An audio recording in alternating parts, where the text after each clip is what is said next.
Hello and good afternoon. This on what is turning out to be a bit of a cloudy day here at Portimao. Hello and good afternoon.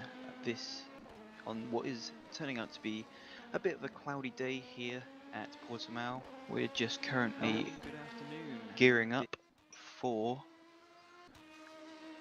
the start of the race as we're just finishing off the pre-event warm-up.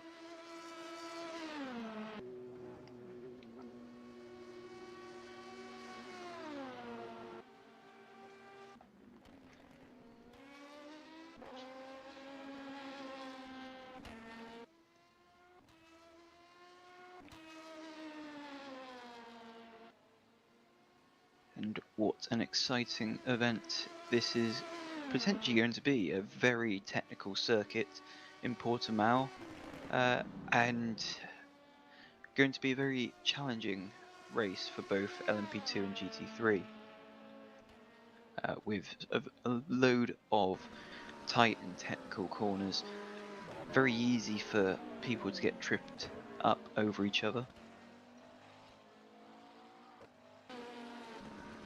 As the session draws to an end.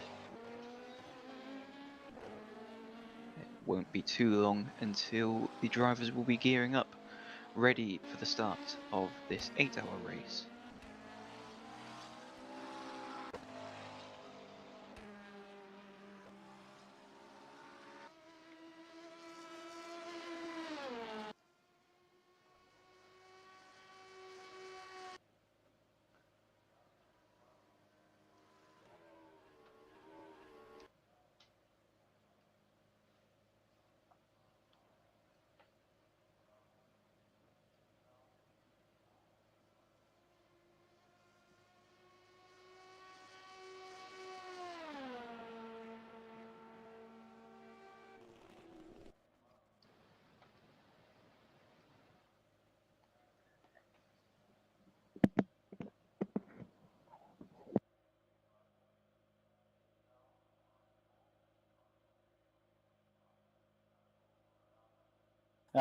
Make sure you're on the track quickly.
Attention grid, will all non-essential personnel leave the grid now?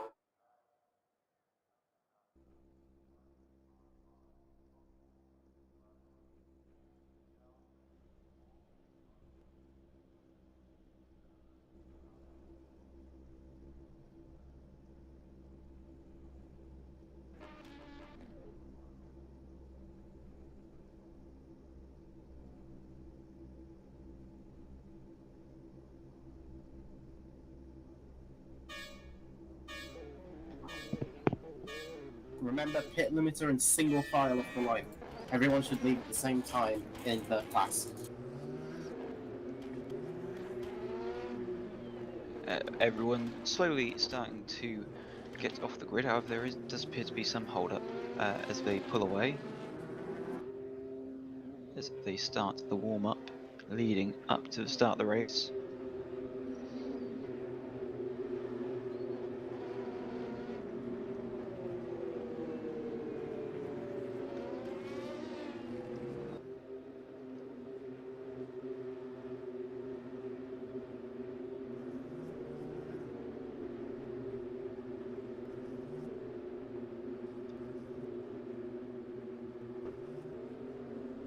Can the GTs back off a bit, please?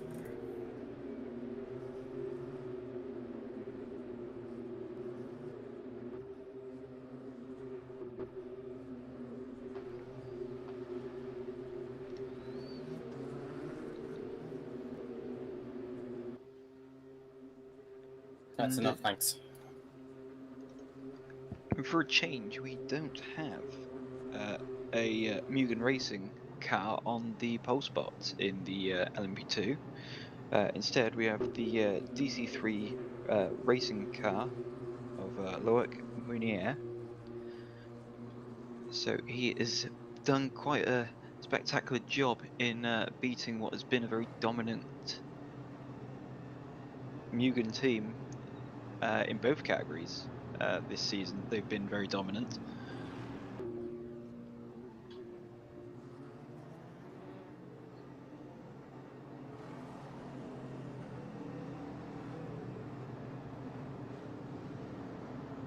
And on the pole, we have in the GT3 we also have Kiss on pole. I'm just trying to look through the spotters guide. I can't quite see the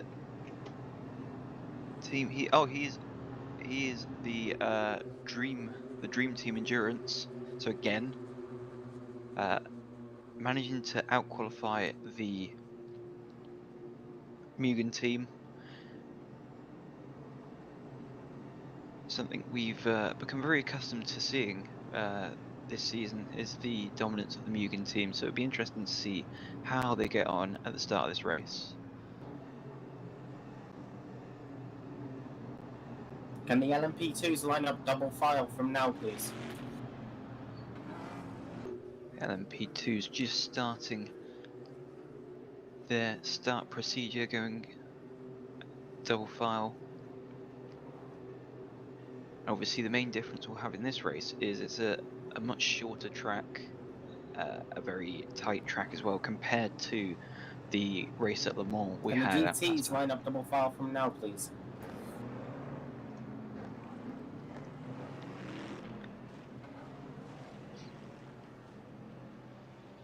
And can the GTs please bunch up? It's clear you haven't been on pit limiter.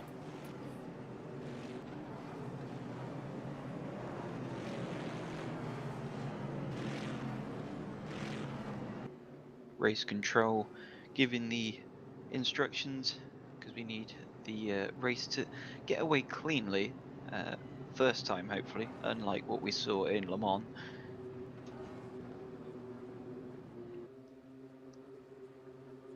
As we jump to the LMP2 start, as they wind their way round to the start-finish straight.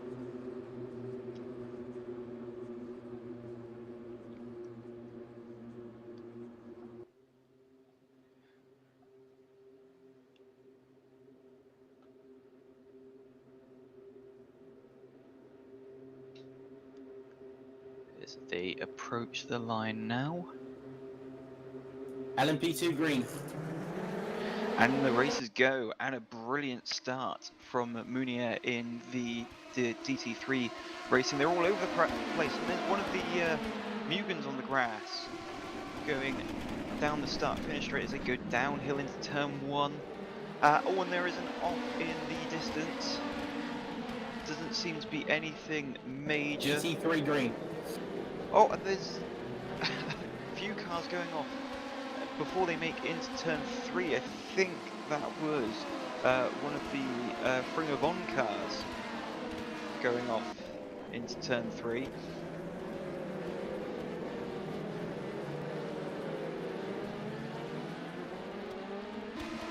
And they're still going 3 abreast as they go up the hill. It's going to be very tight into the kink, and they just about sort themselves out. As one of the Orica cars or one of the Mugen cars that's managed to be shuffled back through the field.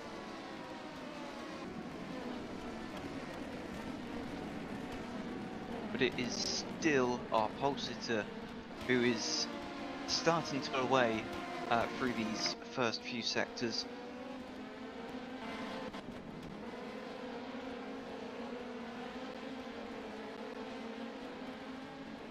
And Denahan for the AFP team has managed to shuffle his way up into second position ahead of Boda in the Mugen car. As we look at the GT3 field that's also started, and Kiss has lost the lead to Zoltz. Zoltz in the Mugen car, as we kind of expected, as we see one of the Bentleys having to go up the inside. Quite an interesting choice because we haven't really seen many Bentleys this season. And we see that is Will Newright, who looks to be crabbing. I don't know what's happened there.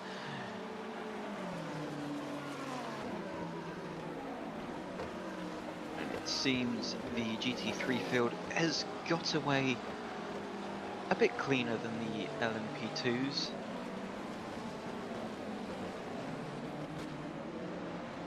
And they all seem to have sorted themselves out. And it is still Zoltz leading from Kiss in the GT3s, from Riman and below in fourth, all starting to very much spread each other out.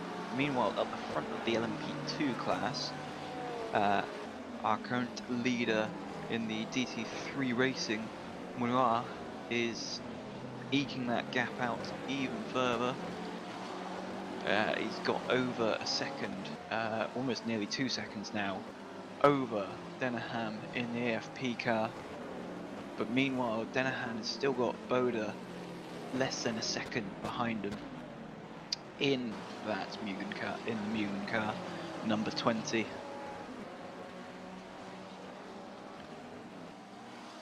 As we see a little battle here for fourth position. This is below in the 888 car, who's being harassed by Wesley Burkout in the Ferrari. As we look back to Voice, currently sitting 13th in the BMW Giovanna Iris car, on board with Zoltz, still leading, and it looks like maybe made a slight mistake. Either that or Kiss has put up the pressure. He's right on the back end of the Mugen car. He wants that first place back that he qualified pole position for.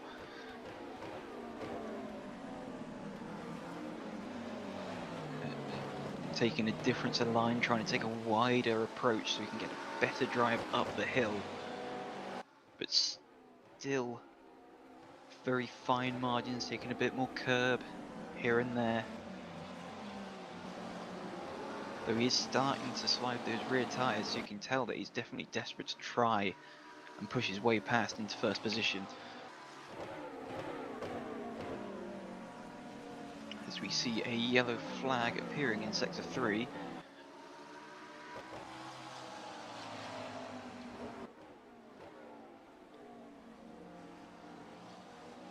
But Kiss still all over the back of Zoltz as we go to the LMP2. This is Richard Wardner, currently sat in 11th position, I believe.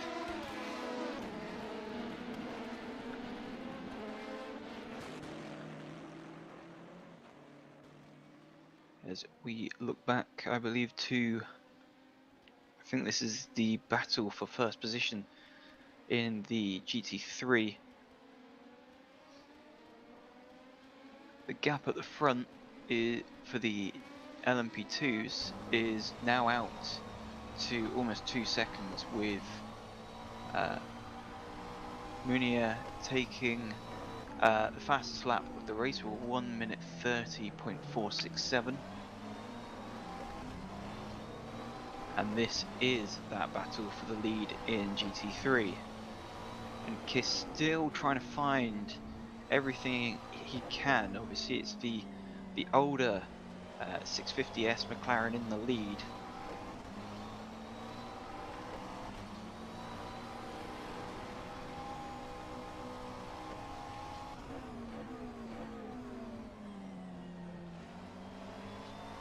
Zolt's just missing the apex there. Kiss being able to, on the attack, being able to take more wider flowing lines. Obviously Zolt's having to go a little bit more defensive.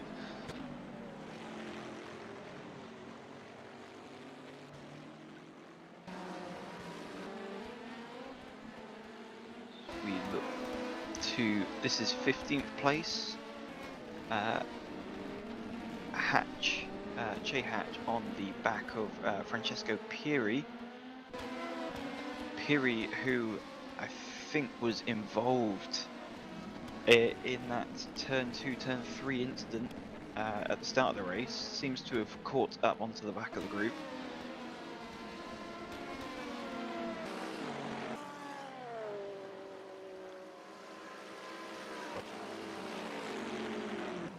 And Kevin Voice in the Bentley, lovely looking car with the retro style number on the front. As we see, that is Piri being harried by Che Hatch as they come round the swoop in final corner. Or Hatch going off the track there, so that is not going to help him. It's slipstream into turn 1. A very difficult braking area as it goes downhill into turn 1. Both drivers definitely abusing a bit of track limits here. As Piri goes a little bit wide, that gives Hatch the inside line, but it's going to be the outside for the next corner. But he still swoops around the outside, and what a move from Che Hatch.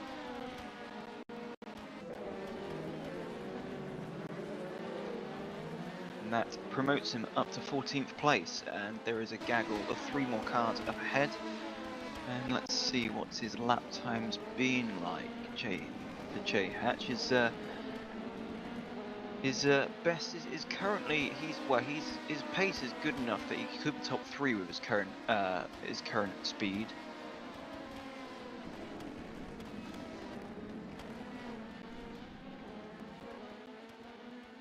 So he has definitely got the hammer down. He's going to be making quite easy work based on his pace of the cars in front.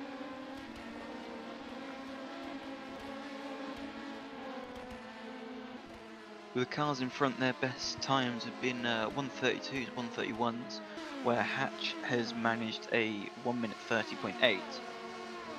So definitely a lot quicker than anyone in front. The only people that are running quicker than him are in fact the top 3, as they are now starting to see the LMP2 cars come to the back markers of the GT3 class already, only a few laps into the race.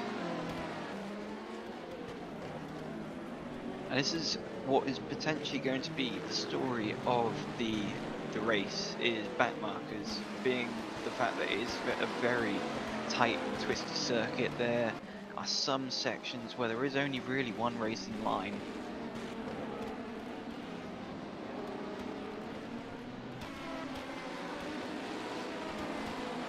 And weaving your way through the back markers, that is where it is at, because it can cost you so much time, but then you can also gain a lot more time through it if you manage to weave your way through it just at the right time. As we look to the Mugen car, number 21, and that is Kinak. Now he, during the pre-event warm-up, was fastest in the pre-event warm-up, so whether that is a sign of things to come for the race,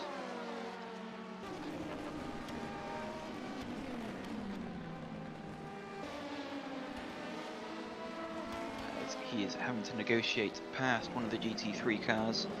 It's still on the back of Hives.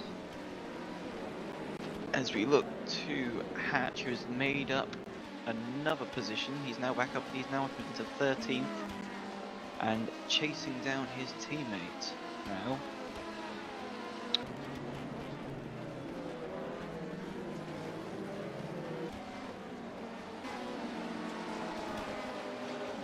Back to the Mugen car.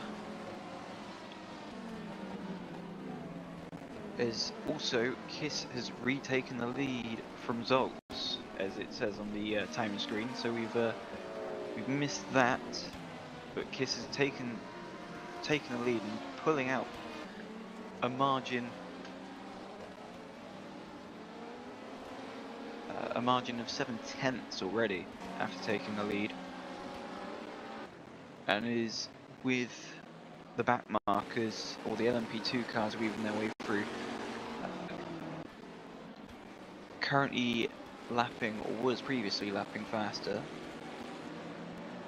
and still is lapping marginally faster than Zoltz. As was Nick Homewood in 7th position, looking to have had a slight moment.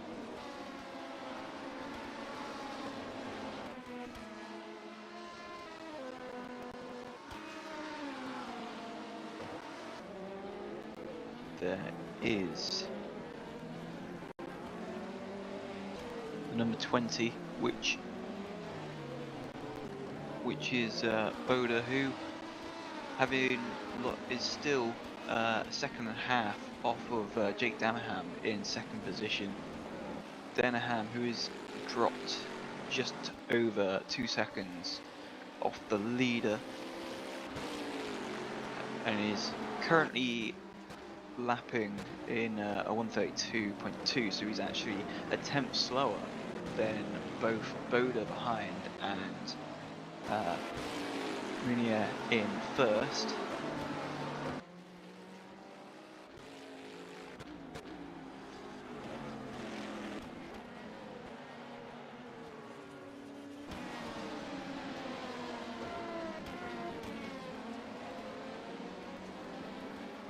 We look to car number 85, that is Ivan Piri.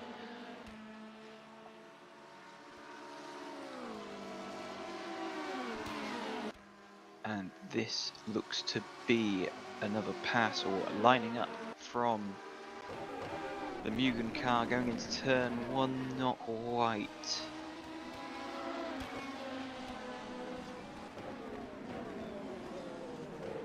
As that looks to the gaggle of LMP2 cars coming to lap our GT3 leader. Now, has that allowed Hives back into the clutches of the Mugen car of Konak?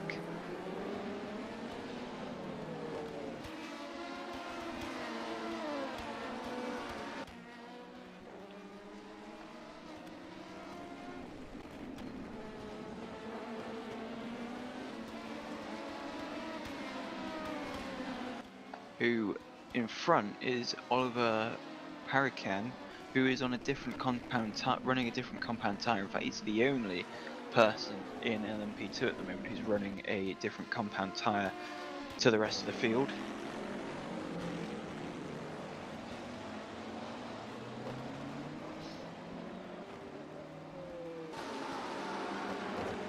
So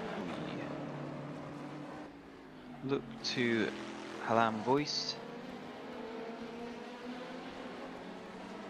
and here is the 2nd place of Zoltz, who looks to be getting closed in on by his teammates in the 2nd Mugen car. So that is Gugo below, just closing in on the back. Meanwhile, we look to the battle for 2nd position.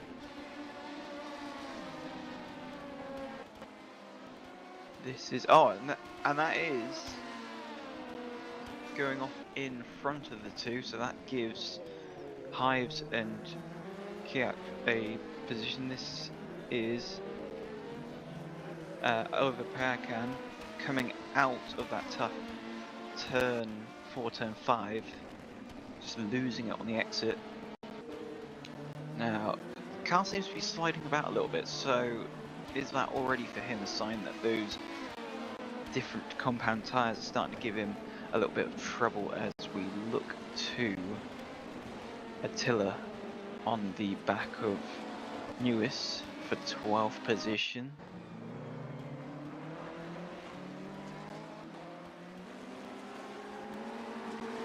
And this is Lucas Lichten in the BMW in 7th position in the GT3 category. Oh, and we have a car, Will Newright, with a lost rear wing. So is this going to be a code 80 as he loses it under braking, coming into the downhill hairpin? As we look back to the car 21, all over the back of Hives.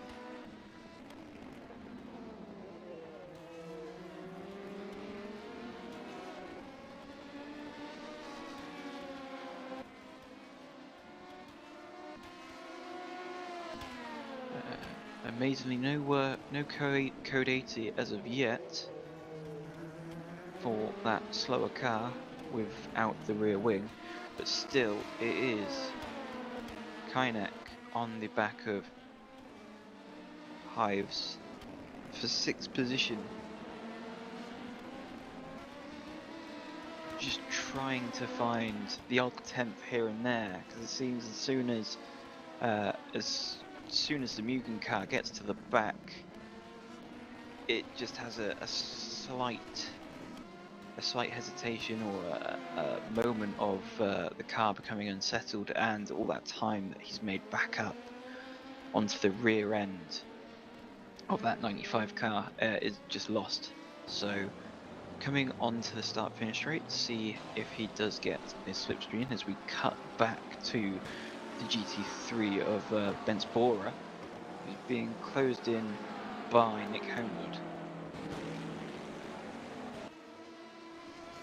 And that is the struggling Will Kenwright coming into the pit lane, so he's got back safe and sound, and that is going to be a hefty repair job.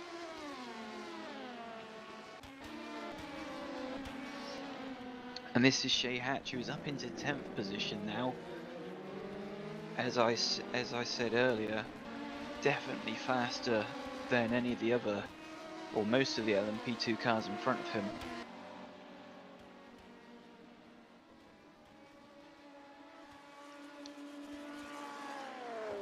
Although being stuck in traffic has resulted in him dropping into the 132s.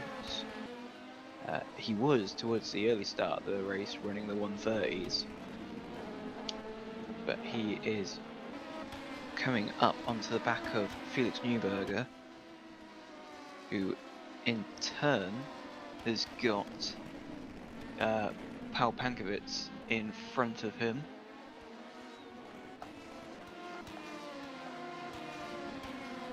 So this is turning into the battle for 8th position.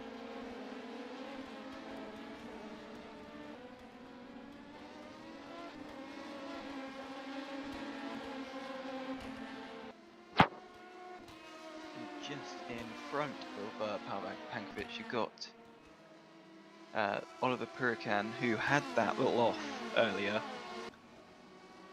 but seems to be getting back up to speed. Just running in the 132s, so still running roughly the same pace as the cars behind, but the cars in front are running best part of a second a lap quicker. So we go back to the GT3, and this is Suto, the number 3 car, as we look to number 20 of Boda in the Mugen car. And he is now dropped to 3.5 seconds off the back of Denahan, and Denahan still keeping a 2.5 or just over 2.5 second buffer to Benoit Almunia in the lead, and our leader currently happy to be running in the 1:31. However, last lap he has had a slow lap on the last time, round 1:33.6, which has brought the lead down to 1.8 seconds.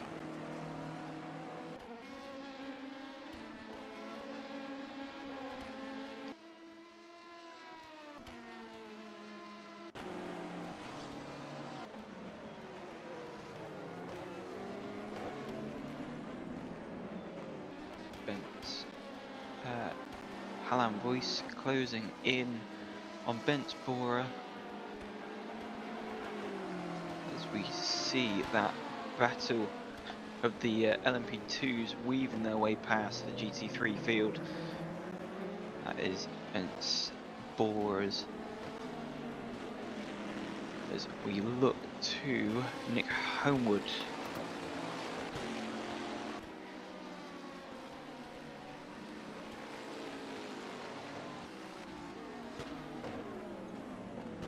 Slight.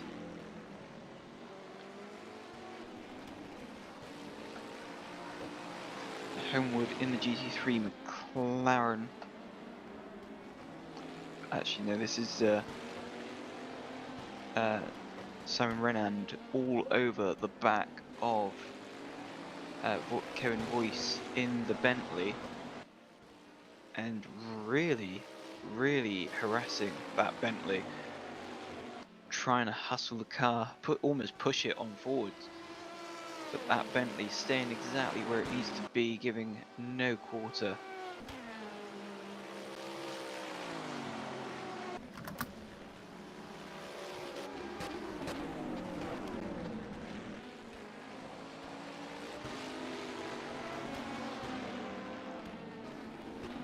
By this scrap, as we see, oh, and that looked like there could have been contact there as we just cut away.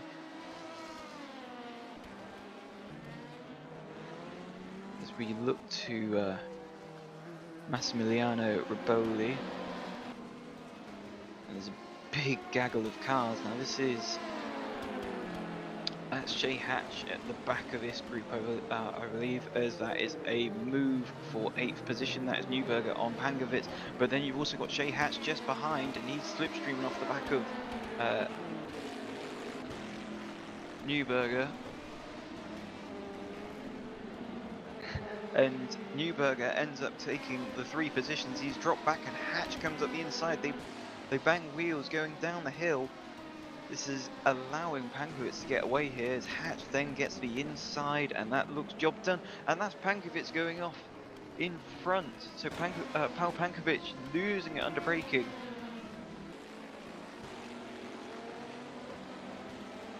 Which then puts Shay Hatch into 8th position and Felix Newberger into 9th.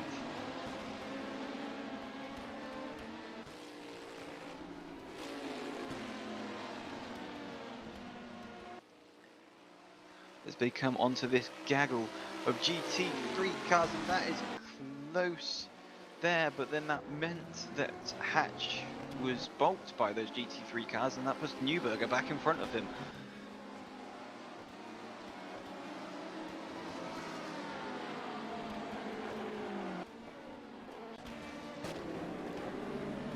And that is Pankovic just trying to ease his way through on the GT3 cars. Now that is the battle that we were talking about earlier for 24th position. That is Volts, and Homewood has actually came after all that melee and mix up between the GT3 cars. He's managed to put himself in front of Simon Reynard, and they're both on their way after the Bentley. And also among that, we've got the Mugen car of Kianek, who has taken Hives, so he's now got 5th position. And like I said, the back marker is going to be a major part in this race, as we see. Oh, and that is a touch, and that is one of the cars going off. I didn't quite catch who that was.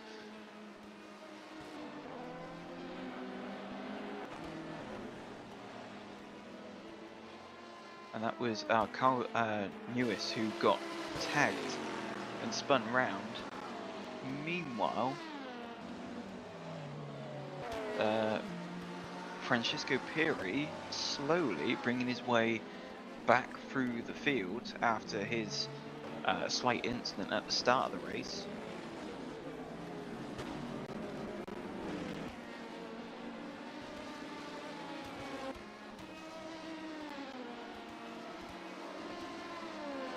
And he is on the back of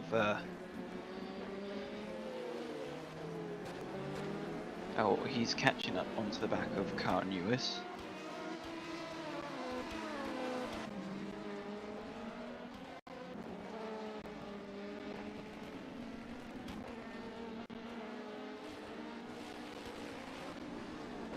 And this is Simon Reynard, who's caught up onto the back of that Bentley quite quickly. It's only taken him about a lap or two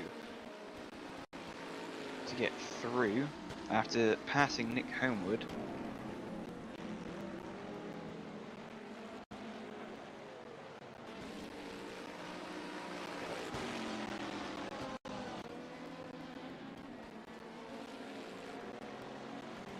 Sorry, it's the other way. It is the other way around. My apologies. It's the graphic that's showing the wrong car images.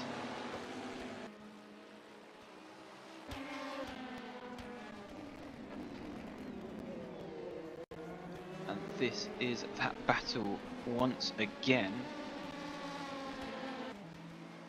as we see that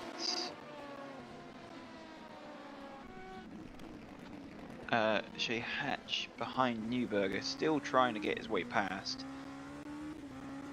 and Newberger in turn is on the back of Oliver Pecan, as we ride on board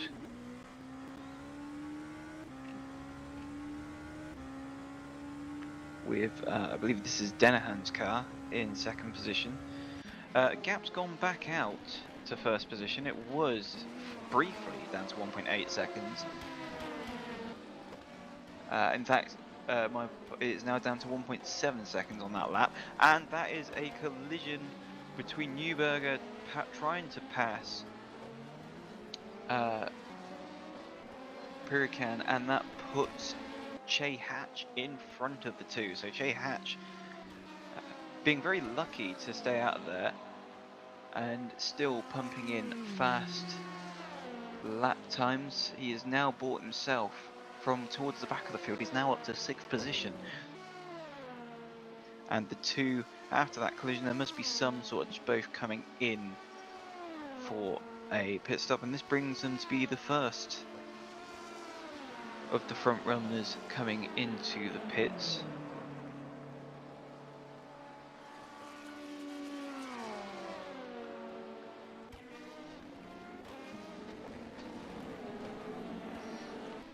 Massimiliano Riboli in 4th position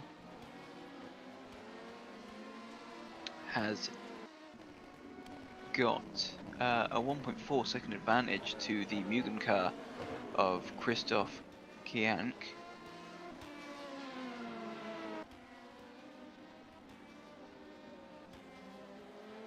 And that Mugen car getting ever closer to the back of the Valley Esports number 90 car.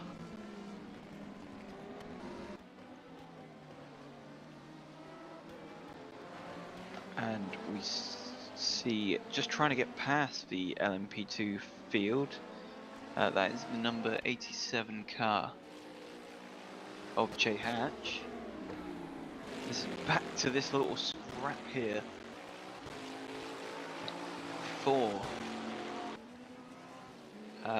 24th overall, and that is 9th place for the GT3 category.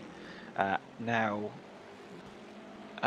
Reynard in the orange 720S has managed to catch back onto this little three-way scrap for 9th position in the GT3, and that is the Bentley going rather wide of Voigt, but he still manages to keep on. However, that's going to compromise him coming onto the start-finish straight.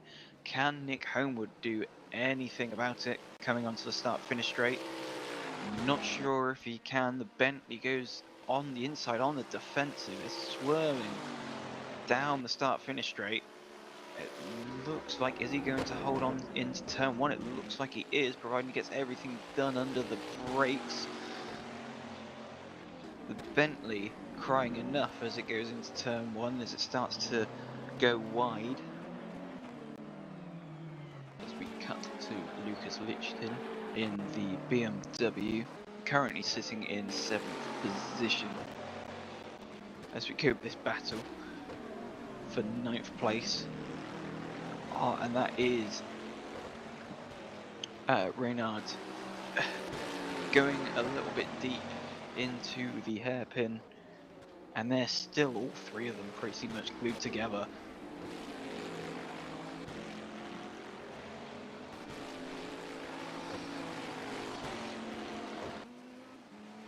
And Homewood riding the curb a bit, and that means Reynard's getting onto the back of him.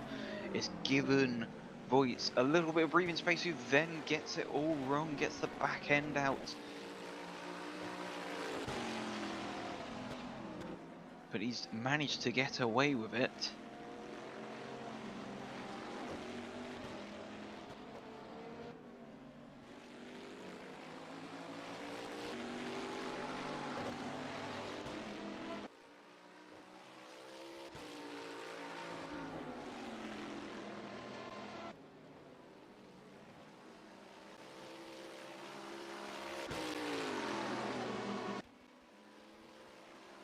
And the three of them still slipstreaming away down the start-finish straight.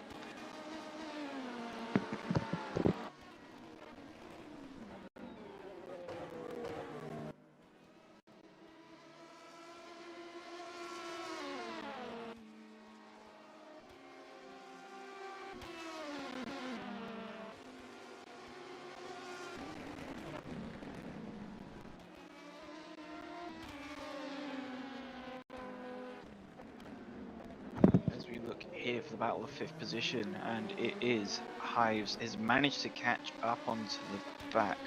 Oh, sorry, it is Kinnock who's caught up onto the back of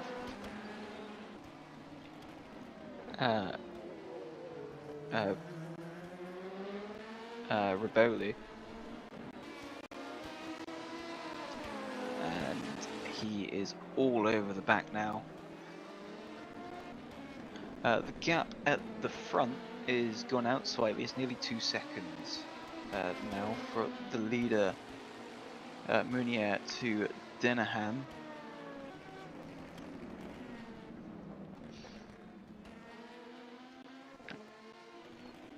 And obviously it is Kiss in the league for GT3, with Wesley Burkhout now in 2nd positions.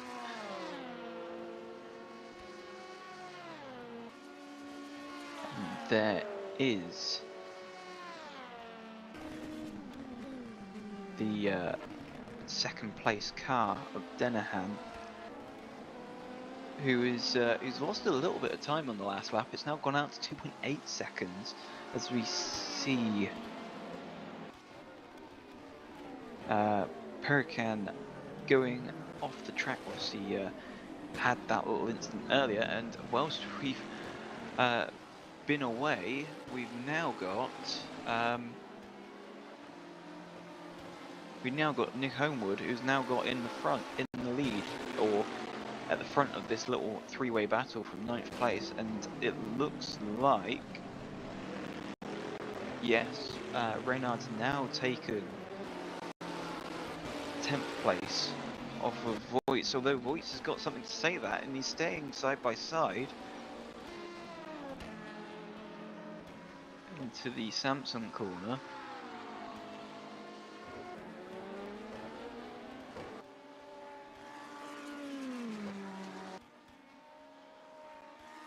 And this is Wesley Burkhout in second position, currently with a 1.6 second lead over Zolt, and as we can see there, Voigt's managing to get back in front of Renard. So Renard's going to have to try again.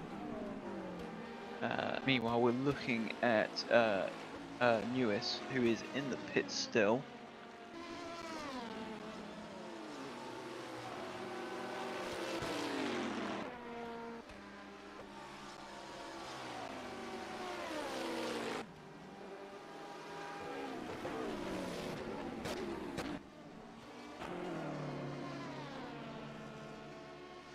And that is Kienek in the mutant car, who's in for his first pit stop of the race. As we see a yellow flag in sector 3 come out.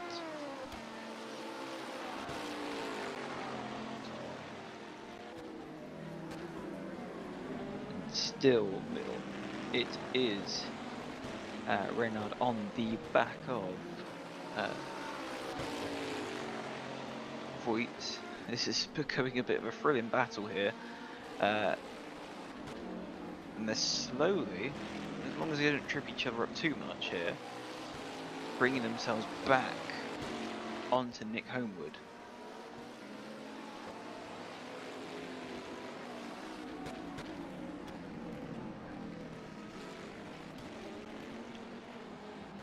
As we have one of the LMP2 cars, and that is, I think that is Newberg coming through, and that is going out wide. However, the Bentley seems to like those wider swooping lines. And coming out of the pits, that is Paul Pankovic, and into the pits is Massimiliano Riboli.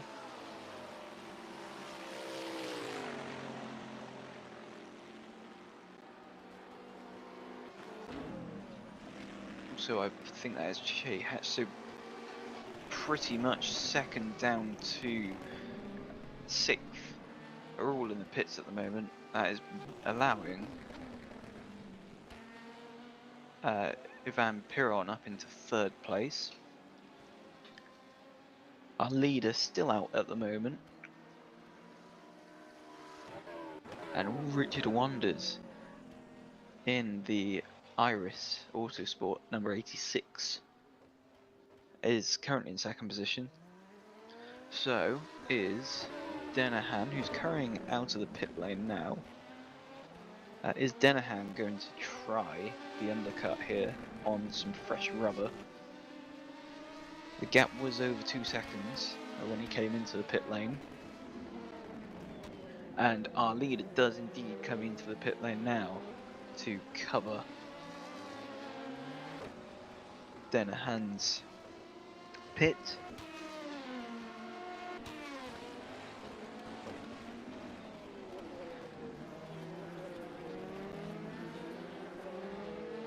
As we're now half hour into the race.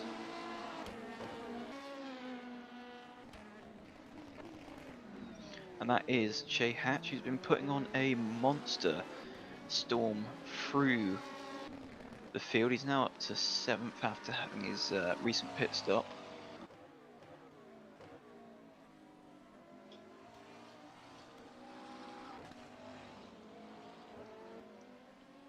That would be interesting to see, as all the top 3 are now into the pit lane. So that is Richard Wanders and Ivan Piron.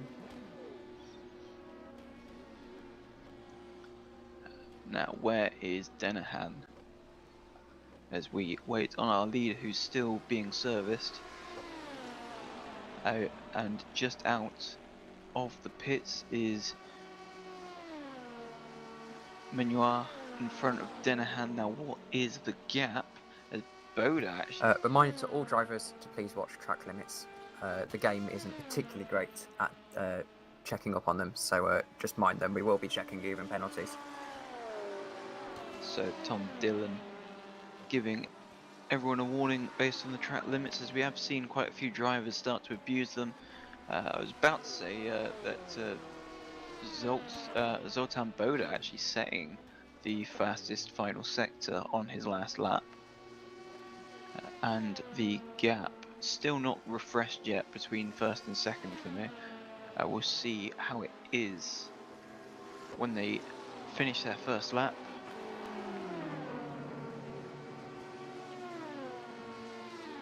And that is Ivan Piron coming out of pit lane, currently in 13th position.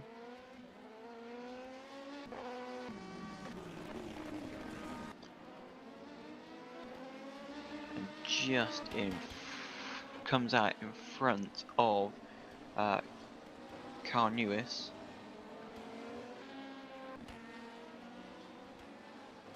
And this is Bent Boris. Currently running in 28th overall at the moment. This Francisco Peri, who after all the pits going through is now into 12th position. And Shea Hatch up into 6th after everyone's done their cycles through. Now the gap for the lead is actually under a second at the moment. It is 0.8 of a second between the DT3 Racing car of Muniz and the AFP car of Denahan.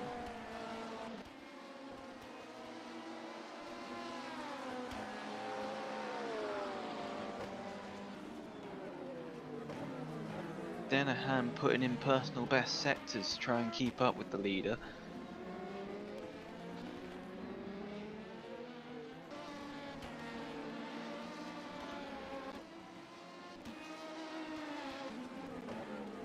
And we're seeing the Christopher Kenk putting in the fastest middle sector. It down in 4th position. Few personal after the first flying laps, after their first stop, a few personal best laps starting to come in. And indeed it is the fastest lap of the race for Kayank in 4th position with a 1:30.386. And that lap puts him almost a second faster than our leaders.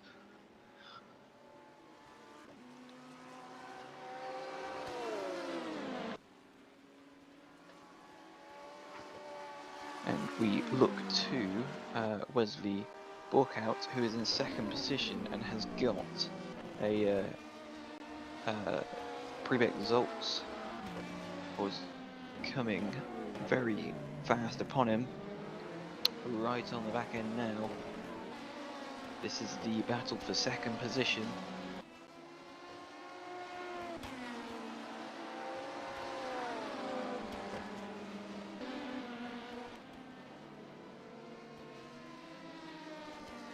They come into turn 5. There doesn't seem to be much change there.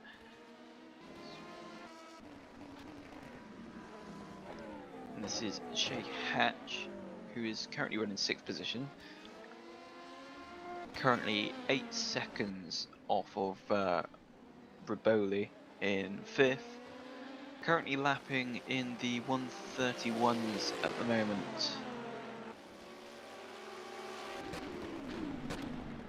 Meanwhile, we looked at, oh, and as we cut to him, that is Huracan getting it all wrong into turn 1. He was closing in on Newberger, but just getting it all wrong. And that is a very tough braking zone for turn 1 as it goes downhill and then straight into a cambered first corner.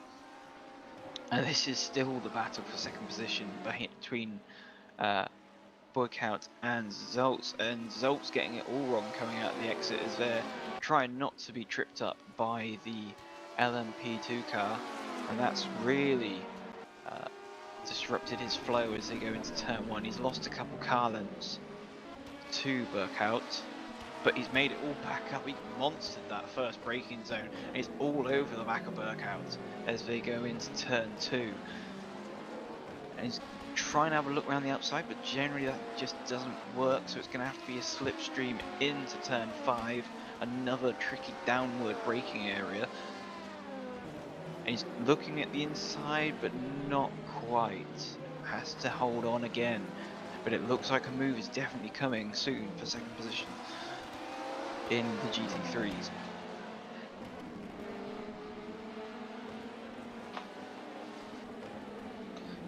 And as they get split between the LMP2 car, I believe that's the Fringer Von Racing team of Francisco Perez, making a bit of still on a bit of a recovery drive at the moment. And that is once again coming in with damage. Oliver Perrican, who seems to have the speed, just the odd little mistake coming here and there.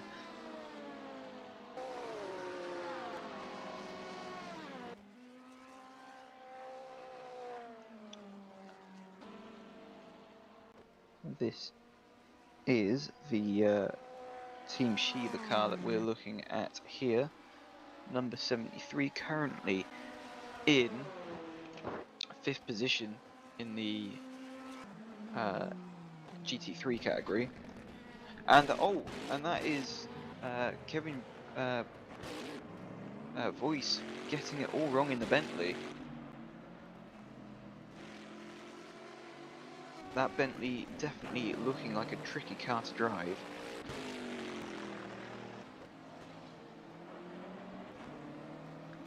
At times having to take the more wider swooping lines where it seems the McLarens have been battling against, being able to go much tighter. This here is 5th position. So we got,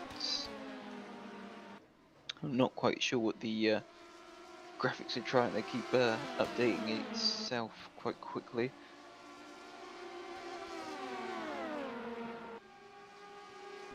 But I believe this is the battle, I think, for 7th position. Possibly. Oh, and that is a spin for one of the LMP2 cars.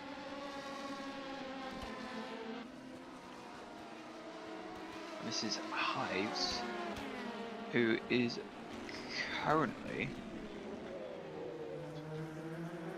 in 10th. So this is the battle for 8th place. So this is Richard Warren's in the Iris car. I was getting mixed up for a moment then with Shay Hatch, who's in the sister car.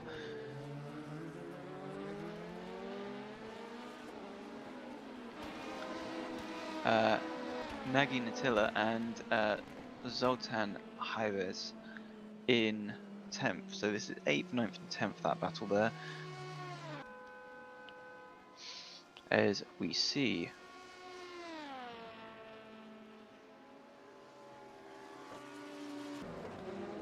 Ferdi Riman coming into the pits for his first service.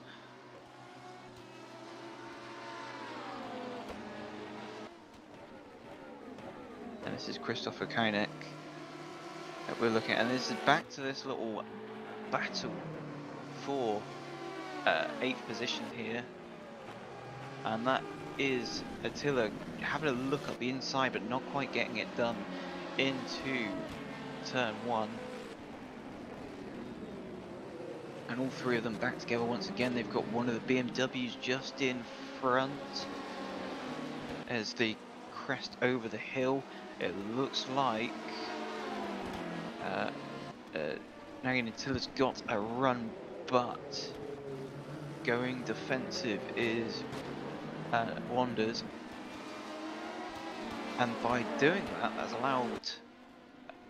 allowed Zoltan Hires onto the back of Attila. And that is the trouble when you're in one of these, in the middle of one of these three-way sandwiches, is if you try to make a move and it doesn't quite work, you find yourself having to go super defensive from the person behind.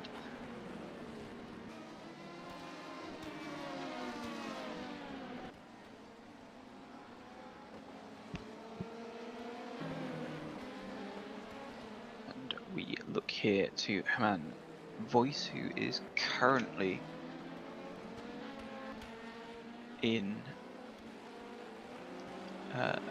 currently running 24th overall.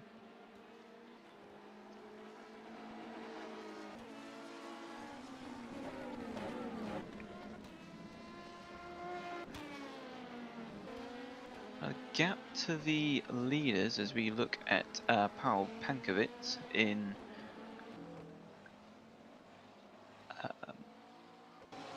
14th place. It's showing as 11th on that graphic there.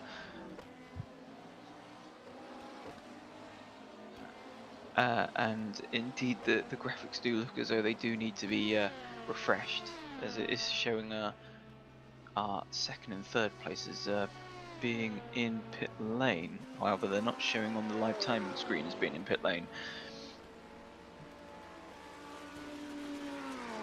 But the gap to the lead is coming down slightly again. It's now 1.2 seconds between our leader Loic de Munier and Jake Danahan.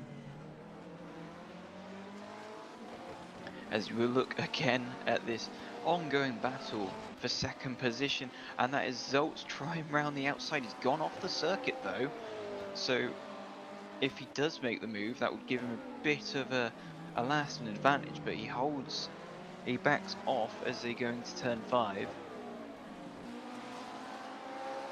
And the race for second position carries on a bit longer.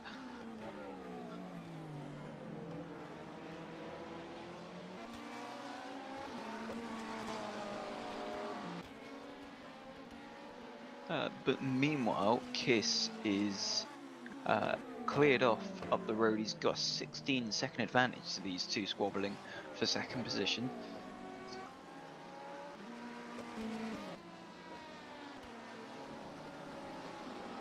As we look to Riman, who has had that pit, and someone's gone.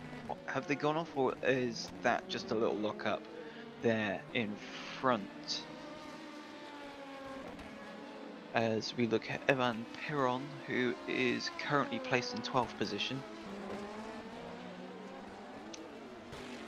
And, having a little bit of a spin there as we cut away to Royce, someone else who has also been struggling a little bit with that Bentley.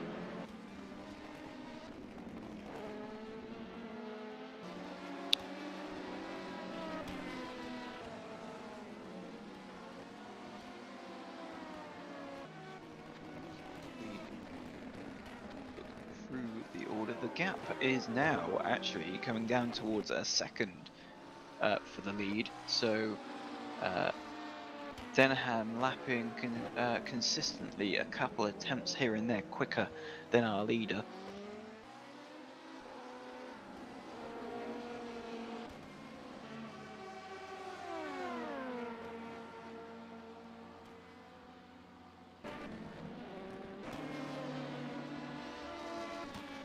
This is the battle here for what is 9th position, and that is Attila. Nagging Attila getting it slightly squirrely under braking, but he's managed to hold on in front of Hovez. Hovez going up the inside, oh, and gets it slightly locked up and gives a little love tap on the way through.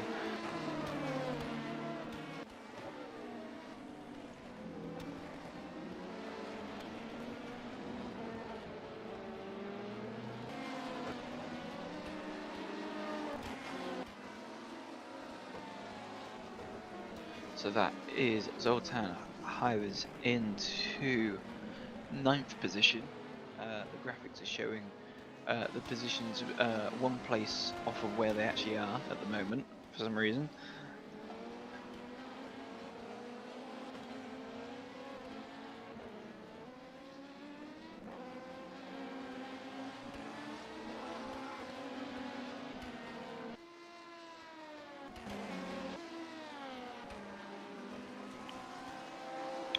As we look to Zoltz, who is starting to fall off a bit off the back of Wesley Burkhout, and this is our battle for the lead that's actually starting to close up even more. It's now down to 7/10 between Muniz and Denham.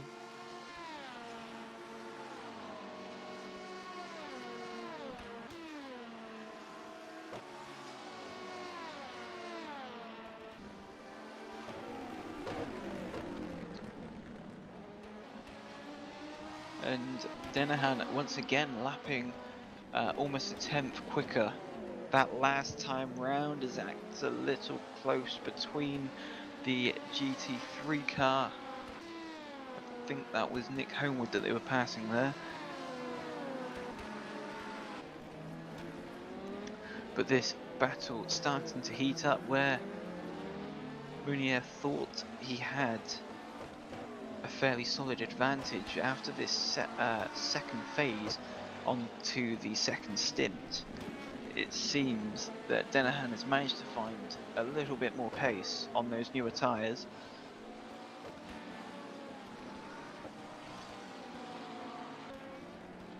He didn't quite manage to get the overcut or the undercut done, but it definitely brought him a lot more into play. As we look to Gugo below, who's currently in pit lane, sitting in 18th position, and this is still the battle for second position in the GT3s as we go to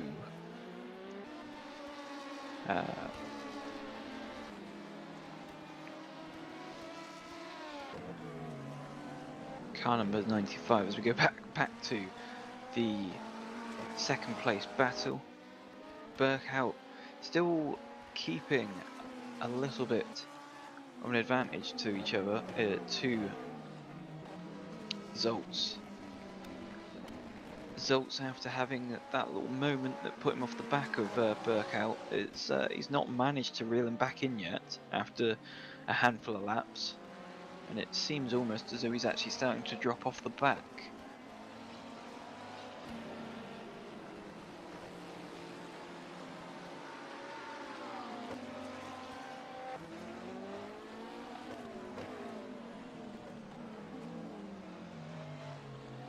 And the gap for the actual lead is still under a second between Munier and Denahan at about 9/10 of a second, with Munier responding this time round, doing a 1:31.9 to Denahan's 1:32.1.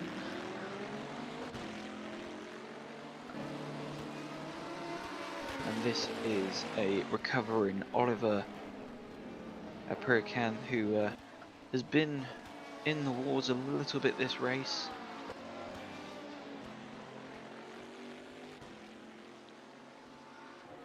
This is Hive going up the inside there of Warren, so that puts him up into 8th position. That's up the inside of Wardeners. Now, can Wardeners get back that 8th position that he's just lost?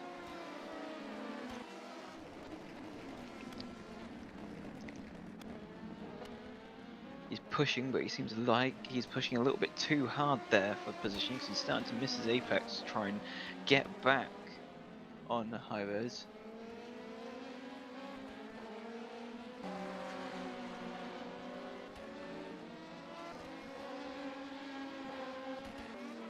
That, to me, looks like a done deal there. He's pulled out about a second.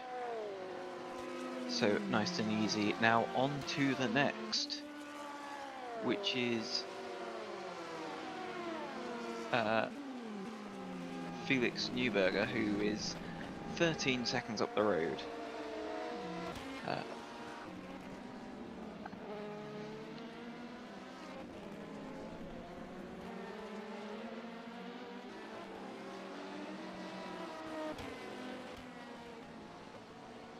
And the gap for the lead is come back down again. It's now 0.6 of a second.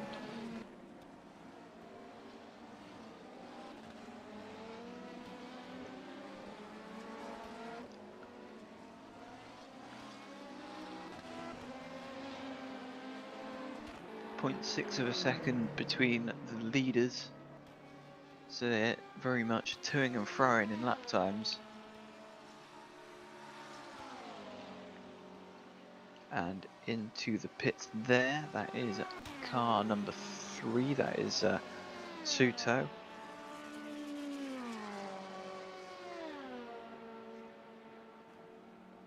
And Suto currently 22nd overall. And is ahead of Halambuis at the moment, who has just gone through there, so he's lost out another position, and looks as though this looks to be a fairly longish stop, which is going to put him somewhere towards the back of the field.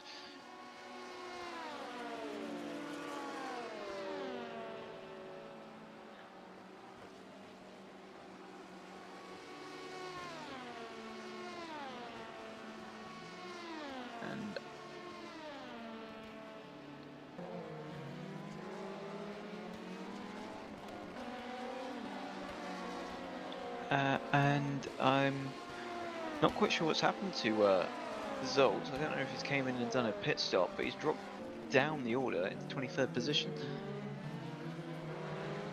And it is now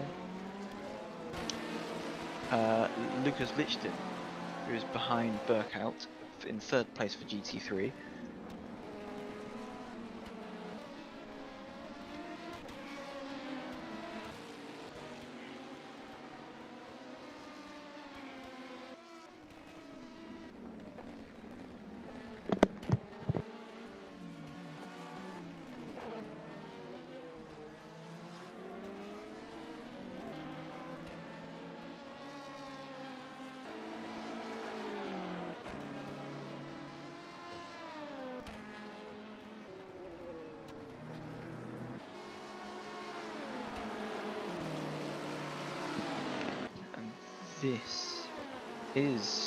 That is Zolt's.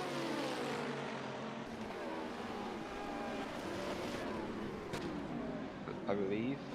Actually, no, sorry, it's Guga below in the sister mutant car, who's got voice in the Bentley all over the back of him.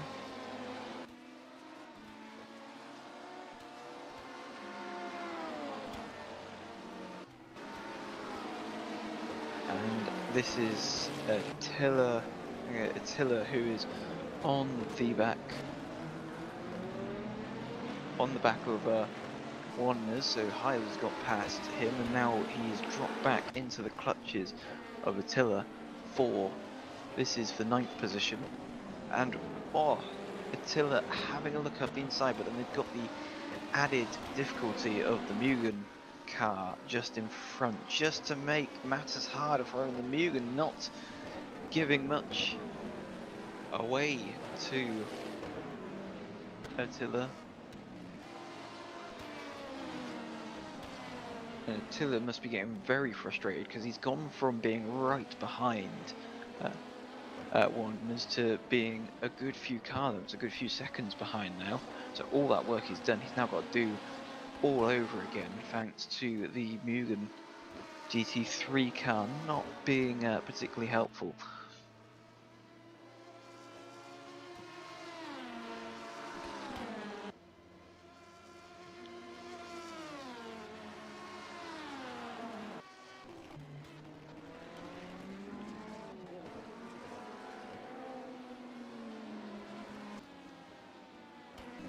That is Rimmen there, getting it all a bit wrong coming out of turn 4.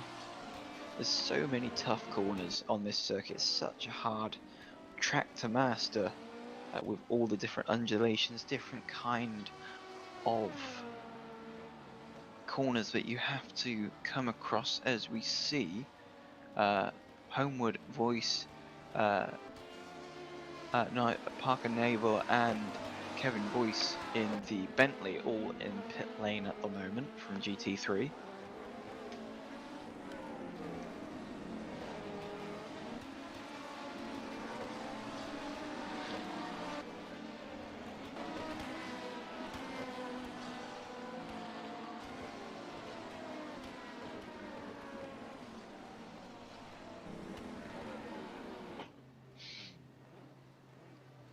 And that looks to be Voice, who has missed his pit stall and having to reverse back in, and his teammate is actually just coming into pit lane just behind, which is Lucas Lichten.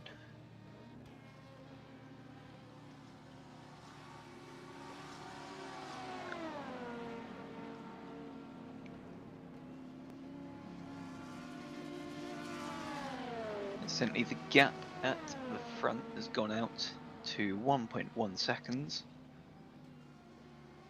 Between Munier and Denahan.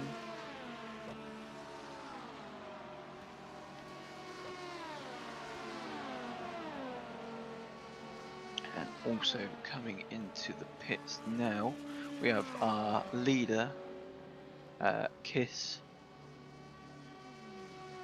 in the Dream Team Endurance car.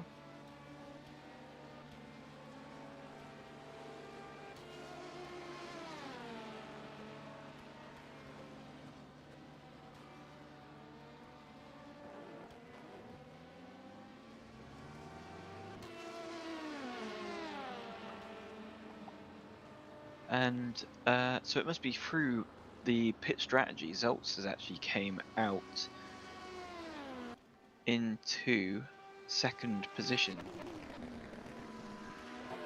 After all that, we've also got to go below. However, I'm not quite sure if below is also pitted or if he's yet to pit, which then puts Burke out. He's actually lost a great deal of time. Now, he's gone from being second, he's currently running fourth, and some 6 seconds off the back of below, who is in turn 3.5 seconds off the back of Zoltz. So good strategy there from the Mugen team to get up into second position in GT3, as we see Jerez getting it all wrong into that turn 1.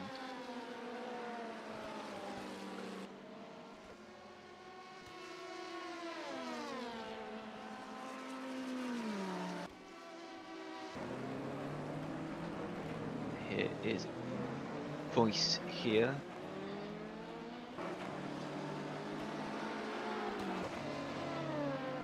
Voice down in 27th, so he's not battling for position there.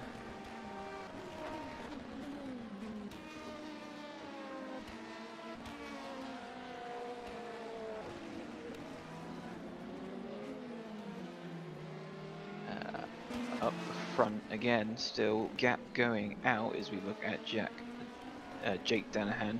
Gap is now 2.4 seconds, so Munier towards the end of this stint. Oh, and that's one of the Mugen cars in the wall. That is the 88 car of Zolt. So that is out of second place, has just dropped it out of turn 5, and has now lost his second position and put himself down into 4th position now in GT3, as also Burkout and Below have managed to go through, as we look to Felix Neuberger currently in 8th. So the graphics are now sorted themselves out now, and it all seems to be correct.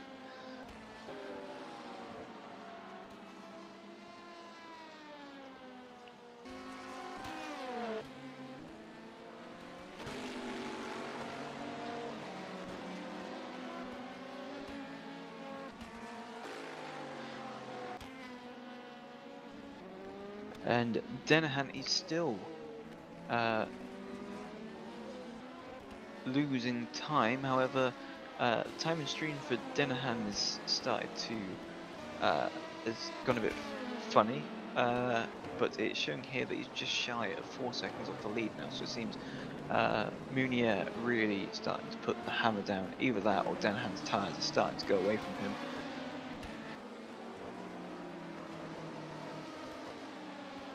But Munier running 1:31.3s at the moment.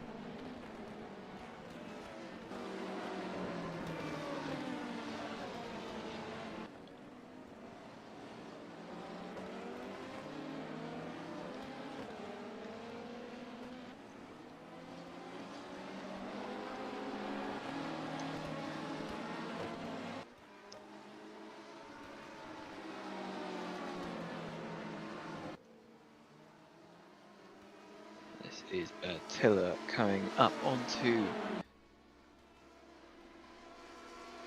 the back of Wanderers for 8th position, and he is definitely right onto the back of him now as they come through turns 1 and 2 into 3. Wanderers taking it a little bit wide, but doesn't quite give it Attila enough of a sniff to go around the outside, as we look to Kevin Voigt.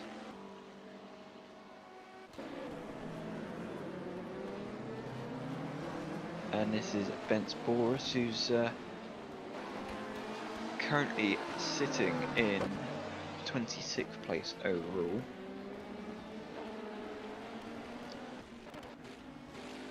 And that is a spin for Michael Cole in the 47 car, currently in 16th position. Is very lucky to not be collected by someone there.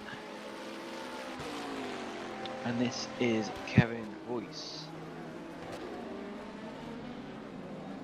in showing as being 10th place in class.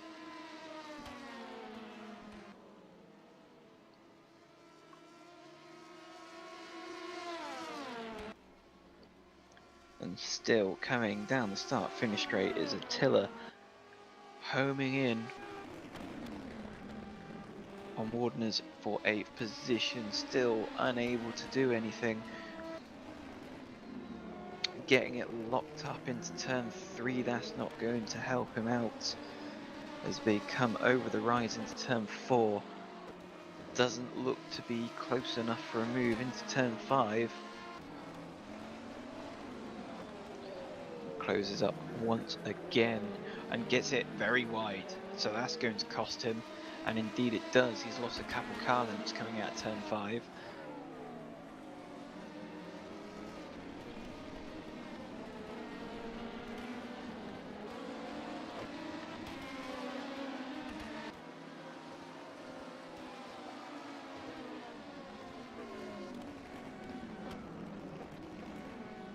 And it seems Attila kind of pushing the car a little bit too much to try and get onto the back, making a few mistakes, a few lockups, as we see Burkout from 3rd position coming into the pits for what I believe is his 2nd stop.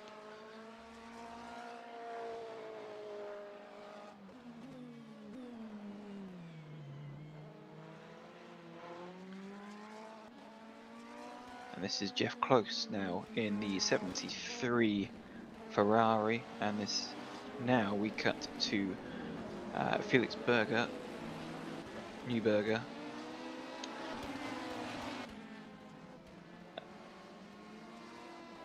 And Newberger is currently sitting quite safely in 13th position. He's got 27 seconds to Paul Pankovic in front, and he's got about 2 laps for Oliver Vieres in 14th. So fairly safe there as we go to the battle. Well, once again, this is Attila in 9th still, and he's got makes another little mistake there, and that is I think what a lapped car just going back through. Is that our leader?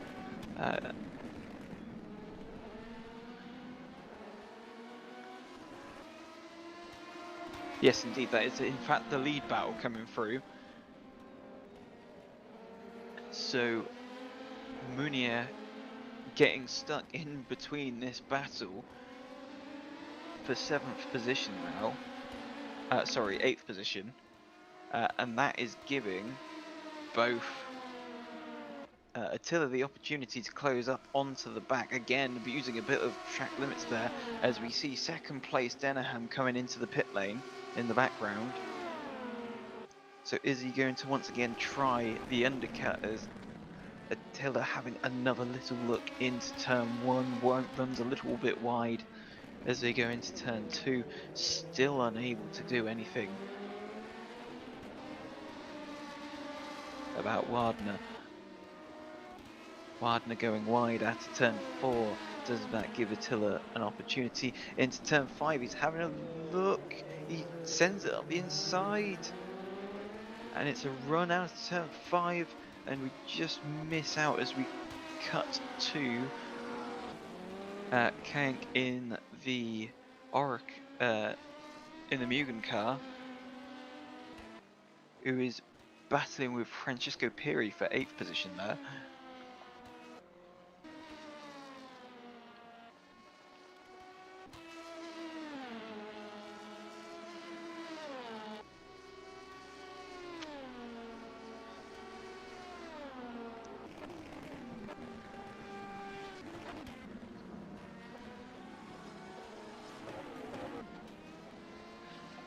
And Christopher Kank has managed to pull out a little bit of a gap over Francisco Pires here, as we cut to Shay Hatch, who has managed to get his way up into 3rd position. However, that is due to the fact that Dennehan has just pitted and he's gone through there. But again, brilliant little recovery drive going on by Hatch here, who found his way towards the back as Bora's getting it sideways into the turn 10 and 11 section.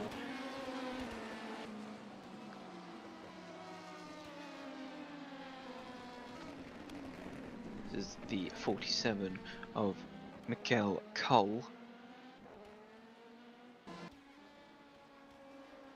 And that is Zoltan Boda in the pit lane, and both Boda and Hatch have pitted. Muniz, however, hasn't pitted yet, and Kieng, we said that he was pulling away from Francisco Pires. He's actually set the fastest first sector this time round.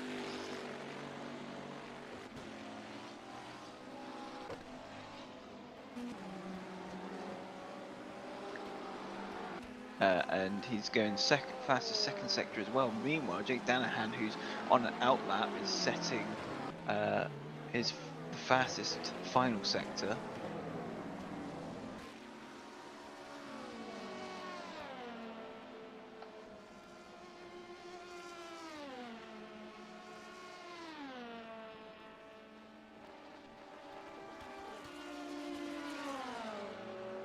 As we look at Shay Hatch here, who is dropped down to 6th position at the moment, and Kienk does indeed set the fastest lap of the race, so 1:29.9, with fastest first, second, and a personal best third sector.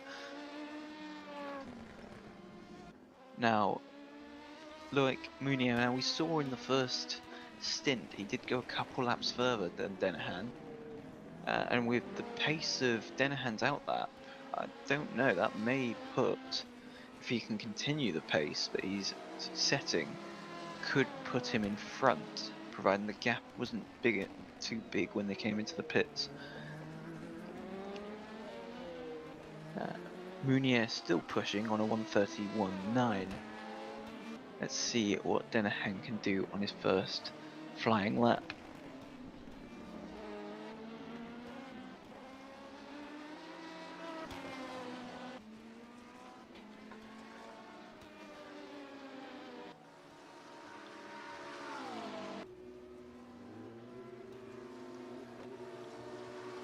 And that does look to be Munier in the background coming into the pit lane.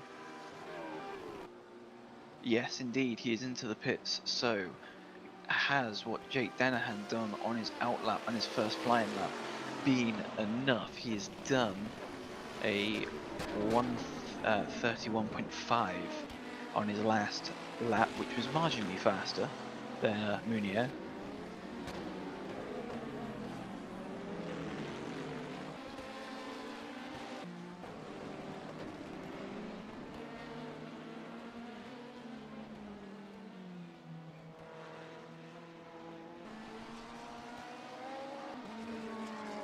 And Denahan is currently in the second sector at the moment, whilst Munier is in for his service.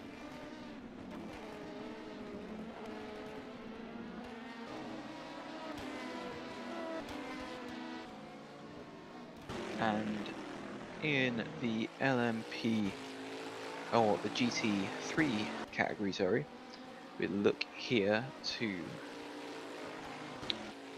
Voice, who is currently in 24th position and has just been overtaken, I think, by that is actually Zoltz, who is best part of a lap ahead, I believe.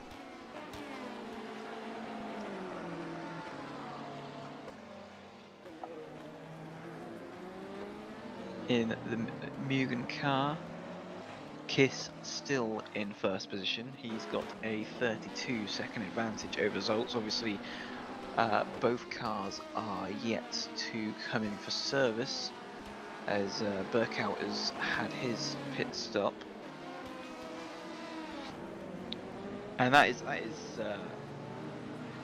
Mikhail Cole off in the background for a moment, and I thought seeing the purple it was Jay Hatch, but the graphics starting to catch up on itself, and Muniz has actually came out behind Denahan, so Denahan now our new leader,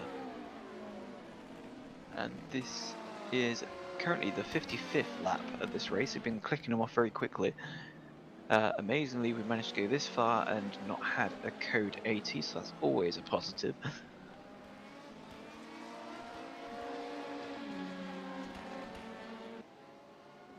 But has Muniz got those tyres up as Cole off once again?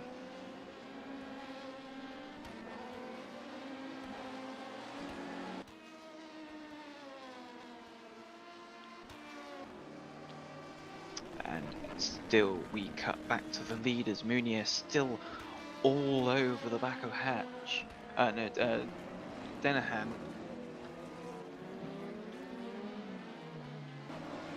Denahan running in the 131s at the moment, the high 31s. Now we know that Munier has happily been able to go faster than that, and I think he definitely wants to be back in front.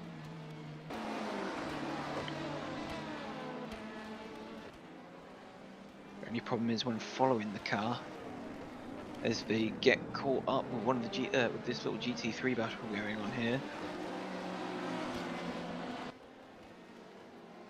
only problem about following a car in the front is that you then start to get the effects and the dirty air off the car in front, and so it then leads you to understeer and the car doesn't quite handle the way you want it to. It can also lead to your tyres warming up and overheating. So Munier wants to be passed as soon as he possibly can, and he is definitely giving the body language that he wants to be passed, as Denahan dives into the pits. Has Denahan been given a penalty at all? Let me just quickly go through, see if anything's been said. Nothing's been said so far in the stewards chat, so I don't know what's going on there. So Denahan coming in again for some reason, and that is dropping him well down the field now.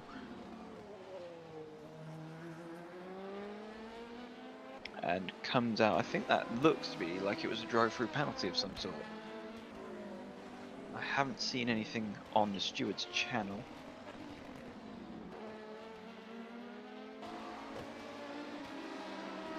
And just having a confirmation here from Chris Tompkins that AFP got a penalty indeed for speeding in the pit lane.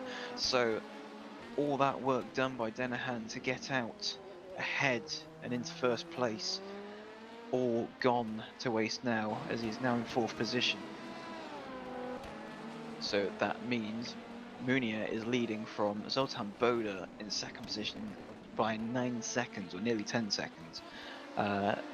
And then 3rd place is the 2nd Mugen car of Christoph Kienk, who is also 9.5 seconds off the back of Boda. And of course it is Denahan who is 4 seconds off the back of Kienk. So massive disappointment there for the AFP team. However, there's still plenty left to go. BOS slow car final corner.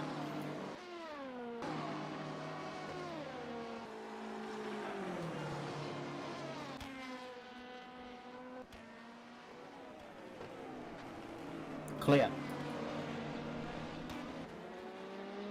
And that's Chris Tompkins there, one of the stewards and also driver, just giving the command that there is a slower car. Again, not needing to throw a code AT.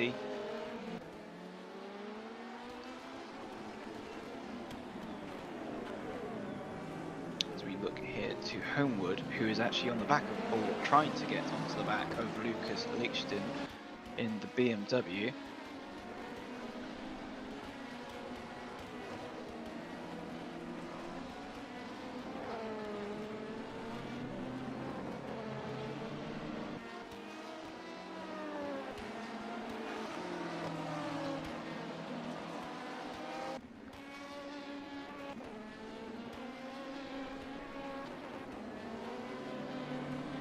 As Lichten gets passed by one of the LMP2 cars, has slowed him up slightly and allowed Homewood just to get that other bit closer to the back of Lichten.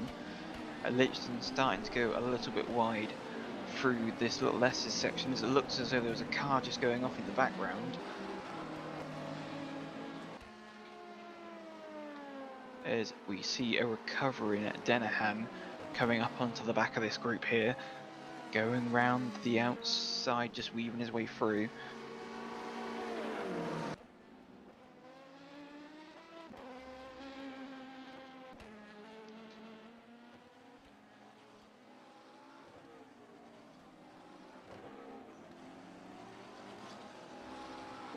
As we have a bit of a panoramic look at what is supposed to be the Lichten versus Homewood battle.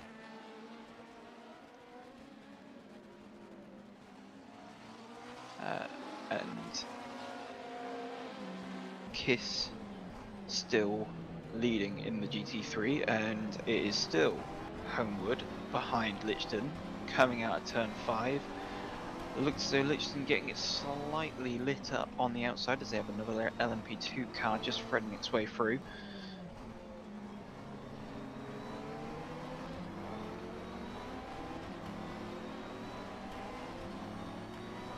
And Lichtenstein having to take a slightly tighter line into that turn 9 and 10 section. Lichtenstein getting it all sideways, just holding on.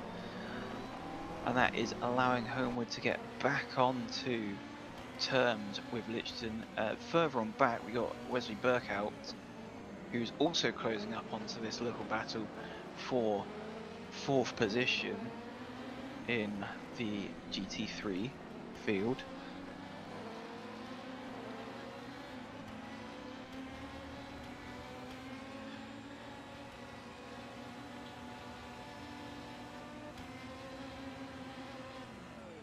Oh, and that's a LMP2 car coming around to lap Burkout, and just, I'm not sure what happened there. Looks as though either closed around the outside a bit too quick and spun himself around. Now that looked to me to be the Reading Game Studios car of Paul Pankovic that has just been spun around.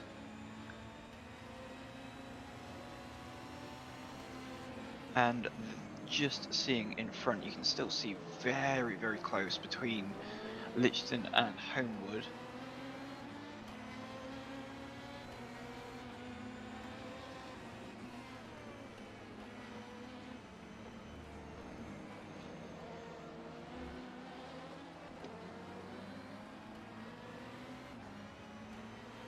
And still it is Lichtenstein in front of Homewood as we jump to the battle just up ahead.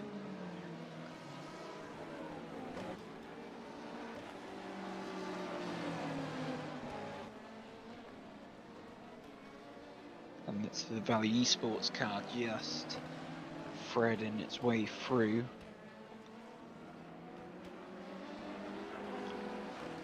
Of Massimiliano Riboli. And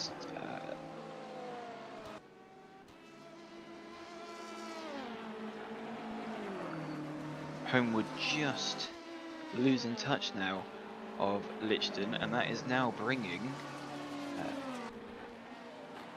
Wesley Burkout, back into the picture.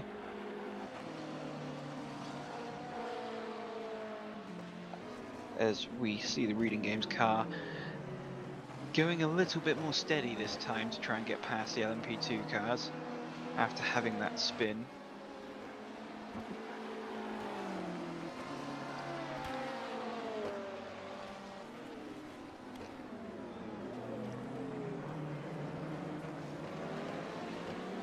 And as you can see,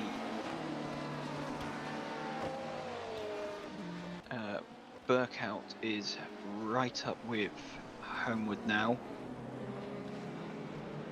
I'm not sure as Homewood gets a little bit of a drift coming out of turn 6. I think Burkout is on fresher tyres.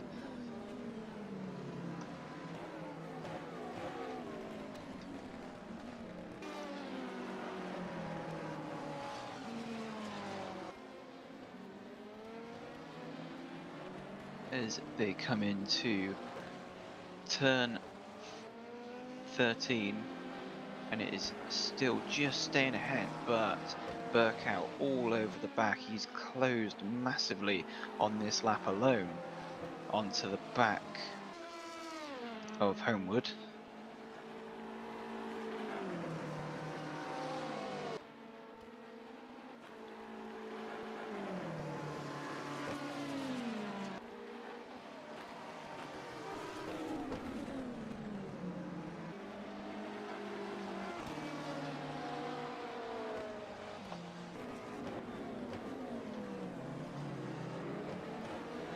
And incidentally, up towards the front, Jake Danahan has actually lost time to Christopher Kienk He's it was 4.5 seconds earlier. It's now up to 9.9 seconds from 3rd to 4th place. So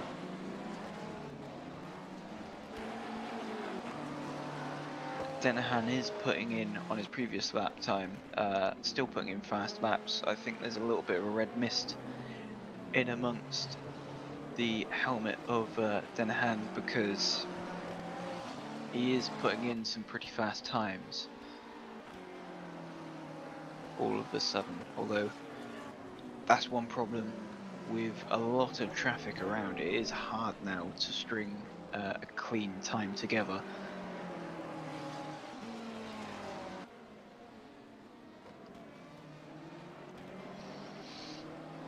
But Homewood, as we can see here, still staying ahead of Burkout.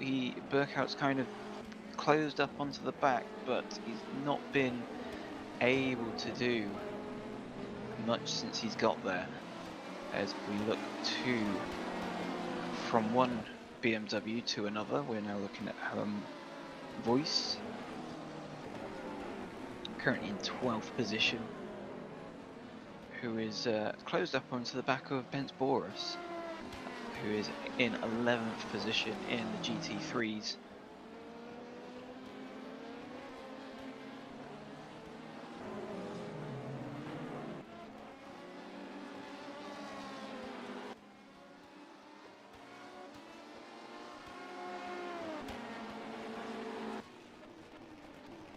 This is, as we look to Mikhail Cole, who's currently in 15th position in the LMP2 category, recovering after those couple little incidents he had some time ago. It is Newberger, who's currently sat in 7th position, 15 seconds off of Massimiliano Riboli.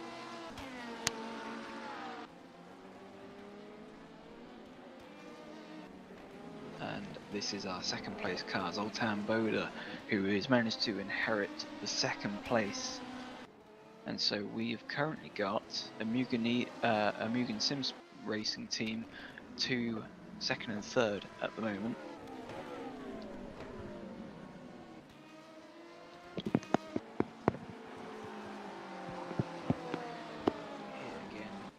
Burkout on the back of Homewood as we see our leader Munier coming past with 2 onto the start-finish straight.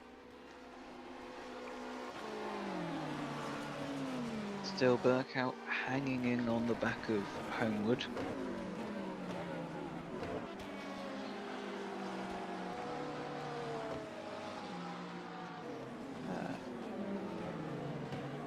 What is Homewood doing in comparison to Lichton? Now Homewood actually lapped it a couple tenths quicker than Lichton, so they're closing in on him again, and you can see that there visually that they've pulled that gap back. They're starting to pull that gap back in. As we see,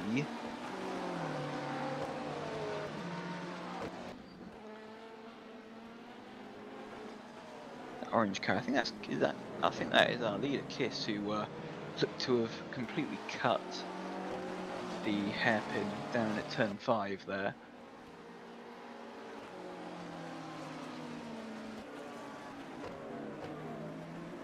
That is a lock up there from Boda, or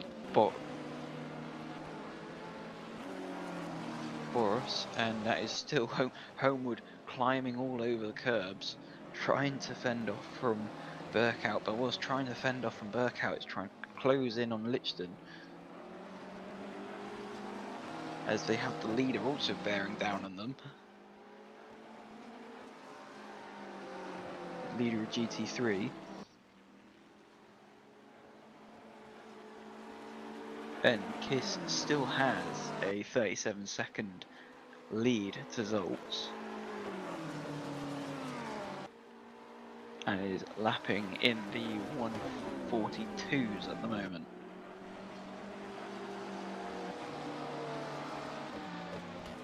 So the GT3 cars approximately 10 seconds a lap slower. in the LMP2s. And that gap definitely has come down, so we're now starting to find a three-way battle for 4th position once again, as that is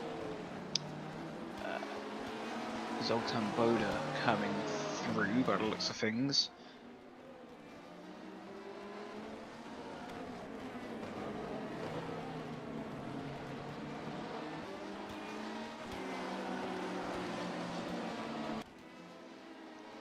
As the leader comes through on Burkout, and then among that looks like Attila also coming through in the LMP2 car, and then a very opportunistic round the outside goes Burkout, and Homewood almost losing it, trying to get on the power to try and keep that 5th position, but Burkout now through into 5th and on, trying to chase after Lichton, but because of the shenanigans of the class leader of KISS and also the GT2 or the LMP2 car, sorry, coming through, he's now, all that work that they've done to get onto the back of Lichton has now been very much undone.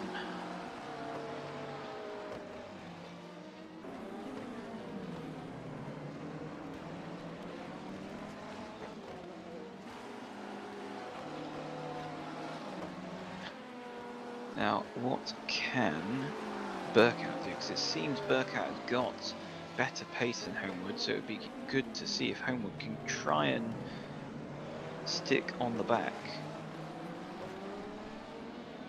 And already, after about half a lap, Burkout has managed to close back onto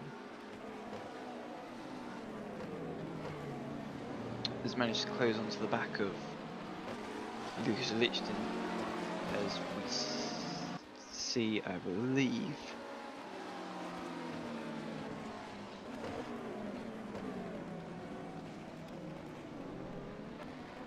one of the Iris cars coming through on this little group here, and indeed Burkout is now back onto Lichton. And Homewood still staying on the back, and Denahan is just coming back through now.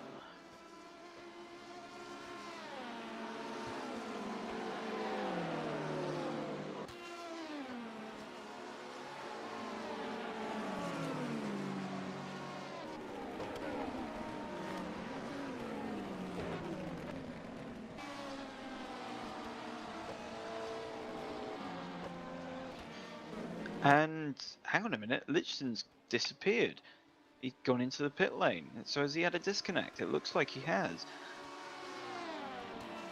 So 4th place Lichton looks to have had some sort of disconnect there, and that has now promoted Burkout into 4th position, and Homewood up into 5th in the GT3 class. Meanwhile, we're looking at Zoltan Boda in 2nd position, currently lapping in the 131, same as our leader, currently 15 seconds off of Lurk Munier.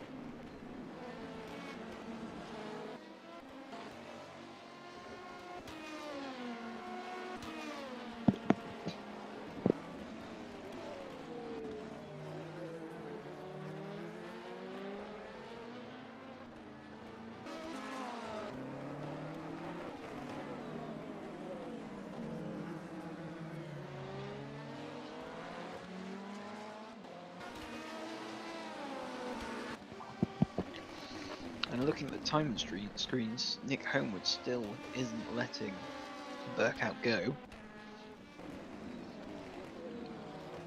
As we look at Richard Wardner's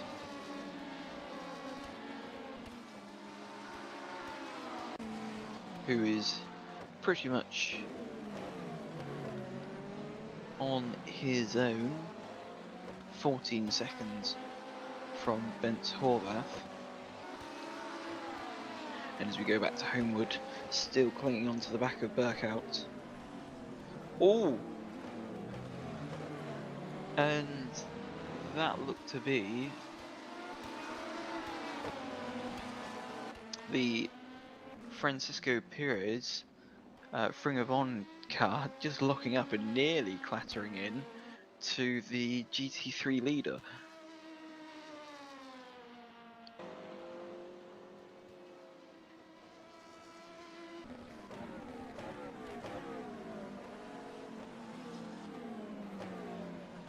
And indeed it was.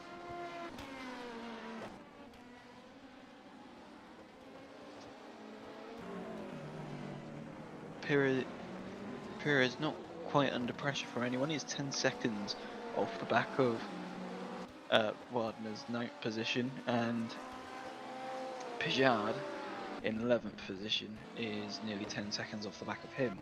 As we go to Jake Dennehan, our once leader, in 4th position. What's he managing at the moment? He's actually up into 3rd. He's got past Shea Hatch and is now 18 seconds off of Boda.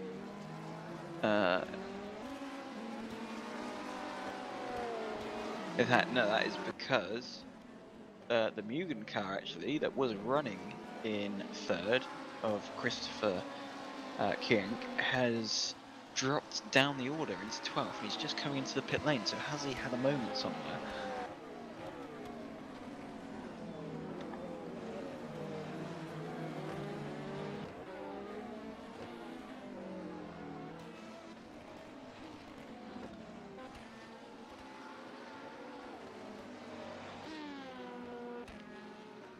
So tough day for Mugen, who obviously were running 2nd and 3rd, but due to some sort of issue with Kienk, who's just exiting the pit lane, so that was a quick one, so that looks as though that could have been some sort of drive-through, maybe.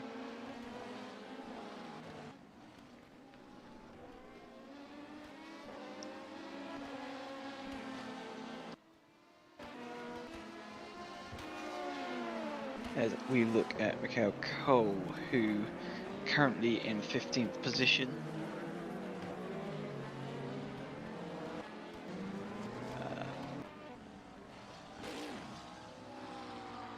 And that is Kevin Boyce in the Bentley, still struggling with that car. He's actually dropped down to 27th position. And Lucas Lichten is also down in 26th, so I'm assuming Lichten has had a pit stop or something. And that is Cole having another spin, struggling to get on top of that LMP2 car. And it looked like it may have had some sort of damage there, because it didn't seem to be sat properly, and that is Voigt off again. Has he got some sort of damage?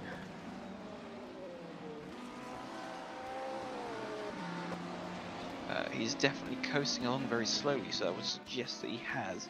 And oh, that's Gogo Below just going off as well. Is that coming into? That is going through the. Oh no, that is coming out of turn 4. So he's just completely dropped it coming out of turn 4. Voigt has been towed to the pit lane with damage.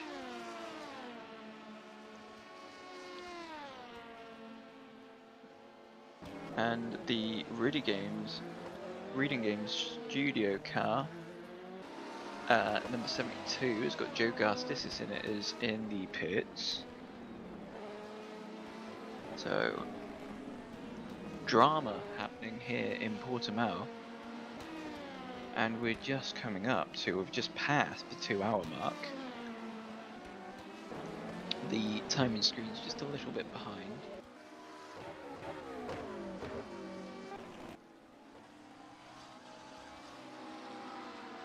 but this is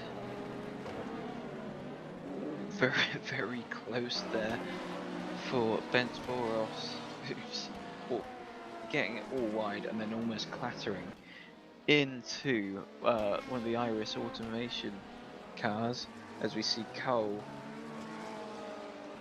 trying to get their way back to the pits. By the looks of things. And here is Jake Dennehan. What sort of lap times is he doing at the moment? He is still in the 131s, so consistently doing 131. So at this rate, he is slowly catching Boda in second position. Although there is still a gap of 14 seconds between himself and Boda. Here is Felix Neuberger, currently in 6th position, with Zoltan Hives behind him.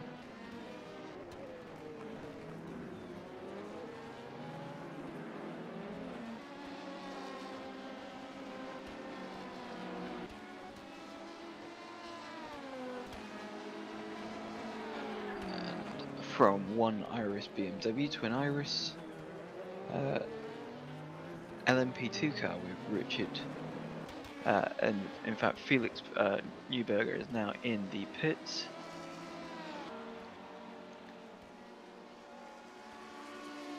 So that is going to drop him down slightly down the order. So that must signal the beginning of the second or third stint, second pit stops for the LMP2 cars, and that is there. That is Parker Newbar going off in 8th position in the GT for the ADN racing team. There still Jake Dennehan still closing on Boda.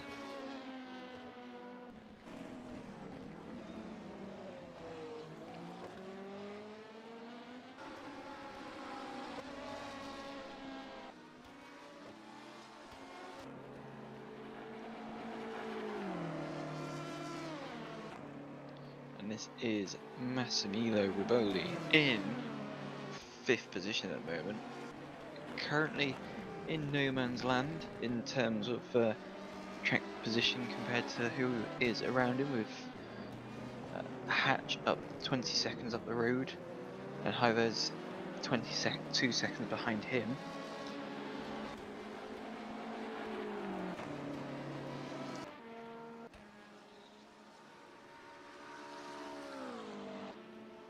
But it is still Blazkis in the lead, been controlling the race ever since he took the lead. Currently 44 seconds ahead of Zoltz in the Mugen car.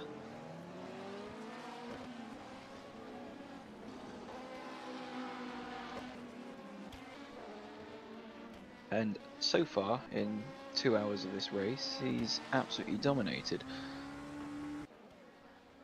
Oh, and that is Dennehan, looking as though he's collided with a car down the start-finish straight, completely lost it. Coming down the start-finish straight, he would have flat-spotted his tyres by doing that as well. Has he got any damage?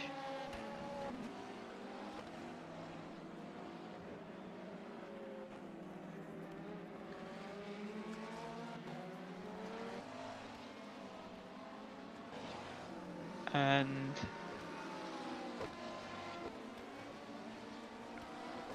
it's showing on the timing screens as Koenig is being out of the race.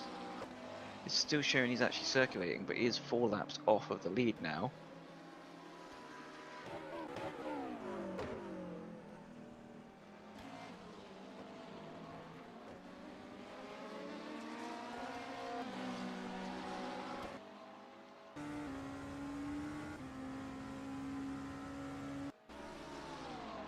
And that is the IPR car of Mikhail Cole, who is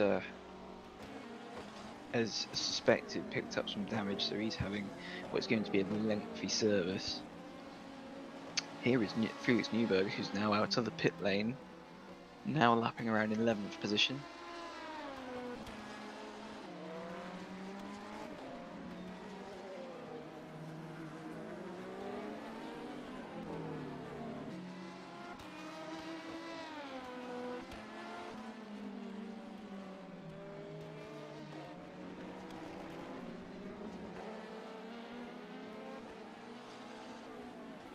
And that is Norbert Roy, who has now taken over in the orange McLaren 720S.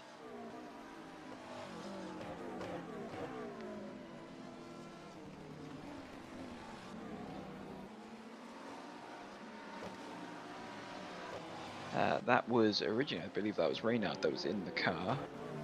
As we look to... Oh! And that is Mikhail Kol, who's just came out of pit lane and he's off onto the gravel.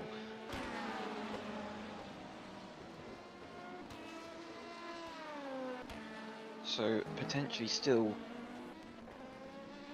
could be, well, either cold tyres or there's still a little bit of damage on that car as he's gone off again. As there is certain damage that can be done to the car that cannot be fixed. So that could be floor damage.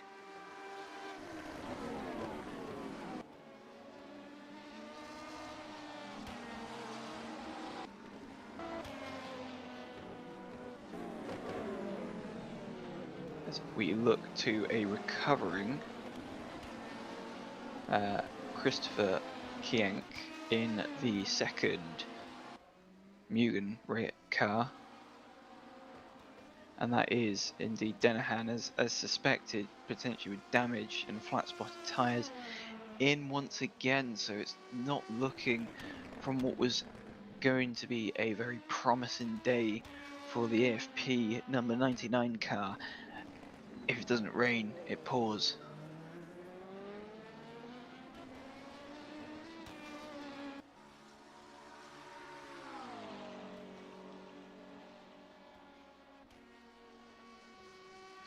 And also into the pits is Massimiliano Riboli. Obviously some teams have started doing driver changes at this 2-hour point.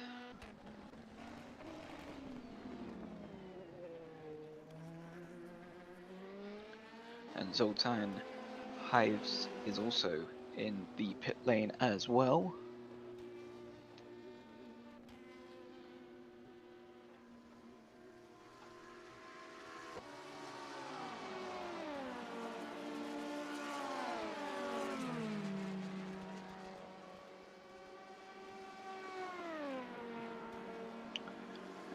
Jake Denahan, even though he has had to do 2 pit stops and a drive-through, he's still in 4th position. But a lap down now.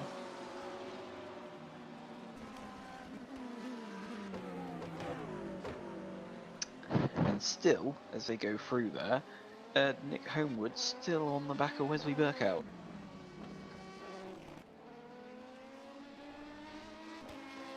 And that is for 4th position in the GT3 category.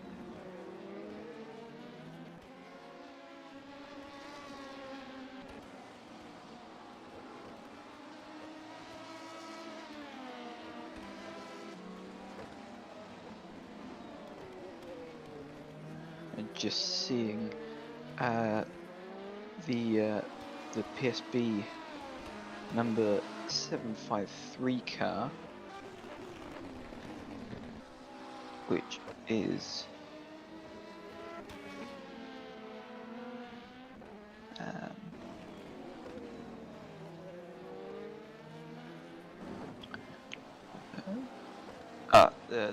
Bence Boris has received a drive-through penalty for causing a collision between the Iris Automation 77 car, which is Halam Voice, who obviously we saw them having a little bit of a battle with together earlier.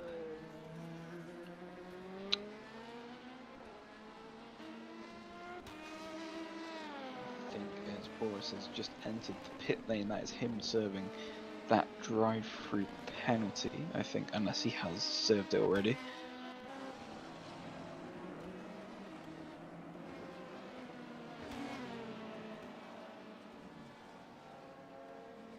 And in the pits, that is second place Boda. So that puts Shay Hatch into second position.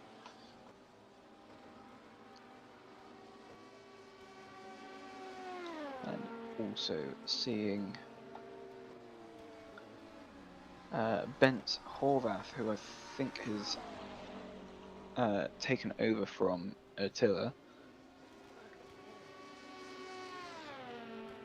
So he is just exiting pit lane.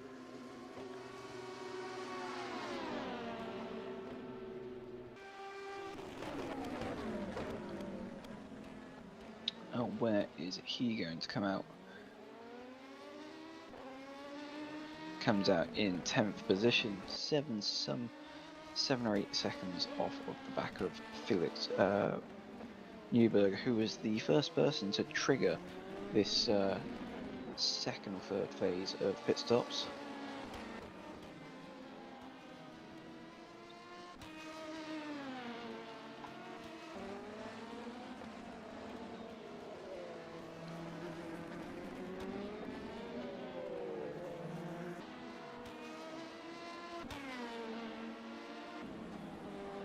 And Shay Hatch has also now came into the pits,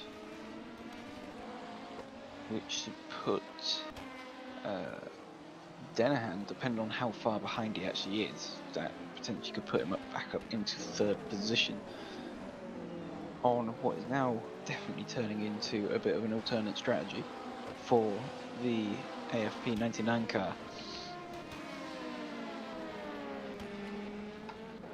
And then I think also in the, it looks to be in the car number 20, the Mugen Sim Racing car, it has been handed over to Gabor Havasi. And that is him right there, just ahead of the sister Mugen car, who is some few laps down.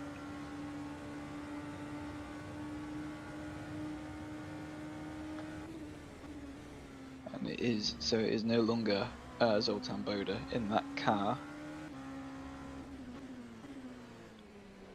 And he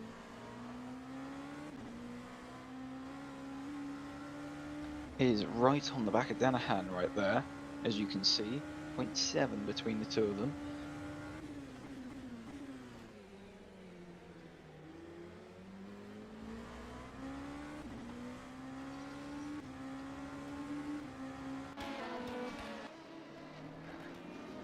And what he doesn't want right now is for his teammate to get involved.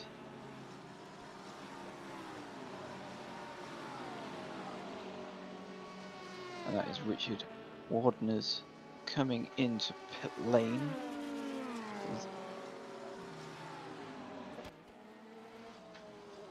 That looks to be once again Cole. Look at Cole having another off coming into the turn 10.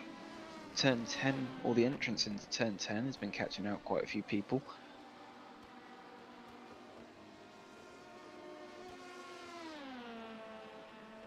And our leader, Loic Mounier, is in the pits as well.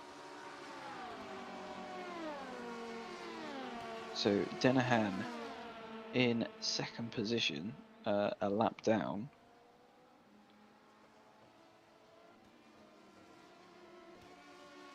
With Gabor Havasi catching up on those slightly fresher tyres. And that is Wardner.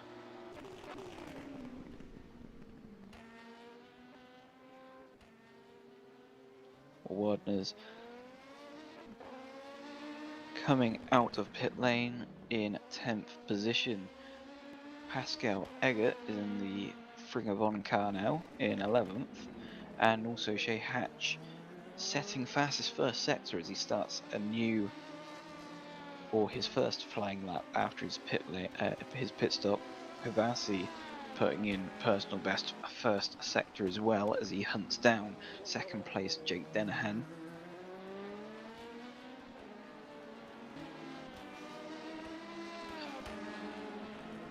Havasi going marginally quicker in both first and second sector to Dennehan, so that gap's going to be coming down. Hatch still on a fast one, so he's set the fastest first and second sector. Can he hold it together for the third sector, sorry?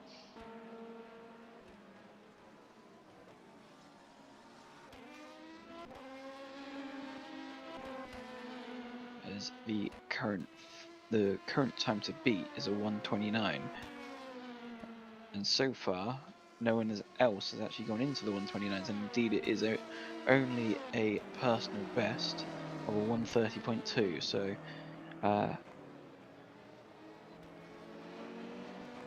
just falling slightly shy there.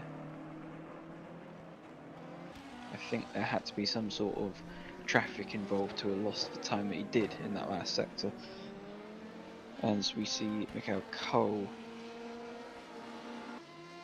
circulating in 26th position.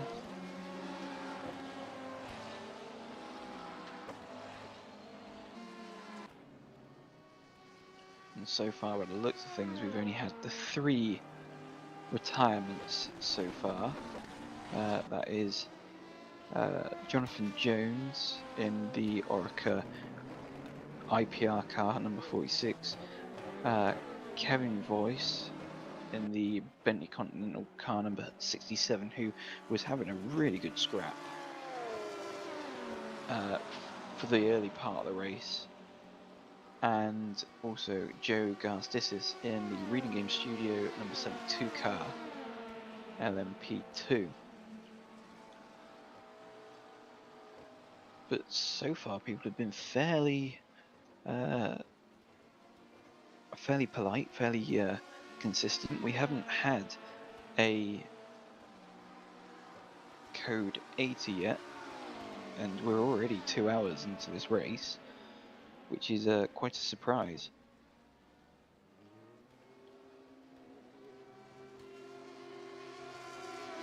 As we see Francisco Perez coming out of the pit lane, I think.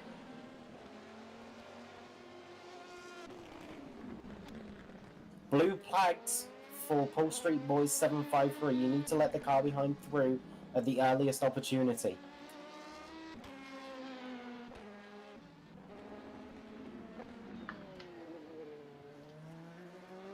I think there has been, I think there has been a driver change whilst we hear about the blue flag infringements. So now in that Burn Horizon car number 85, we've now got Stanislas Pajad,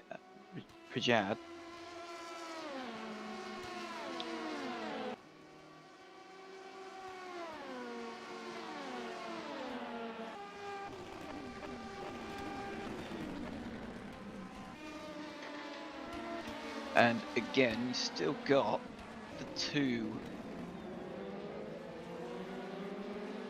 Mugen cars, obviously one of them fighting for position in Gabo Havazi, trying to get past Dennehan, and the other Mugen car just behind,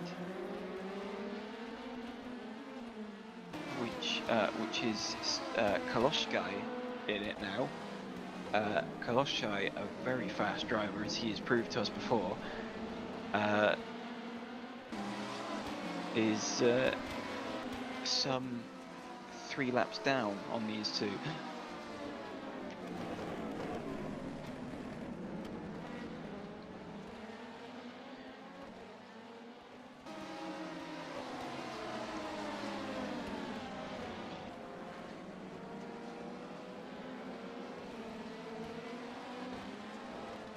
And they're getting stuck in amongst a cluster of GT3 cars, one of which is actually this GT3 leader, and that is I think that's Mikhail Cole now in the pit lane, and that looks like they've gone into retirement now. Yes, indeed.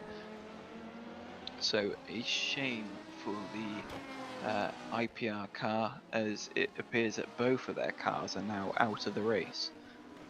Whether or not they can get things sorted and come back out, we'll wait and see.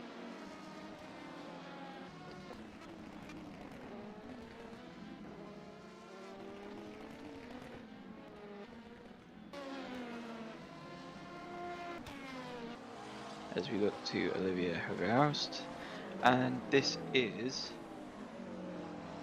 what was the battle for fourth. It was Wesley Burkhout versus Nick Homewood, but it seems Homewood has actually dropped quite substantially off the back of Burkhout, and this is Jake Dennehan. Now Dennehan, he's managed to pull out. Yeah, he's managed to pull out a bit of a gap between himself and Havazi. Obviously, he's managed to thread his way through those back markers a little bit better than the Mugen cars, as we look to another Mugen car in the number 88 of Probec results. As that is a car coming to a stop, and that is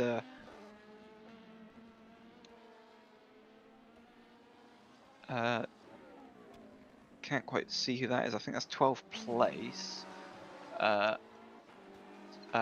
Olivier Valst, who I don't think has been in the car that long, and it looks like they've either damaged the gearbox or overcooked the car, so the car stopped almost on the racing line, really.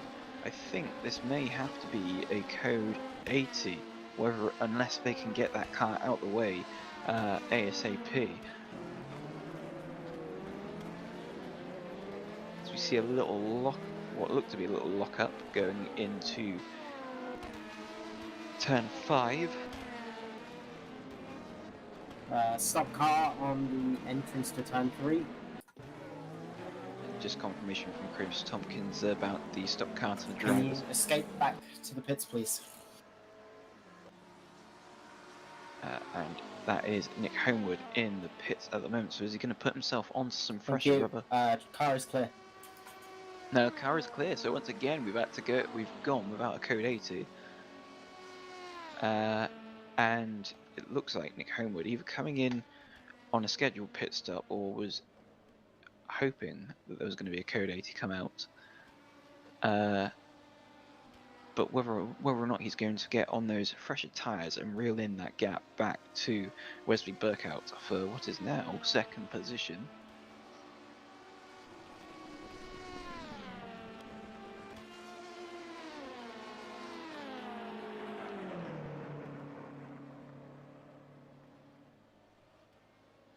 But Kiss, in the dominance that he's had so far in this race, he's actually a lap ahead of Burkhout in second position.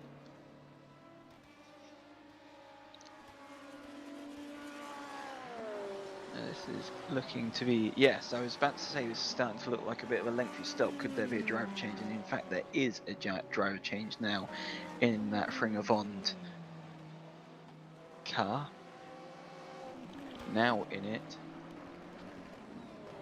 is Jonas Wiślawski.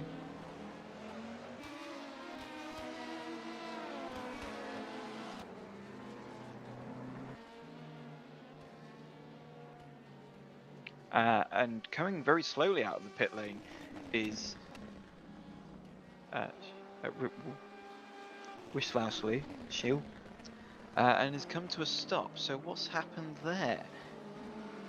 Has he pulled out a pit lane and had a steering wheel disconnect or something?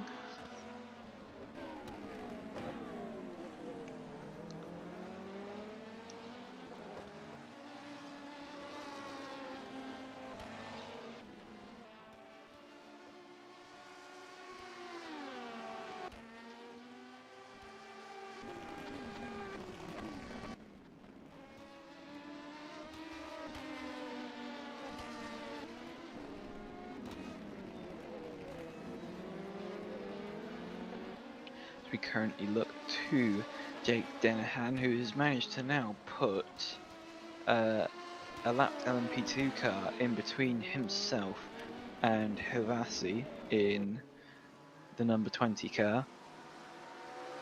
As we look to Kiss, who is a lap ahead of Wesley Burkout in second position. And Halam Voice, who is showing in 8th position now.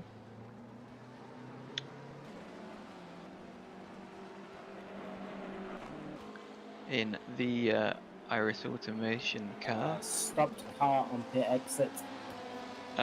Just confirmation of the stop car, which I think is indeed the Formula One car.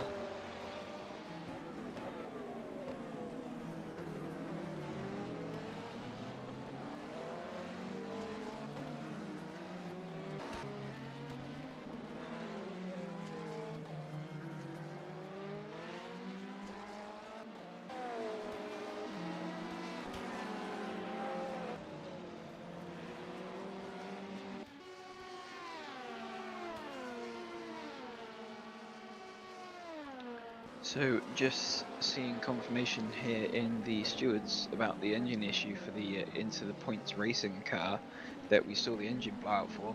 Apparently they hit 17,000 RPM, which not many engines tend to like that many revs, and I can understand why it decided that it wanted no more. As we see Simon Reynard in the, he's back in the number 1 actually by the looks of things.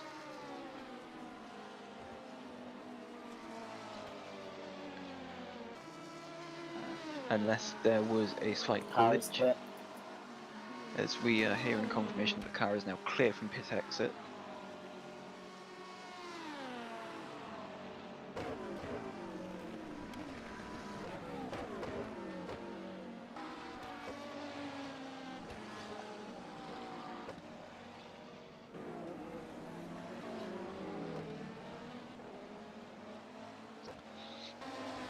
So Dennehan actually is still lapping fast like a man possessed. Has now brought that gap to first place down to 24th. So this recovery drive that he's been putting on has been sublime. Meanwhile, we look at Shay Hatch here in 4th position, lapping pretty much equal to Havazi in 3rd place, who's 11 seconds up the road. And Havazi's now dropped off the back of Denham. He's now got 4 seconds between 2nd and 3rd place.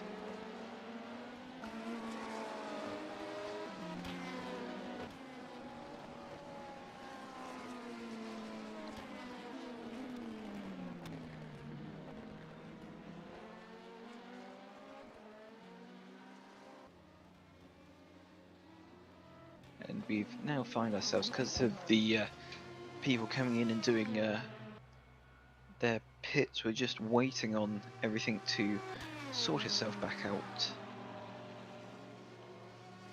timing wise. Just as we see our leader Kiss coming in for a pit stop. Now, are we going to see a driver change here? Because at the moment it seems with these current pit stops a lot of driver changes are taking place, as we also see both of the Iris Automation GT3 BMWs coming in for their service.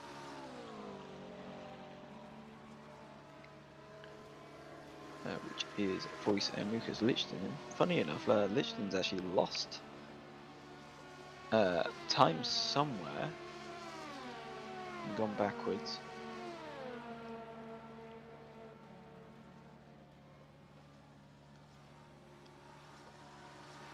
Let's see.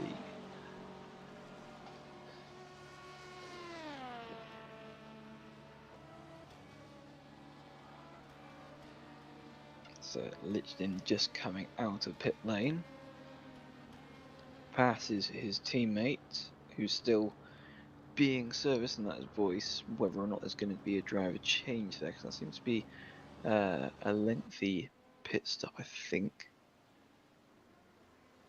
Kiss still in pit lane.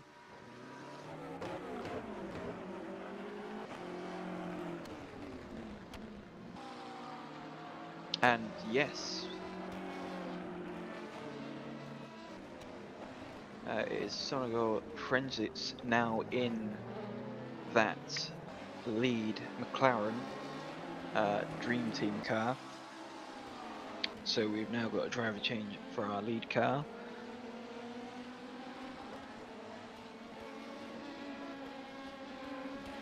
And also Lichtin is out of the car. It is now Sven Gleehold in the car. Voice has stayed in the other Iris Automation car.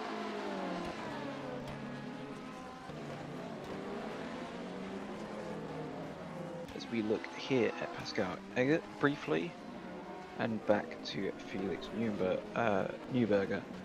Felix Neuberger in 7th position, still sort of in no man's land. He's got Bence Horvath some 6.5 seconds behind him.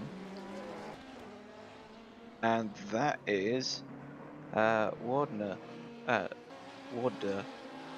getting it all wrong, and that looks to be just coming out of turn 5, coming over the kink. Actually, no, that is coming out of that's going out of turn 13 through to turn 14. That seems to have lit the car up and got it all wrong. Here's Frederick Suto, currently in the 4th place for the GT3s.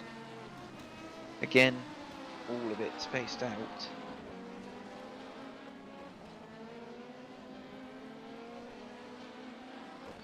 Just behind him, that is Gugo below. 6th place is Perka Nubar, who has got Simon Reynard behind him. I think I still don't quite know. I think I don't know if they've done a driver change and then changed back to Renard.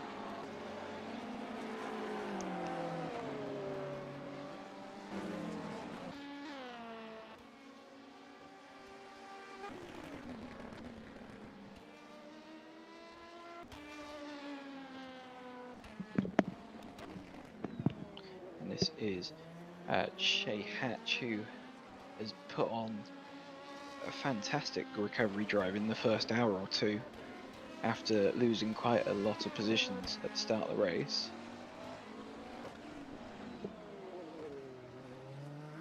Hatch has been consistently lapping in the 131s for most of the race.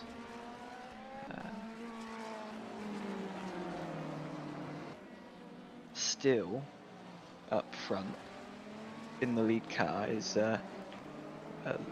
Loic Munier, who is lapping in the 132s back into the 31, so that's more like it.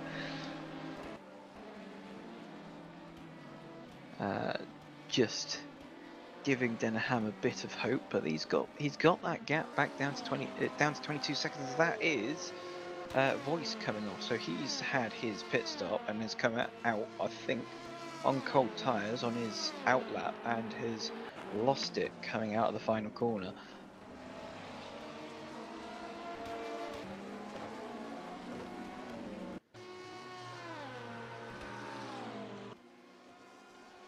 As we see someone coming into the pits, and that does look to be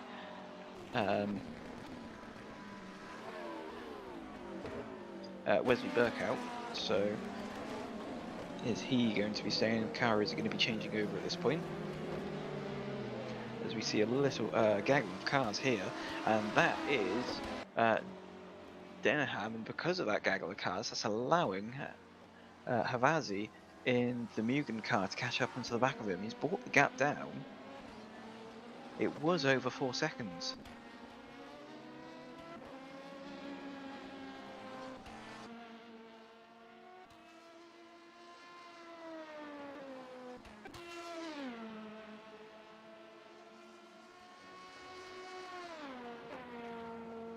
we look at our race leader coming over the line, and I thought it looked as though he was having a little bit of a slow lap because he seemed out of those turn 13, 14 area. He looked to be going a little bit slow, as if he'd been caught up, and indeed he has dropped into the 132s on that last lap. Meanwhile, this is Newberger, but just behind, well, just further behind, that appears to be not sure if that isn't Bence Horvath, is it? And yes, it is Bence Horvath in the Koenig Sim Racing. But meanwhile, for the lead, it's because of the mixing in front. Denahan has now lost time to Havazi, and Havazi is now under 2 seconds off the back of Denahan now. So looks like we're about to have a bit of a fight for P2 in the LMP2 category.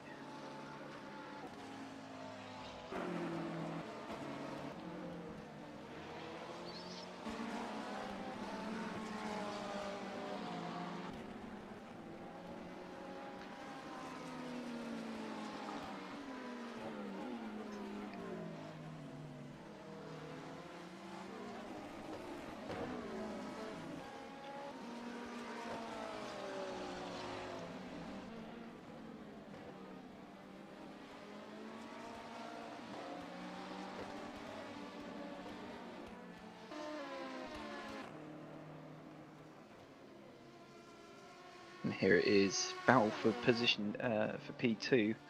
There is Jake Denahan in front of Gaber Havazi, who you can both see in shot.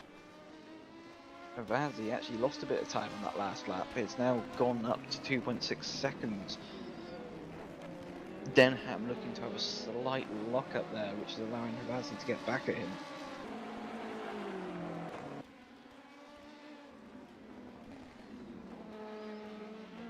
As we look to Pascal Elgert here in 11th position.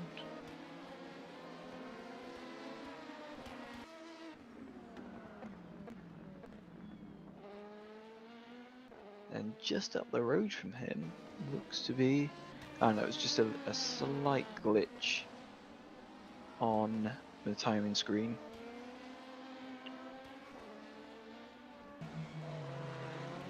And there is Wesley Burkhout, who's still in the car. At least it is showing he is still in the car.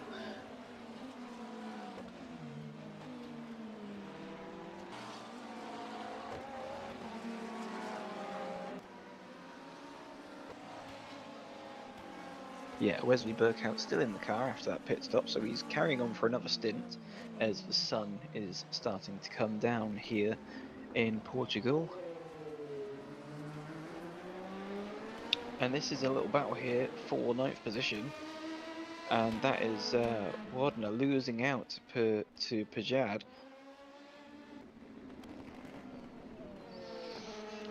Obviously, Wardner having a few little issues, a few little offs, as we saw earlier, and that's allowed Pajad to come back to him. So that is now Pajad up into 9th position in the Burn Horizon car.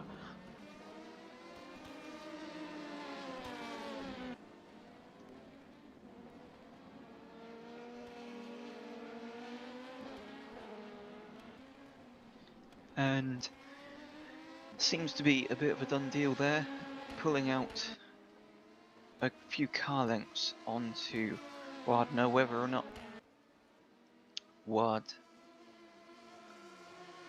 can get onto the back of him in the slipstream.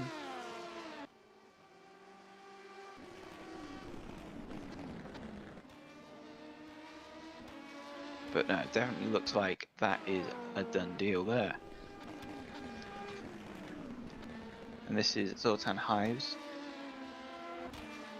in 6th position, 19 seconds behind Riboli in front, and Newberger is some 30 seconds, or almost 30 seconds, off the back of him.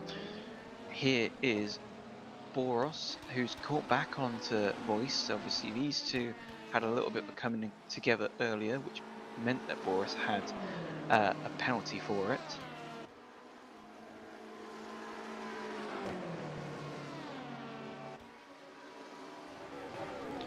And that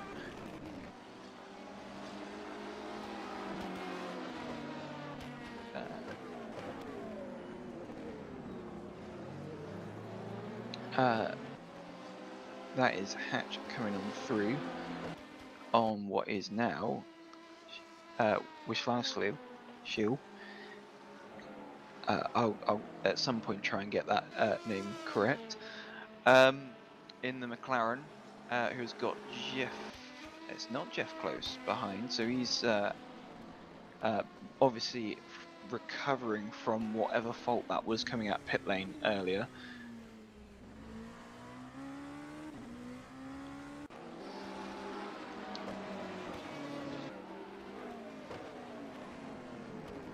And this is Gergo below, who is got his eyes set on catching wasn't Burkout, who is 15 seconds up the road, but Burkout is actually 2-3 seconds off of Frederick Suto.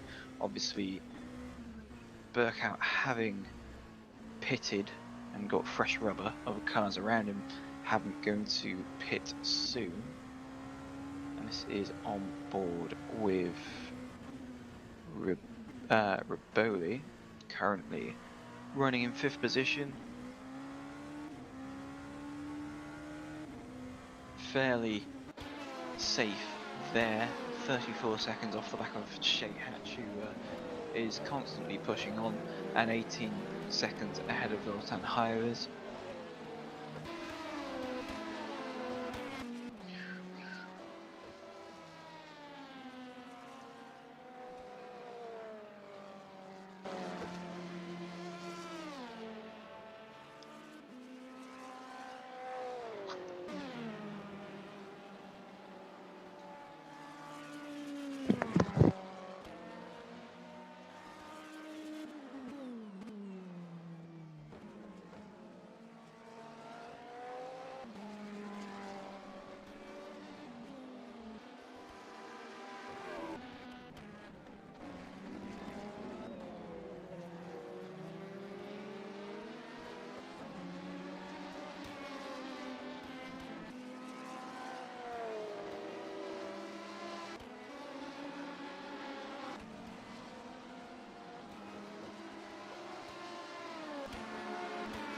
Is our leader,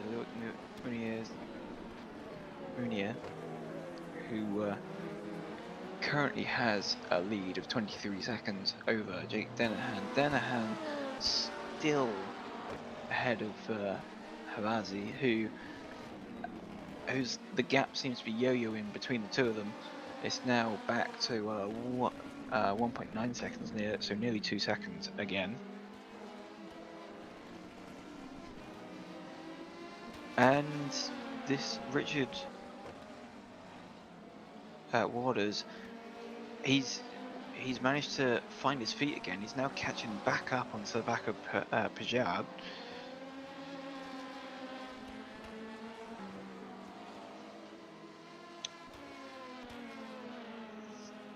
He'll have the slipstream coming onto his start-finish straight,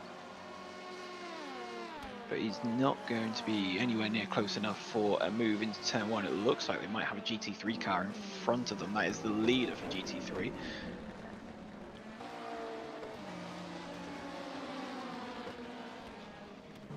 And that is left the door open. Piard trying to get past the GT3, and that is a real robust move from Waters going into turn 3. Was having none of it and sent it up the inside. As we look to here, and this is Burkout on the back of Suter. As I said earlier, he on the fresher tyres closing in, and now we've got this little battle going on for 3rd place in GT3, but we've also got this battle going on here behind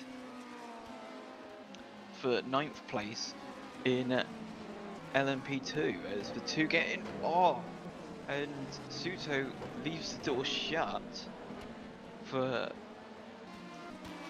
Peugeot and allows Burkout through by doing that. And the two come together. They're bumping into each other. Suto almost turning Burkout round now. Burkout's not going to be happy as that. Meanwhile, we got the Suto let Buko back through.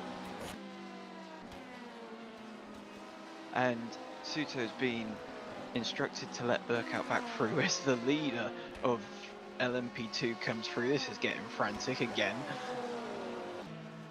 And so Suto lets Burkout through on the start-finish straight. He's now going to tuck back into the slipstream. He's definitely not done and dusted with this then. As we see jump back, and that 2-second gap is no longer a 2-second gap between Danahan as Danahan jumps into the pit lane.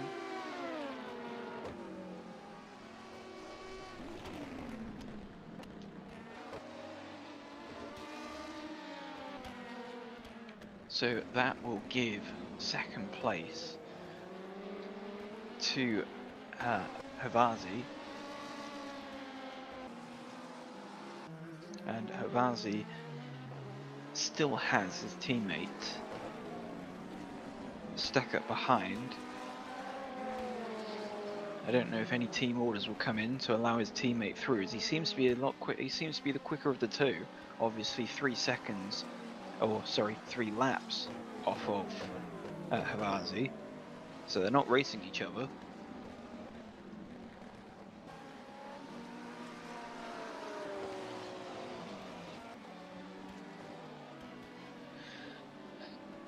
And Suto still on, or trying to cling onto the back of Burkout, and also just behind them is our leader, Frenzitz.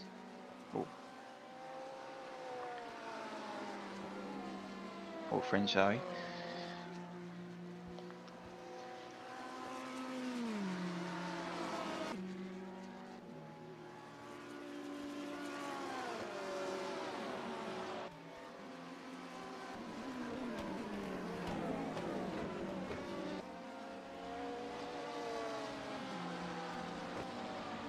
And Zoltan Hivers is in the pit lane, so we can see a driver change there. The Orca AFP car has now got James D'Zuba in it. So that is a driver change there. So Danahan done his time in the car and is now handed over to D'Zuba. And Zoltan Hives is still sat in pit lane, so just have to wait and see whether or not there's been a driver change there. Meanwhile, we got Peugeot, who is behind, is it now? The yeah, he's still behind Juarez. Sorry. And Roland Zooks is now in the DSC Hackers car, who's pitted.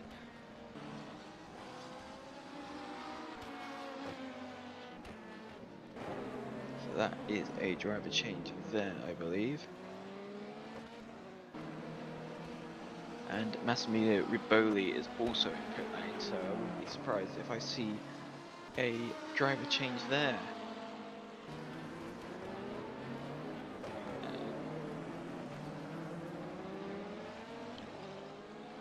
David Kolochai is in the pits. Obviously,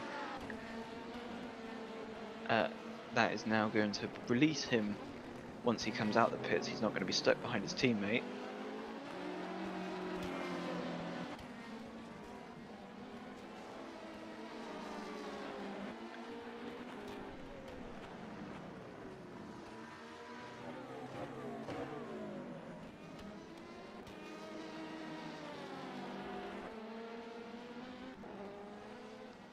and it looks like I am about to be joined by a co-commentator. I'm about to hand over to Tom Dillon.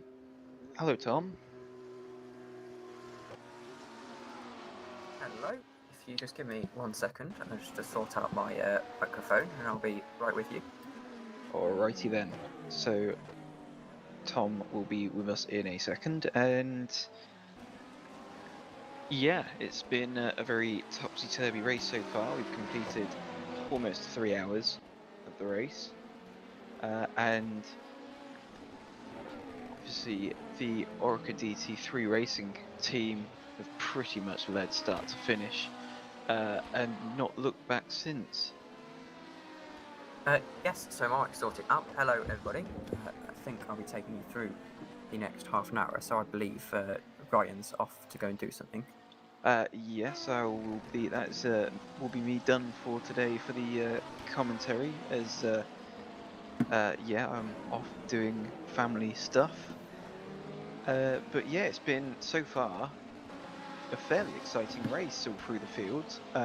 Many battles between the LMP2s and the GT3s, and with the Portimao circuit being quite a well, a very technical circuit with a lot of undulations. There's been quite a lot of action in terms of GT3 cars tripping over LMP2 cars, and giant clusters of cars that are holding each other up, which is then brought on different people to start different battles, and so it's been quite entertaining so far for the last, coming up to about 3 hours. Yes, of course, and one of the shorter races on our calendar. Not the shortest, we did have the 4 hours of no, and I think we've got one more 4 hour coming up towards the end of the season. But it does look pretty close right now. By the live timing, I think the overlay is a little bit off. Yeah. By the live timing, Iris are in second position, chasing down Luke Munya. And, well, we should be coming up to the pit window for the LMP2s, actually, every 40 minutes. And I think we've stayed relatively code 83. Yeah, I think Race Direction, there has been a few times where I thought there would be a code 80, but Race Direction have decided to go code 83. Yeah, so there's been a few times where people have potentially been caught out thinking that there was going to be a code 80 thrown, and we've not had a code 80. And we're seeing a bit of contact there for position. I think that's fifth and sixth? Oh, dearie me! And that is, I think that was Massimiliano Rigoboli. Unless... It wasn't Riboli, it was... I will try and find out who that was. Well, that was a little bit of a twitch on the curb, I think it was. I don't think there was much contact there. Oh, it's very close indeed. I think actually that might have been... I think that might have actually been what was Riboli, but I think he's changed, he's done a driver change now. So the overlay confused me slightly there. Yes, they are in fifth. It's the EERC Val Esports number 90. Martin Novak has taken over that car right now. We will try and do our best to keep you updated on what the actual live timing is saying. If you do want to go to the live timing, I think I'll quickly post it in the YouTube chat for everyone. Unless the links are banned. It's likely. But here we go then. We've got about 3 hours to go by my watch. This is a little bit of a battle. That was the car who spun, actually. Yeah, so it's Bijard. Indeed. Now this is the race leader. Oh, immediately to the pits. As we said, pit window for LMP2. So we've got about 40 minutes per fuel tank, especially on a shorter track like this. And, well, I think everything's kind of settling down now.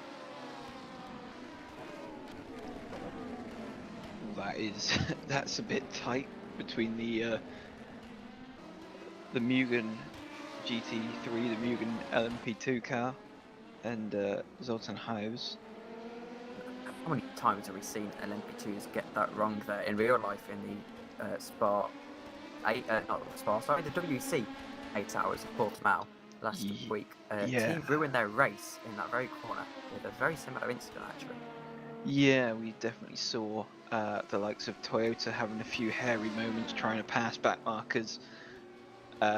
And yeah, that's the thing about the very tight and nature nature of this Portimao circuit, because there's each corner kind of flows into another corner, and it seems that like there's only really one line that can be taken into some sections, and so it makes it really tough when it comes to the slower back markers and the closing speeds.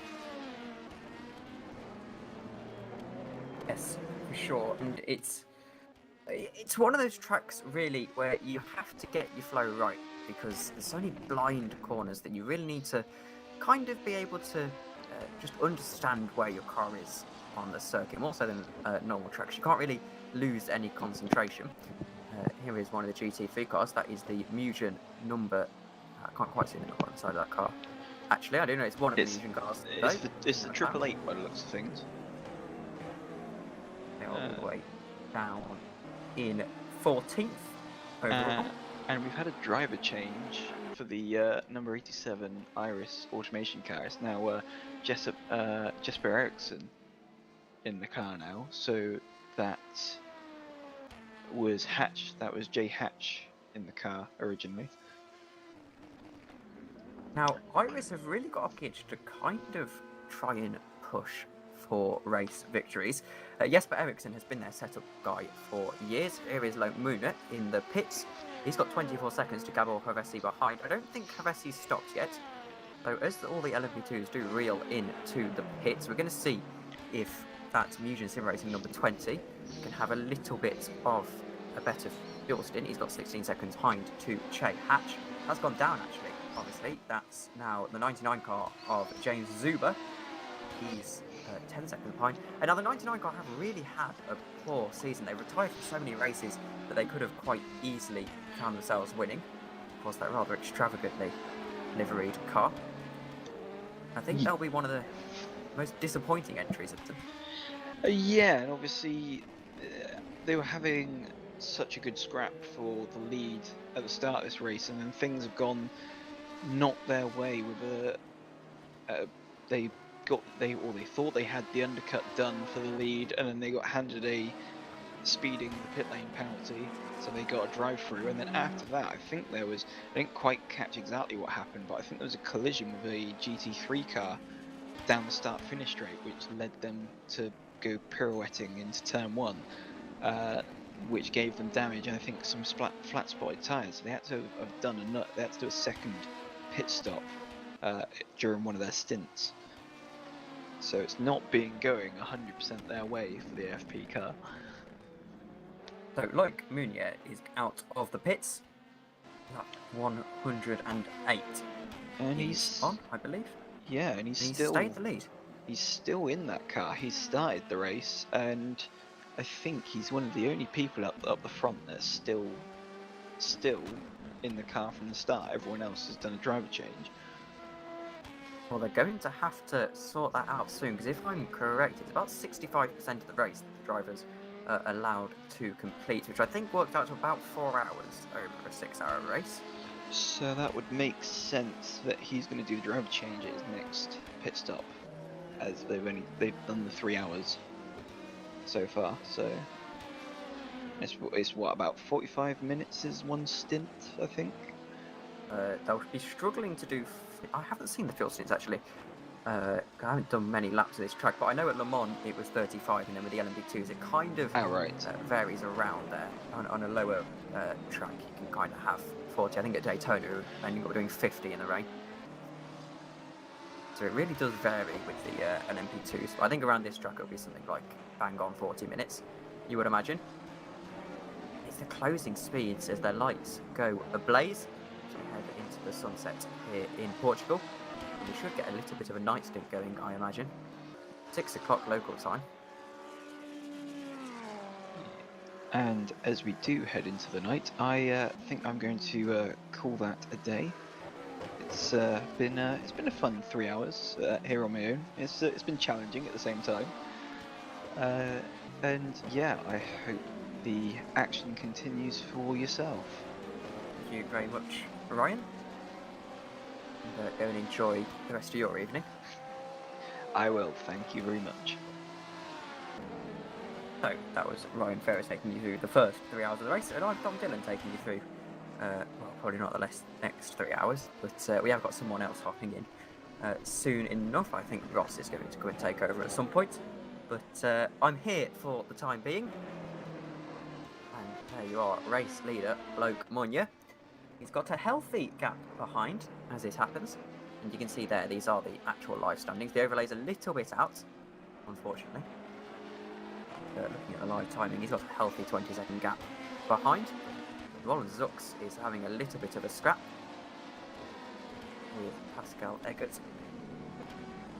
Pascal has driven a lot throughout this season. He's one of our continuous entries in the FRA Sim Racing car. There we go. He all should be sorted now as they've refreshed the overlay, I think. And, well, Pascal hasn't had any particularly impressive performances, but they've been one of those teams that are kind of the staple of the midfield, and oh dear, that was very close.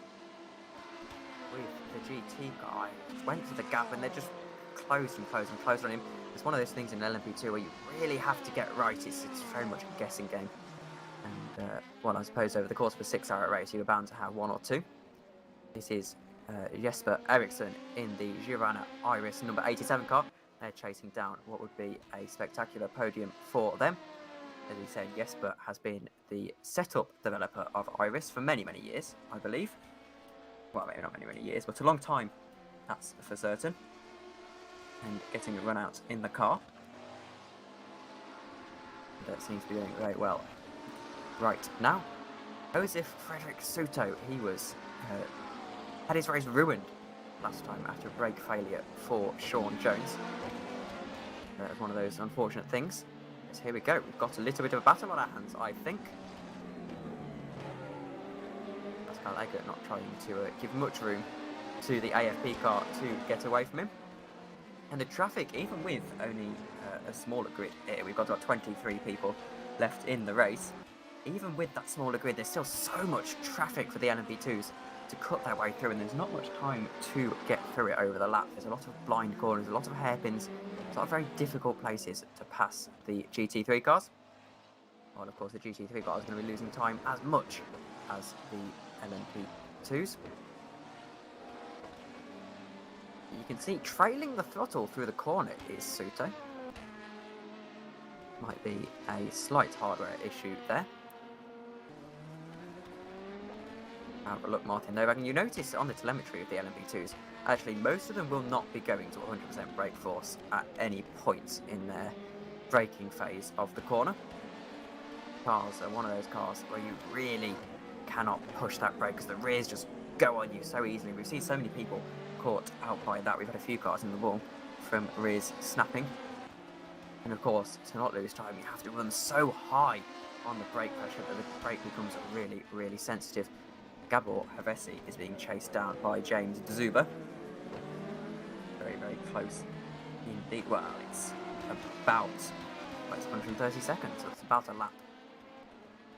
According to my clock. It says 11 seconds on the stream. I'm not sure if that's completely correct, and that is the GT3 car making a little bit of a mistake.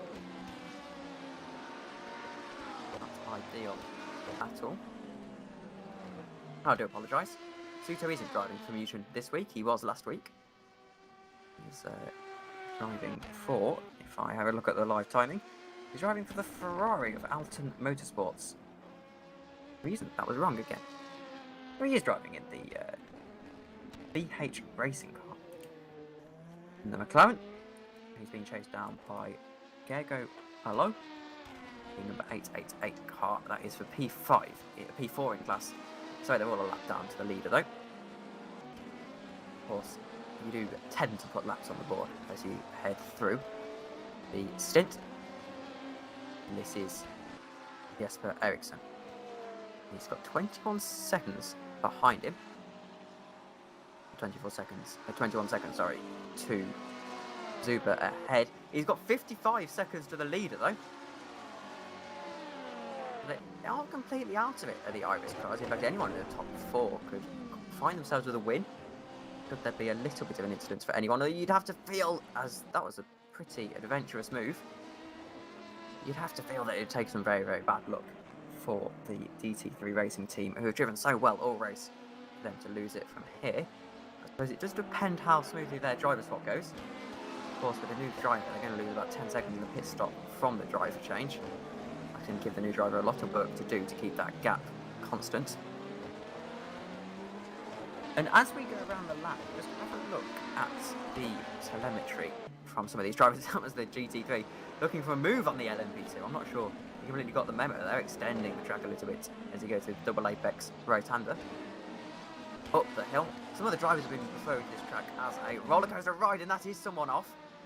He's having a bit more of a roller coaster ride than he'd like, is Bence Boros in the number 753.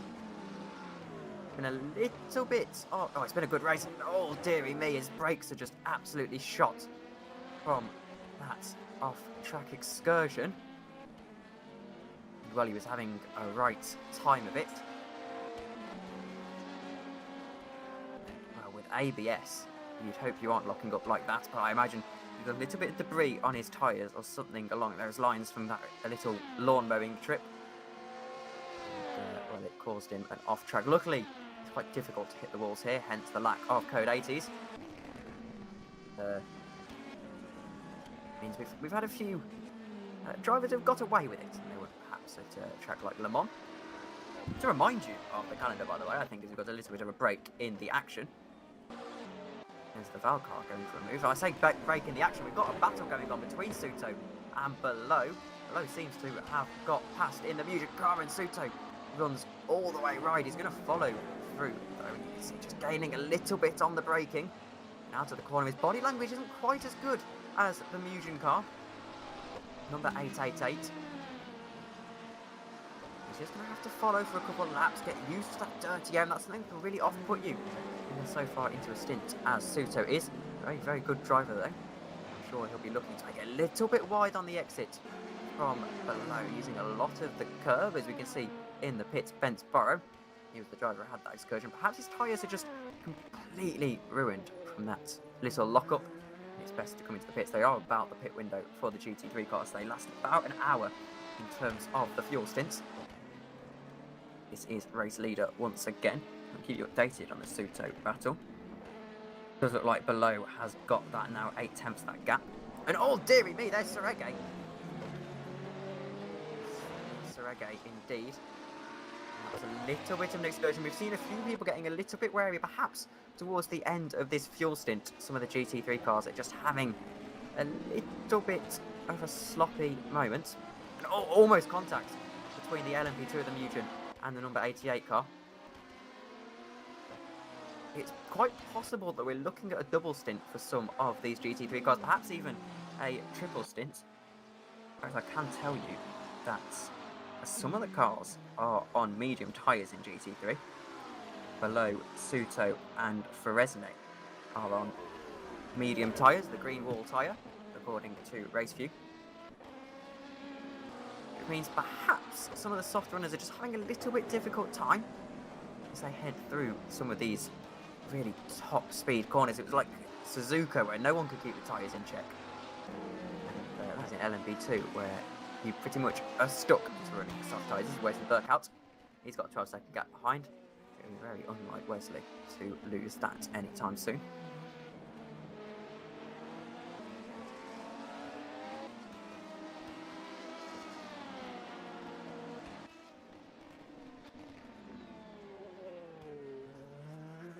You look at Martin Novak really abusing the slip angle into the corner, getting the back end a little bit loose. As we head through, a few of the drivers have been converted here on board, actually, or take this opportunity to be on board with your race leader, who's just catching up to one of the GT3 cars a little bit too fast for his liking. He's not quite able to take the apex there, braking hard down first gear. Cresting the apex mid-corner. You can see how much effect the sun has on this track. That curve really having the sun blinding you as you head down. As I said, a roller coaster. Back some of the drivers, and the LMP2 drivers have been really complaining. And a few of the guys have actually been complaining of some server problems. And hopefully that doesn't come to anything. And Bence Horvath laning out to screen freeze.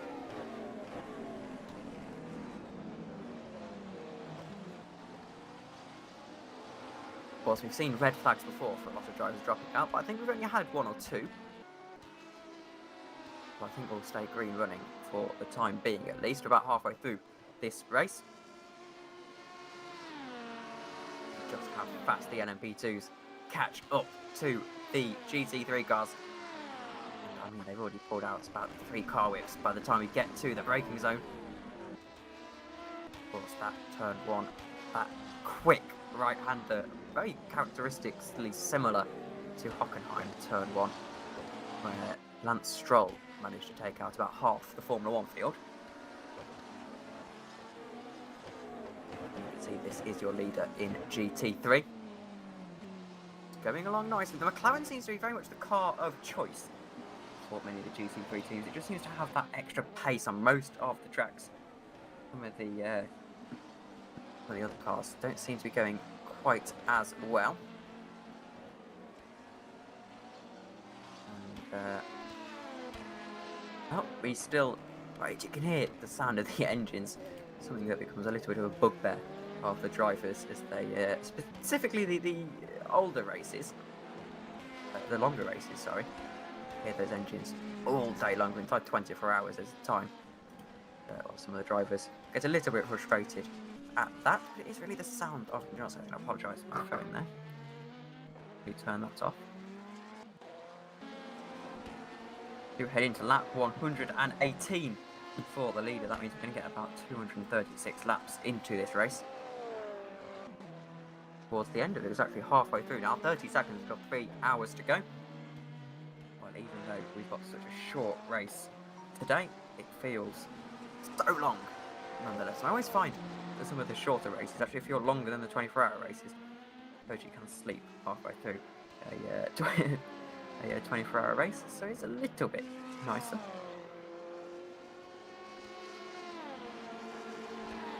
As you can see, a lot of the gaps are settling down. The shortest gap we've got so far is Frederick Suto and Ergo Palo. That's about 3.3 seconds. And, well, I think that Musion car just seems to be gapping his ex-Musion driver quite quickly.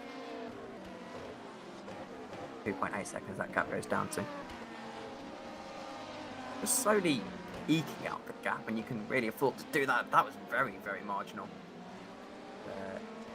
From the Musion car is still side by side with that GT3, just can't get past. Around the outside, he's managed to make the move stick, and that would lose him a little bit more time than he'd like, and I think he's going to go for the move again. We've seen many people get that wrong into a fast corner. And that just shows the class of Gabor Havesi.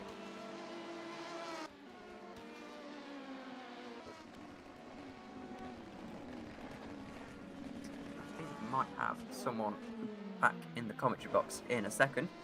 Just give me a minute, I'll leave you with the engine sounds for a short moment. We'll be back momentarily.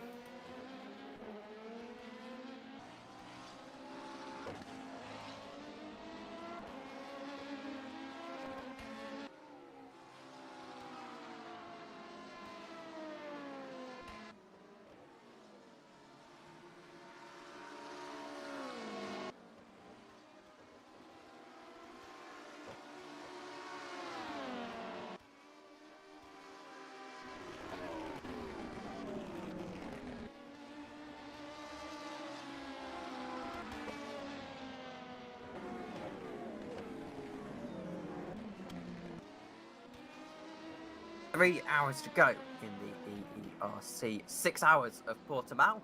We're halfway through season 2, the 2021 season. We started at Nola, we went through to the 24 hours of Daytona.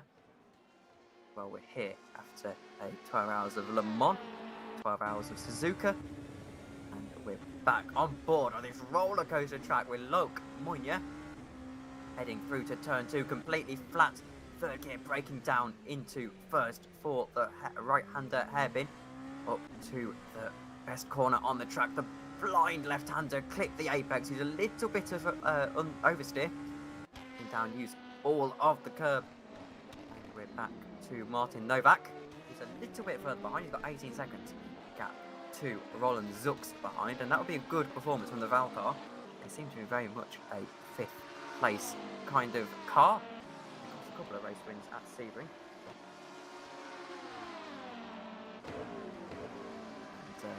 Let's see, heading into turn 1, that's a brave move from Pascal Eggert.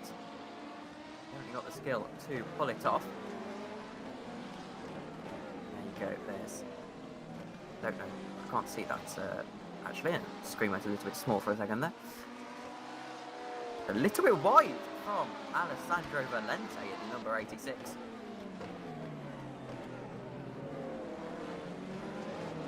Valente, a very, very good driver indeed. He's raced a lot in Assetto Corsa leagues, particularly. Done very, very well there.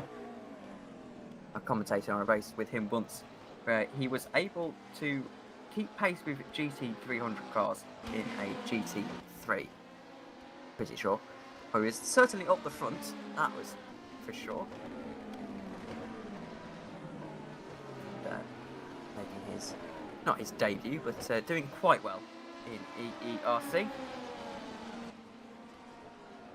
we now move on, 2 hours and 58 minutes to go. I think we've got Edward jumping back into the commentary box momentarily.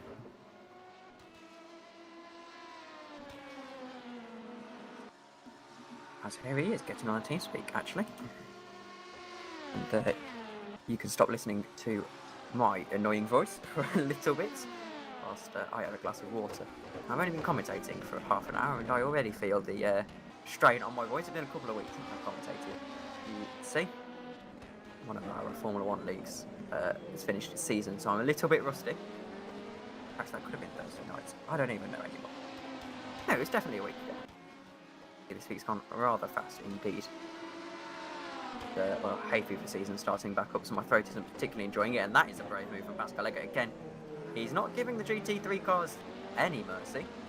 I don't really blame him. He's only got 5 seconds behind. He does need to get a move on to try and eke out that gap to Pajot. Here we go. 2.4 seconds to Jose Frederick Souto.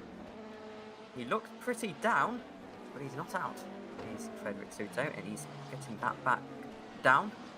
Adam Srege in the number 88 is into the pits, and I hope that's just a normal pit stop. It is. Raceview teasing us with the with the red name. Almost a little bit of drama, I suppose. Oh, that is a little bit of drama. That's Jeff Close with a very, very nice drift indeed. He's showing his dirt rally skills. Of course, you can join our Dirt Rally League at EERC.info.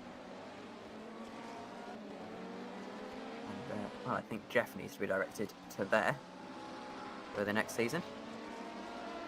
I think a GT3 Ferrari. Not exactly the prancing horse, certainly the drifting horse. And here's a little bit of a battle. Pascal Eggert not trying to let the Iris pass, even though he is a lap down, I believe. Here we go. Ed is in the commentary box. Hello, Edward. How are you? Oh, hey, Tom. You seem to have perked up all of a sudden.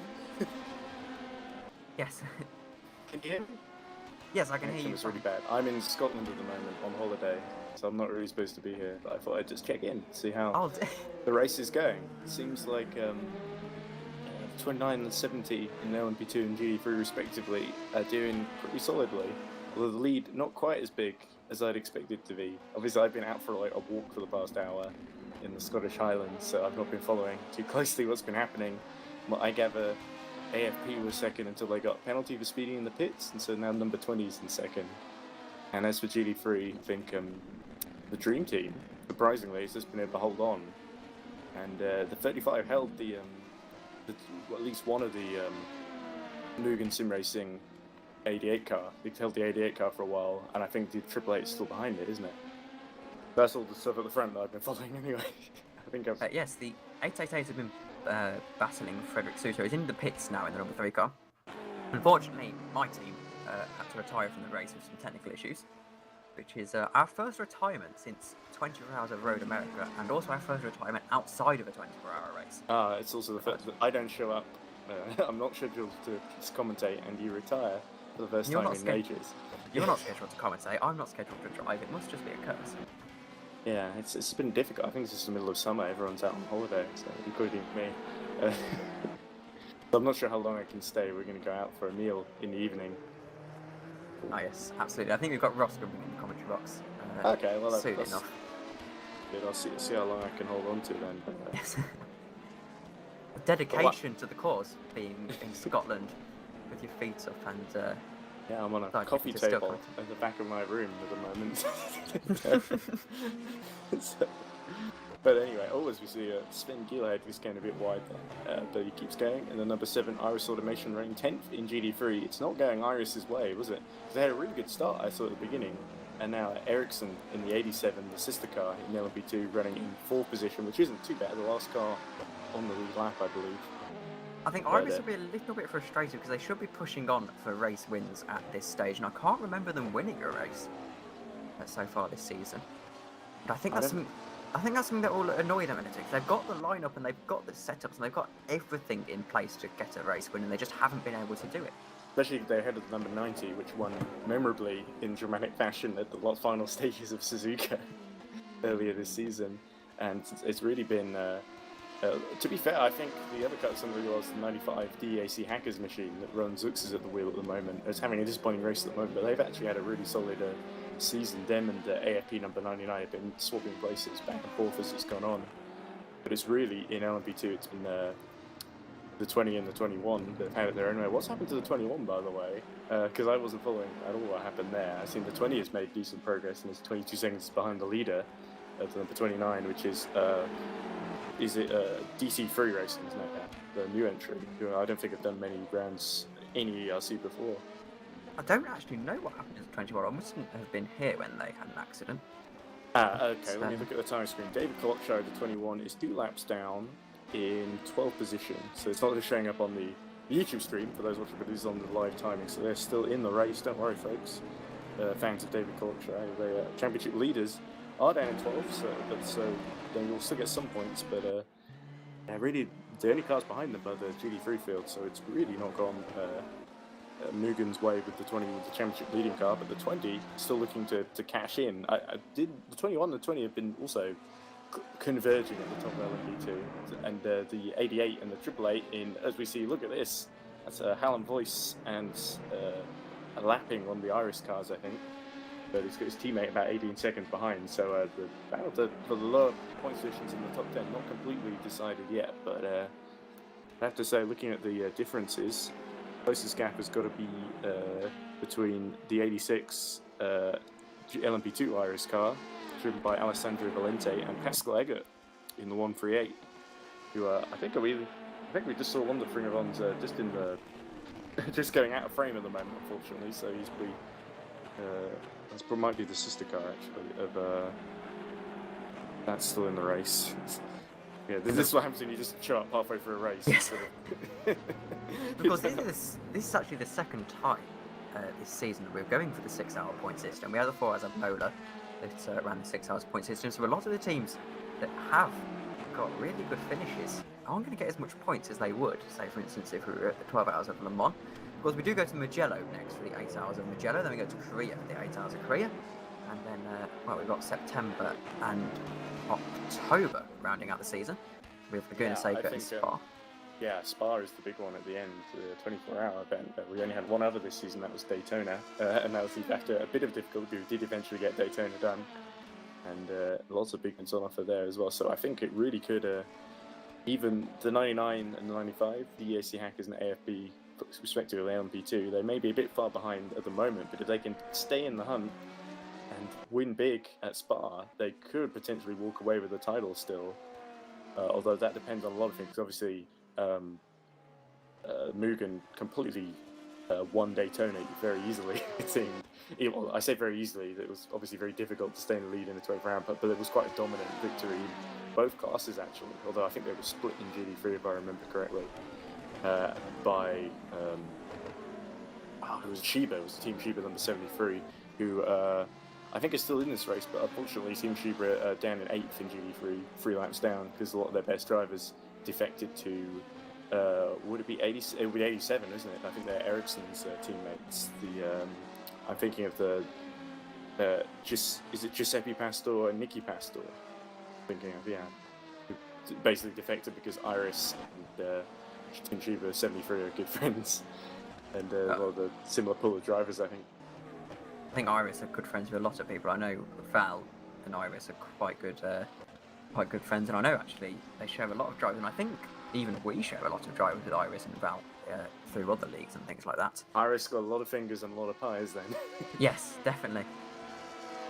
And well, I think one of the most interesting races will actually be Spa on the 16th of October, and well, I think it's mainly going to be people keeping their engines alive for 24 hours. I think it's going to be very, very difficult indeed. And if I just saw correctly on the screen, I guess it shouldn't surprise me all that much, but I think it was showing the number 99, Repsidio Force Bologna. Oh no, wait, of course, yeah, I'm getting confused there. I was just trying to work out what the gap is. I think it's just going into the pits now, actually. That's why I'm getting excited. Yeah, so James Juba in 99 just going into the pits to change drivers or change tyres or just change something or other. James Juba, who's seen relative success in VEC Division 1 in the past. He raced there for a couple seasons. Oh, you know way more about these drivers than I do, Tom. You should do this more often. Yes. Well, he's done a lot in the Eureka LMP2. He drove for me once, actually, at another league's Le Mans event one year. And, well, he's been doing quite well in AFP. I think he drives for them in some tier of FSR as well. Yeah, he's been driving with them ever since I started commentating last year. He won GD3 at Hockenheim, and I think they won the opener in NOLA, although they came close to winning in Suzuka until Ten Lua blew up the engine, unfortunately. And they led quite a lot of that race with damaged car, actually. They did incredibly well to hold on for as long as they did. And they've had a few close calls this season, but they've never quite gotten another victory since the 4 hours in NOLA. It seems that I think the hope is that the shorter races might suit them a little better than the longer races. But it's not quite, it hasn't quite panned out that way with them losing ground to the 20, but with the 21 on having a bad day, it's really important for them to finish on the podium here. So Hubert returns from the pits, loses a place to Jesper Eriksson in the 87, but he should be able to catch up the 20 seconds or so when the 87 itself pits. And of course the live timing on the YouTube stream won't show Juba pitting yet because it's hopelessly slow. I would go in and change it myself, but I haven't got the password to take over Chris Tompkins' computer. So as we said, if you do want actual live timing, go to raceview.com, race-view.com that is, and search for EERC Endurance, and you can see live timing for any of our events and servers actually. The other thing I was interested in was watching some of the Formula E qualifying. I guess I can do that afterwards, I guess. There are some times where Formula E qualifying is on really early mornings. We look at Valente trying to lap. Dear me. Oh, was that him battling for position? It's actually a battle for position, I believe. I think Egger's just got him on the main straight there. Sorry, I'm just completely distracted. I've got Team Seek 3 in the way of my actual view of the screen, which isn't ideal, as we look at Valente weaving this way and that around the undulation to the Portimao circuit, and Egger is really having to defend a lot, almost instantly. Oh! That was very, very right close into the side, and he's still there on the outside, but Valente makes it through in the 86 car, and that's up to 9th place. But not without a bit of contact. Well, no love lost there, and I think Valente was going through whether Pascal Eggert liked it or not. It looks like he didn't. Well, no. He's going to get a chance at him on the straight, though. He goes a little bit wide as Pascal Eggert. That's the dirty air really affecting him. They've got a little bit of GT3 traffic in the way. If he can clear this before the corner, he's got a good chance heading I think through he's too turn far back 2, here, Tom. Heading into turn 2, if he gets a good braking zone here, and the dirty air, I think, is just affecting him a little bit too much. Yeah, and unfortunately we just cut to the lead in GT3, which is 36 seconds in favour of Sonzo Ferenzi in the Dream Team number 70 over Adam Soreja. Yes, we are unfortunately on the auto camera, sorry to cut you off there. So there isn't actually someone doing the cameras at this stage of the race. So if we do cut away normally from the it would be me, as we see Anastas Pajal getting out of the way of the leaders. which is clearly more important than the battle for 9th place between Valente and Eggert. Thank you, Arfax. As we Roland Zux and Martin Novak and Maggie Attila, 5th, 6th, and 7th in LMP2 are all gone into the pits to be serviced. Koenig Sim Racing running in 7th position, a new entry, number 28. Or did they used to be Bottling Motorsport, if I remember correctly? Oh no, Bottling are in this as well, in another number 28 entry. It's not confusing at all. There's a lot of teams who actually tend to change their name. Like, I didn't realise that Musion, no, I could be getting this wrong, but I think one of the Musion drivers once told me that they were actually Fancy Esports last season. Koenig is 57, not 28, sorry. But I've not heard of Koenig Motorsports before. And some of their drivers are vaguely familiar names. If you look at, Martin Novak going very wide there, and I think that was Juba. Just has he caught up to the back of Ericsson yet? I don't think he has. I think he's about 47 seconds behind. I'm not sure exactly what's happened there. The Juba has lost time somewhere in traffic, but he's right behind somebody or other. I don't think Jesper has pit yet, and I'm a little bit concerned at where Super did. Well, you want to be pitting on the 2 hours 40 mark if you're doing strictly 40-minute fuel stints, and that would be the quickest way around this track, really, 40-minute fuel stints. At least as a minimum figure. And, well, that's not ideal for him. And there's Martin Novak. Oh, not going wide. That was looking at the wrong screen there. The replay of the stream. Yeah, I can give you a brief rundown of the order. Let's look at the top 10 at LMP2. It is Loic Muna in DD3 Racing, the newcomers to EERC, although they may be proven in other categories. I'm not too sure because I don't get to commentate on those. As the blue flag's waving for the class leader in GD3, gets out of the way. Good driving from the tree. Just rejoining right behind, but not a moment too soon, behind the Ring of Honor car. But Gava Hevesi actually pits from second. He was 23 seconds behind Loic Milner, and he'll be more further behind now. He enters the pit lane. But the number 20 Hevesi is 45 seconds ahead of Jesper Eriksson, so I wonder if Eriksson might be on the same strategy as well and coming in this lap too. But then it is James Juba at 45 seconds down on Eriksson, so I think Hevesi is still going to come out ahead of Juba, who is pit of course. Then in 5th place it's Roland Zux, who's moved up because of in DAC Haggis car because of a couple of cars ahead pitting. He's 93 seconds though down on Juba in front of him. As Hevesi does lose position to Eriksson, so Eriksson takes 2nd place for Iris Automation. Then is Martin Novak for Valor Esports number 90, about 13 seconds down on Roland Zux, and I think he's just pitted as well. Then is Alessandro Valente up to 7th, 27 seconds down on Novak. Pascal Eggert is 8th for Ring of Honor, 2 seconds down on Valente, so Valente is starting to pull away a little bit as the darkness falls over the Portimao circuit. Stanislas Pajald, a name I always love pronouncing, is in Horizon 85, about 4 seconds down on Eggert, and catching, I believe. And then rounding out top 10 is David Naksadi for Bottling Motorsports number 28, 15 seconds down. And then, would you like to do the honours for GD3, as it looks like Adam Sergio may have hit a while ago, and the on-screen timing has just killed that up. Yes, so as we head through GT3, it seems to be a McLaren show throughout the field. It's a McLaren circuit, that's for sure. Even though there are Ferrari flags in the background, you may see intermittently in some of these shots. Well, speaking of, it's a 1-3 for the McLaren team. Oh, not the McLaren team, but the McLaren manufacturer. We've got Sona Ferensky in P1. He's in the GT3 McLaren Dream Team Endurance. Wesley Burkhout is in 2nd position in the Ferrari Alton Motorsports. Sergei is in the Musion number 88, and then another Musion, Martin Militard, in the number 888, the 888 Musion Sim Racing car. Christoph Toff is in the McLaren 650S. Well, I think they're all 650Ss apart from the leader. Apart from Burkhout, actually, in the Ferrari. Yes. Well, yes. But all the McLarens are 650Ss. Yes. So. And going to go to Nilbert in the other Ferrari. He's in the next position. And we go to Jeff Closer in the number 73, Team Shiba. Sven Gilhard, number 7. Pinevon Motorsports, Iris, and PSB number 753 round out your field. We were on board for a second there with James Thuba. I apologise. It looks like Joseph, the number 3 BH3 car is really struggling with Christoph Toff at the wheel. It says Suto, but I think Toff has recently gone in and the timing hasn't updated. But yeah, he looked like he was just running wide in a few corners there, and that's why the auto director kept picking him up. You look at Adam Sereje, who I believe is still behind Bukout. The gap, I believe, is 80 seconds. 18 seconds, sorry.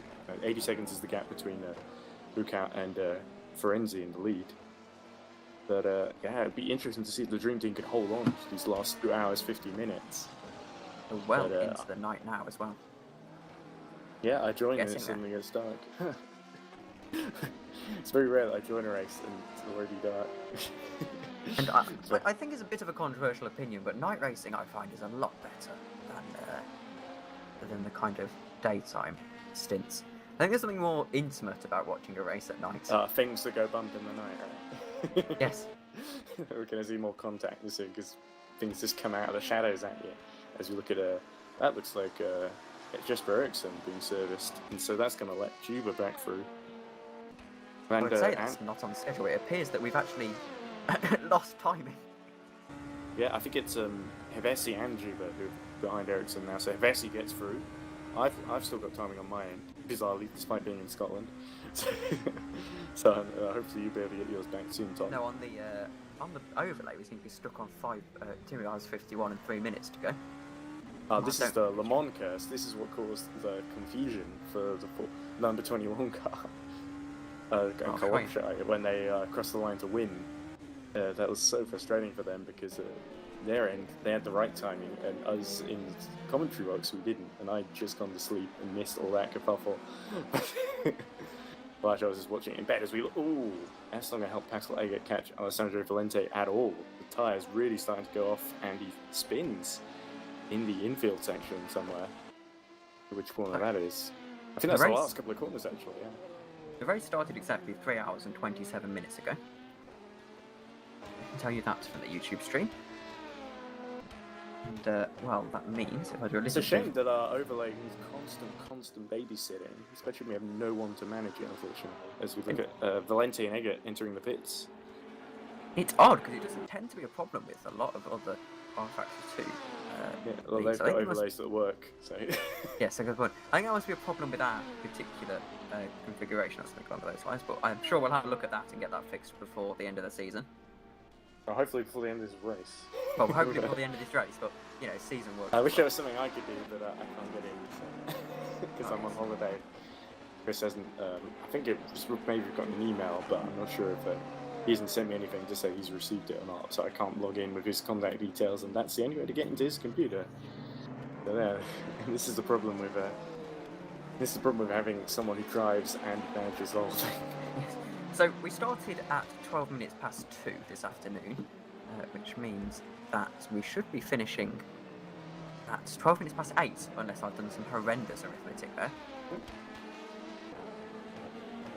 So that would make it us about, well, not coming up on the 4 hours mark, coming about the 3 hours and 30 minute mark of this race. 2 hours and 30, yes, exactly 2 hours, 3 hours and 30 minutes gone, there we go. Figured that out in the end. And I realised I did all that maths, only to realise it was literally on my screen. On the YouTube thing there. But, here we go then. It's going to be a bit of an exciting last 3 hours and 30 minutes to this race. I have to get the feeling. I think Ed has gone on mute for a second there.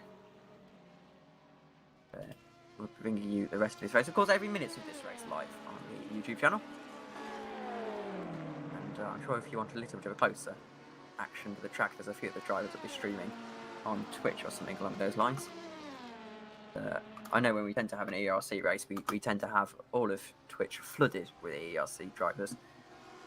I think it happens for most leagues, actually. I think we had ARL today as well. They got flooded by... Twitch got flooded by ARL stream as well. So, nice when you got a small community like this, that most drivers do both leagues. So we don't tend to have to be too... have too much rivals. Oh dear, I could hear someone in my ears then. It was Twitch being rather weird as I tried to find the R-Factor 2 category. Let's see if I can see any drivers on boards. Get a more accurate view of how long's left in the race. It'll be on their screen. And of course, if there could be an issue with the timing, like we saw at Le Mans, of course. We had a huge issue with one of the drivers. I think it was the medium car. The donuts going for the race not to be over. Well, we've got a lot of races going on actually. Got 50 viewers in R-Factor 2. That's absolutely insane for what we normally do. We've got Spa going on. We've got Le Mans going on. We've got Sebring going on. Oh, we've got races absolutely everywhere. Of course, the EERC 6 hours of Portimao. And, it's always interesting to see the POV. And wow, Wesley Burkhardt actually seems to have blue damage according to his Twitch stream. And that's interesting indeed. That would explain. He's not even off the pace. He's one of the fastest, if not the fastest, in GT3. His tyres are absolutely shot. Rather impressive, you have to feel. As it's telling him that he's got 2 hours and 28 minutes to go. So we'll update that overlay momentarily.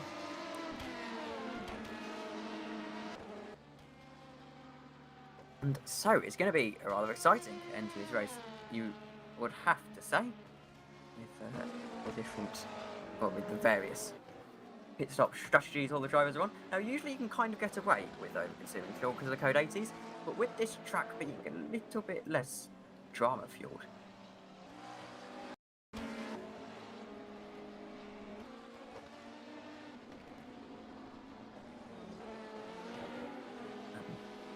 So we continue into the night here at the Algarve International Circuit. And well, the conditions are nice. And well, not sunny, but we've got 20 degrees ambient temperature, 29 degrees track temperature, and nice clear weather heading into the Portuguese sunset. This is Jesper Eriksson.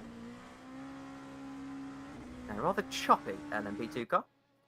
Going through the roller coaster section, as they call it. Not one of the GT3 cars. I'm going to leave you with the sounds for a second. And see if we've got Ross jumping into the box at any point. I know he was supposed to. Yes. You can enjoy the wonderful sounds of RX2 endurance racing for a second.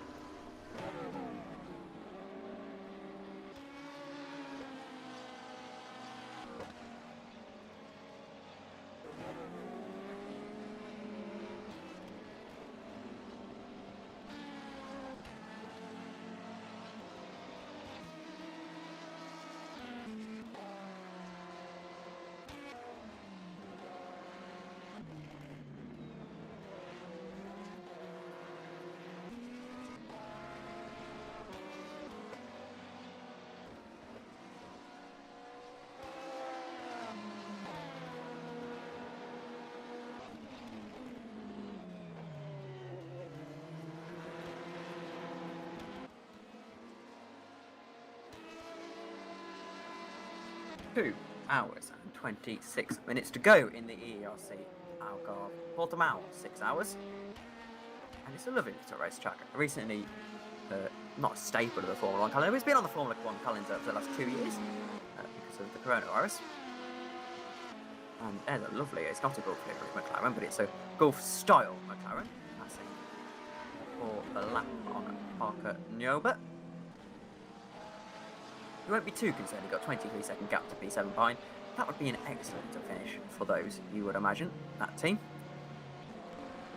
We do apologise once again that the overlay is slightly deceiving you, in case there's any choppiness in the stream. So we've got a very demanding, well, particularly demanding track here for these drivers. And of course, the hardware, well, hardware sometimes does go wrong in sim racing. One of those things that sometimes does go wrong. I suppose it's a little bit like ITV yesterday, having constant outages in the football.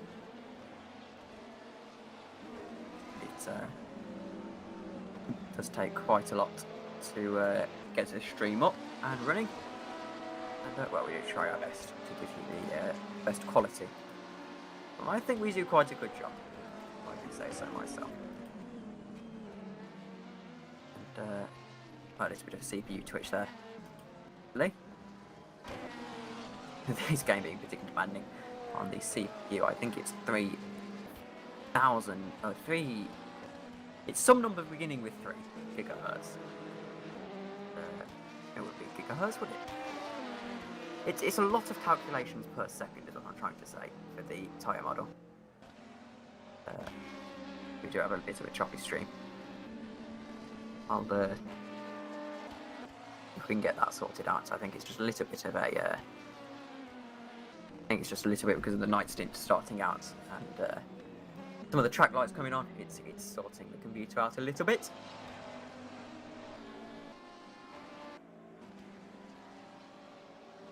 Someone giving support for Fine Avant in the chat. They're going quite well. Fine Avant, actually, of course, probably their most famous, running the Cat car at Le Mans in October. And it was a wonderful car. Every time we came up to that car, battling it all the way through the night, it was absolutely wonderful. We'll try and weather the storm with these technical issues for the time being. I would jump in to get it fixed, but I think, well, Chris isn't driving, but I think he's a little bit busy.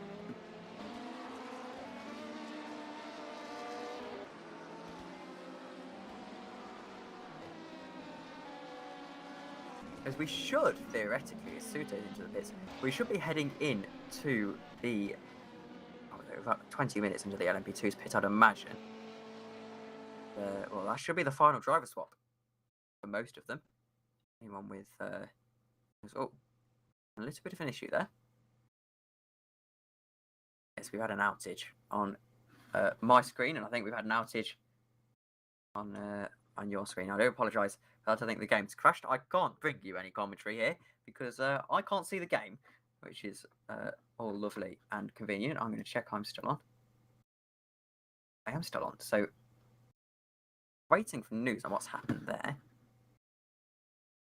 And I have got a message. The game crashed.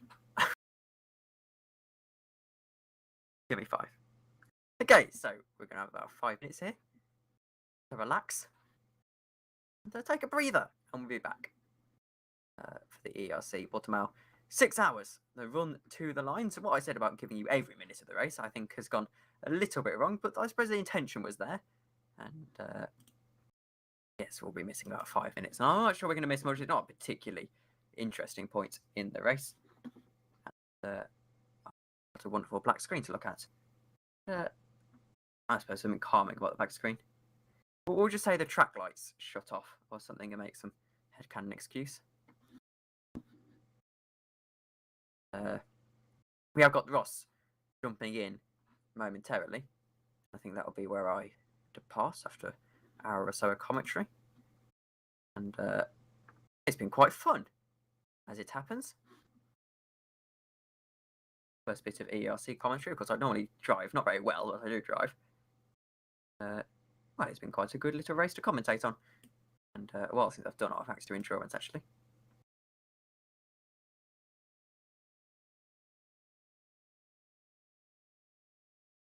And, well, Chris is working tirelessly to get the stream back up for you. We'd have to give him a break. Well, it isn't a one-man show at the league, but he does a lot of work. Does a very good job. And here we go. I've got the screen share back up, and I assume that means we're in the game at least. Well, we can watch the wonderful loading screen here. The new R-Factor 2 AI looking absolutely spectacular, and new Formula 1 cars as well coming into the game. Is the news. I do appreciate I'm talking a lot of rubbish as we wait, but it's not exactly as exciting action to commentate on someone joining the server. Of course, if you want to join the Discord server, you can go to EERC.info and you can join all of the EERC leagues. There we've got, of course, a main server. We've got a Dirt Rally server. And, of course, we have the Endurance server, which is the R-Factor 2 leagues. And we're becoming one of the larger R-Factor 2 Endurance leagues. We've got many competitors. And, of course, Everyone's friendly with each other, so if you do want to get involved, you're more than welcome. We're always accepting new teams and new drivers.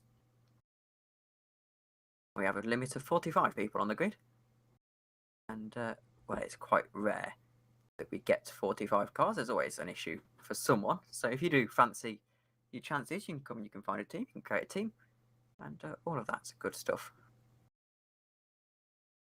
It's very good because it's not particularly the most you haven't got esports level people in the league. Well, not many of them anyway. We've got a few aliens. Most people here are just normal people just trying to have a little bit of fun in the racing games.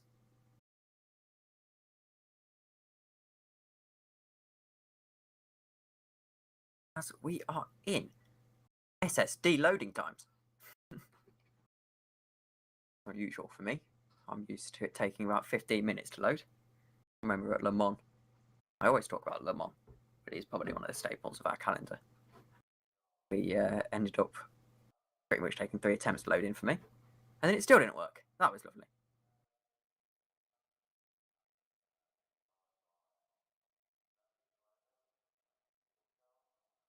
We do have Ross jumping into the commentary box momentarily. He's just getting his microphone sorted. I think he'll be the one taking you through the next couple of hours. I jump out for a little bit. I think I've got my dinner going, and then don't know if I'll be back or not. It was a bit impromptu. I came into this race. And of course, we do go to Mugello next, so it's not a too far jump actually. You're going to have to jump over to Italy, which I suppose is on the other side of Europe. We're jumping over to Italy for pretty much the home of Ferrari. Ironically, it'll still be McLaren's. And we have got Ross. Welcome to the stream, Ross.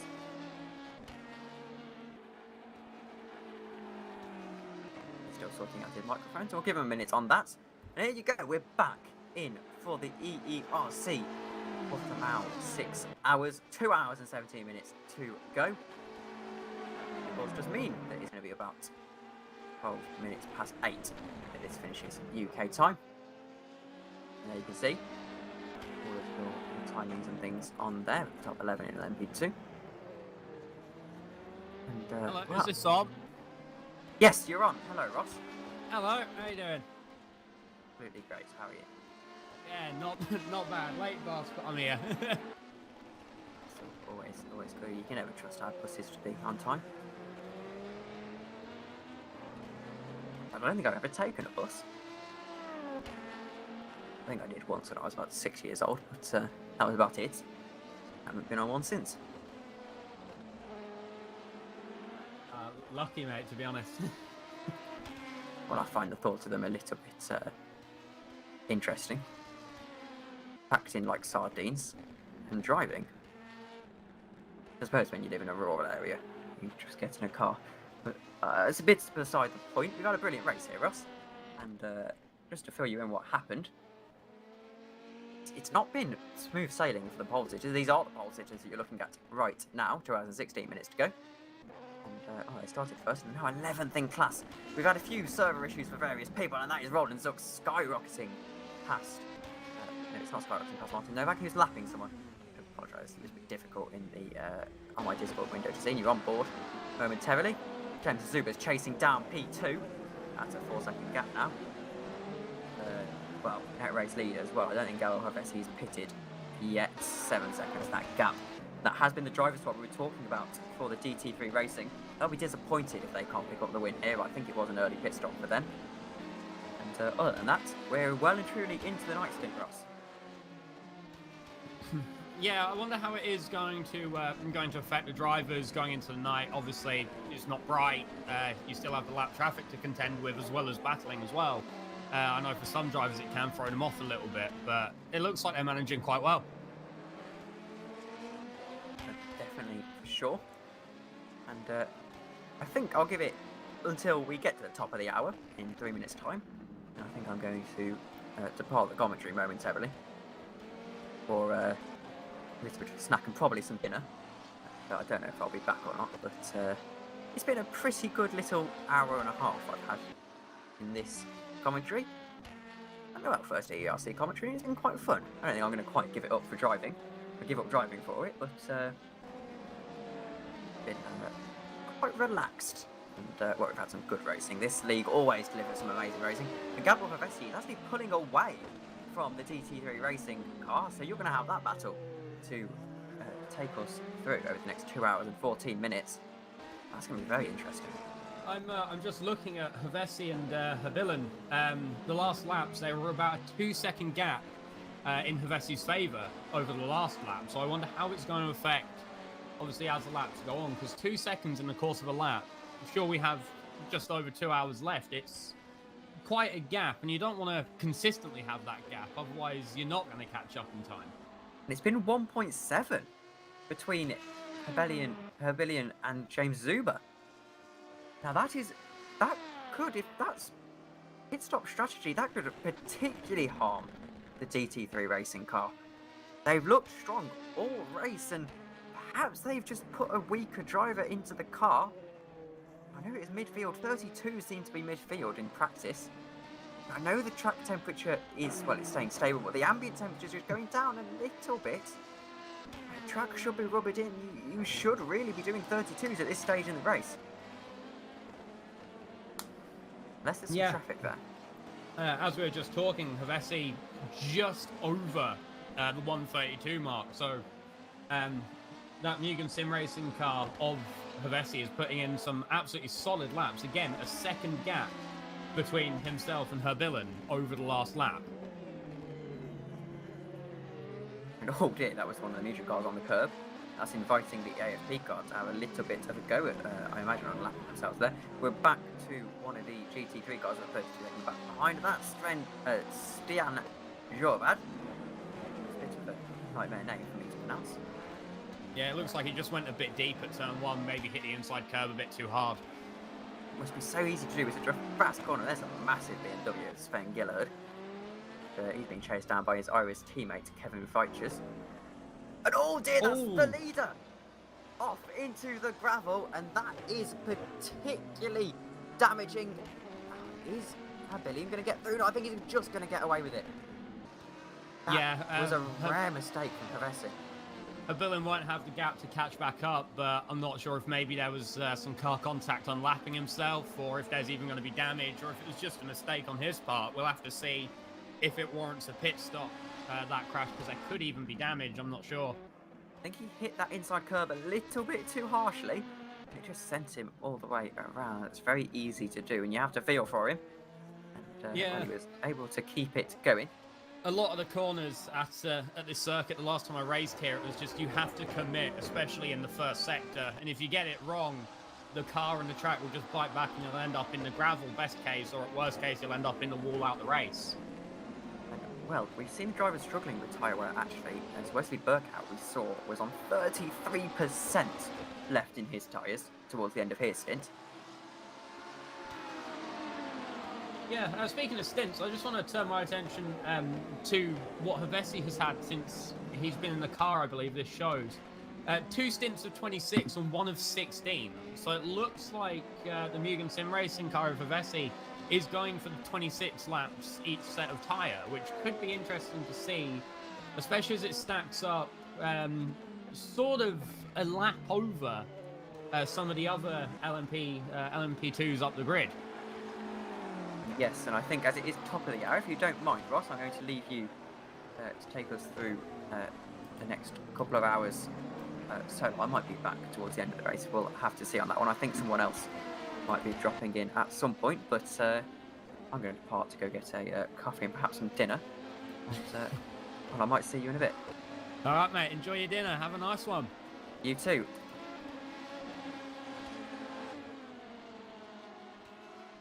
So, I am now here for the foreseeable future. We are watching Renard Herbilan.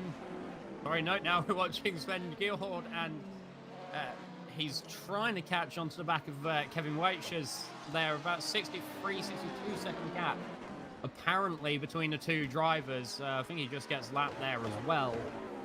Let's just watch. Through T1, you see, you just hit the apex and go round. Obviously, from the last times I've driven here, I was in a very different car to these GTs, but you have to hit it so aggressively, at least I do when I drive around Portimao. And sometimes you do have to weigh up that risk for the faster line around the circuit. A lot of it seems to just be commitment. Here is P2 of the GTE class, Adam Sarege. Sorry, I cannot pronounce names. 30-second gap between himself and Ferensky. See how that goes over the time. Now, here we are. Renaud Habillen on the back of James Disbula.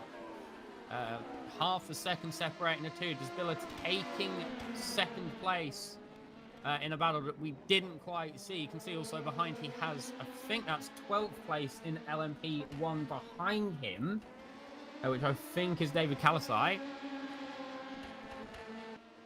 You can see 4 cars currently on the lead lap. A 6-second gap between Havesi and Disbula now. A 7-second gap between Habillen and Havesi as well, which, you know, really in a endurance race of 6 hours, 2 hours, 1 hour, really 6-7 seconds is quite a margin, but it's one that you can definitely start to pull down as the race goes on.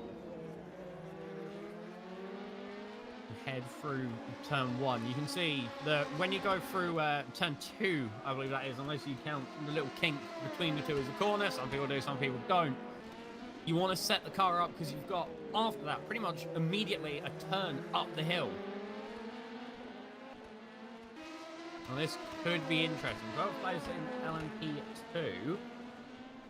If the display on the side is anything to go by, could possibly start to unlap himself here against Habillen, who is losing ground to Disbula as the race goes on. Last lap he was over a second behind on pace, so that'll be a very interesting battle to follow as it evolves. Hopefully Habillen can catch up and produce a very good battle. Now with Christoph Meszaros, he is chasing the back of Kevin Weichers there, 70.5-second gap, which not very far in an endurance race. A lovely place to actually lap someone there. In reality, very good up the inside, making sure not to give up any ground.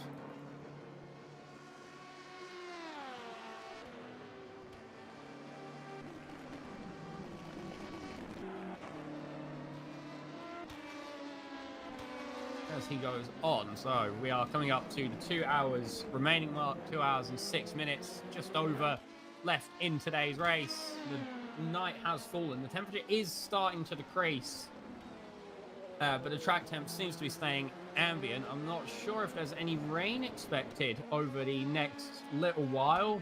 Also joining me in the commentary booth is Ed. Hello, Ed. Hey, Ross. Sorry, I had to leave while Tom was commentating because I had a phone call from my mum. I'm on holiday at the moment. I've not spoken to my mum since I left, so because she didn't come with me. But anyway, the troubles of trying to commentate while you're on holiday. But yeah, so I apologise for that. But I'm back now. I should just let you know the track temperature every time I've come here to commentate is 29 degrees Celsius, so no change there. And I believe it's supposed to be. Should be the moon, but it shows an icon for the sun. So we're going to be in the moonlight for the rest of the running of the 6 hours.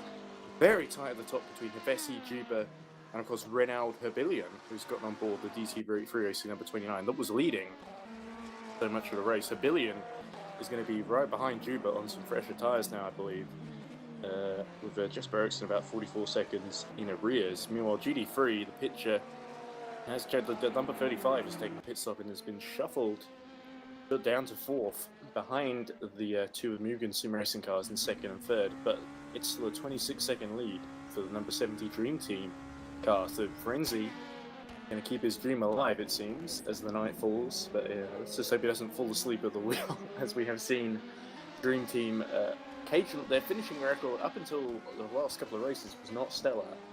It was mainly retirements, but they've held on well so far. As we look at this, must be. Is this Habillen? No, this is Ericsson trying to chase Habillen, I think. Yeah, it is Ericsson. It's quite hard to see when they're in the parts that aren't lit, because all you get is the display on the side of the car, because you can't actually see it. which isn't always helpful when the graphic is seen with the on-screen overlay. It basically counts a second, I think, a millisecond slower. So overtime gradually goes out of sync with the actual time remaining, which is what happened at the end of Le Mans last time out, where we had a pretty farcical situation where we thought the race was still going and there was another lap to go, but number 21, David Kolotchai, had timed it perfectly, so there was no actual issue and they got to keep the win, even though there was an extra lap that was done basically for no reason other than the overlay being crap and unreliable. Sorry to excuse my French. But anyway, yeah, so my brain's kind of turned to mush. It's been surprisingly hot here over in Scotland, so I've sort of had a very long conversation with my mum just about what I've been up to. Well, something I've been up to too that's vaguely motorsport related. I went to a bookshop in Inverness and they saw some great books. I doubt any of our viewers have probably been there, but but there's a great book. There's a whole motorsport section as we look at Johannes Whittleshill.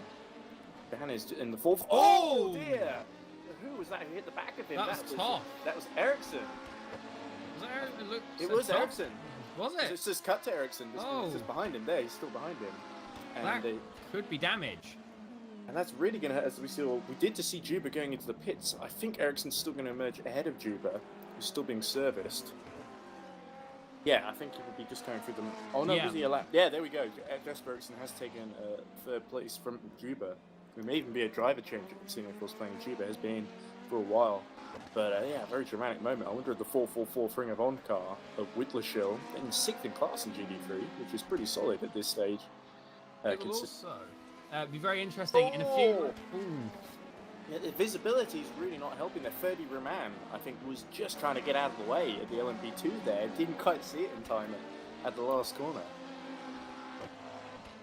Yeah, as I was saying, it's going to be very interesting in a couple of laps. If Hevesi keeps with the same strategy he's been running, he'll be due for a pit stop in 4 or 5 laps.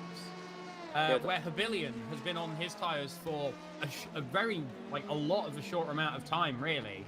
He's run 17 laps on this set, while Habilion's coming up to the 26, which is where he's been pitting more or less. So it'll be interesting to see if Hevesi can pull a gap to Habilion in time, but I'm not too sure about that one. Yeah, I'm not too sure either what the strategy is. I've just come back in, but yeah, Hevesi and the number 20 crew of Mugen Sim Racing have done a great job because they were running like 4th and 5th in the early stages, and they gradually worked their way into the lead again. As that must be Pascal Egger, the 3 and 1 down in 10th in LMP2, just getting into the kiddie litter. In the grass actually, in the infield section, got them going again. But yeah, very nasty moment there. That could have been much more serious, and thankfully they've gotten away with it. But yeah, Eggers has been slowly dropping down. If you look at Serege, still chasing down Sonzo Ferenzi. Ferenzi has been in the Dream Team car for quite a while now, and Serege is starting to close in. So it may not be a completely done deal for the Dream Team, and it would be quite impressive. They have taken podiums in GD3 before, they've never taken the overall victory. So this would be quite a result for them. Probably not quite enough to get them into play in the championship. It's being fought pretty much exclusively between the 88 and the 888, the Mugen cars. The Rege looking to take advantage of this on this occasion with his teammate. How far down is the 888 car at this stage in the race? Let's have a look. He's currently, I think, 3rd in class, 15th overall. I was trying to think how far Miluto is behind Serege. 74 seconds. 74, yeah. Yeah, there we go. That's quite a gap over a lap, of course. As we look at the Habilion, starting to fall behind Hevesi, so a little bit. It was 11 seconds, now just under 13 seconds, 12 and a half or so. So Hevesi really strong at this stage of the race, and you wouldn't put it past them for Mugen to get another LMP2 victory, although I'm pretty sure they would really want... I believe it's the... I'm trying to remember what the championship standings are at this stage. If I just go into looking at the team standings, that'd probably tell me. Yeah, 21 is... it's 21 that's leading championship on 121 points after they won at Le Mans in 12 hours last time. DAC Hankers number 95 is second on 95 points, funnily enough. Mover number 20 is on 93 points. So with 21 down the order at the moment, with 2 hours left to go. Where are they? Are they still in the race, 21? There they are, in 12th position. 53 seconds down on Koenig, who have dropped down to 11th in recent history. So with 21 really struggling it, 95, 20, and Epstein of Plenty 99 really need to make hay while the sun shines. AFP 99 had some pretty bad luck as well, so it's quite important for them to get ahead of Ericsson and finish on the podium, which, if their fuel strategy is right, they're 28 seconds down on the moment, but they should be on course to finish ahead of him, but it is quite nip and tuck between the two. I think Iris would love to have that podium as well, of course, for their own aspirations. The 87 crew down in 7th in the championship on 35 points, equal with Heimdall Ericsson number 23 ahead of them. Of course, Heimdall, I think, have kind of disbanded at this point. A lot of the Heimdall crew have moved on to Valet number 90, I think.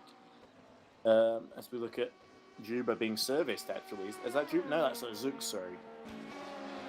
Speaking of laps, I've just been watching the race view on the side. Pavesi has been putting in just over 32s and then actually really rapid 31s as well. His last being a 31.3. Oh, He that's Egger going up again. he's not having the best of times at the top of what is dubbed Oh, by he's quite a lot facing of the wrong way down the drivers. track. And Nagy is catching rapidly, actually. I'm not sure what's happening with Egger because it's been, I think, 2 times in a row where he's had issues at what gets affectionately named the roller coaster section of the circuit. It's twice we've seen him round there. Yeah, to be fair, I think Three of One do tend to struggle near the final stages. After a couple of hours, the mistakes start to creep in, and we see it affect their finishing positions sometimes. Although that said, they did have a very strong race. I forget whether it was that car or the sister car, 137. But one of them had a really good race in the 24 Hours of Daytona, where they were gaining positions right at the end. Was it 24? It was 24 Hours of Daytona, yeah, I'm thinking of, where they finished like 5th or 6th or something like that in LMP2, which was pretty lofty, considering some of the competition they're up against. So, I do think they're a weird case, Ring of Honor, where they tend to just be a little bit inconsistent, where they have really good stages of the race where they're really consistent, where they're setting brilliant lap times, and they have other stages where the mistakes start to creep in, the focus goes away, and they just ebb time away to their rivals. And it's always a little bit of a shame to see, because they could be, that squad is capable of really good results if they get it all together. And Egger, a very good driver, he's been in the commentary box with us before, so I don't want to slag him off too much when I say making a mistake. But that looked a little bit like fatigue creeping in. Anyway, I was thinking about the Inverness Bookshop, wasn't I? And the motorsport section. Yeah. You see the field making his way through the infield. The 2 Iris LMP2 just getting past Wesley. Is that Wesley Buchout in the?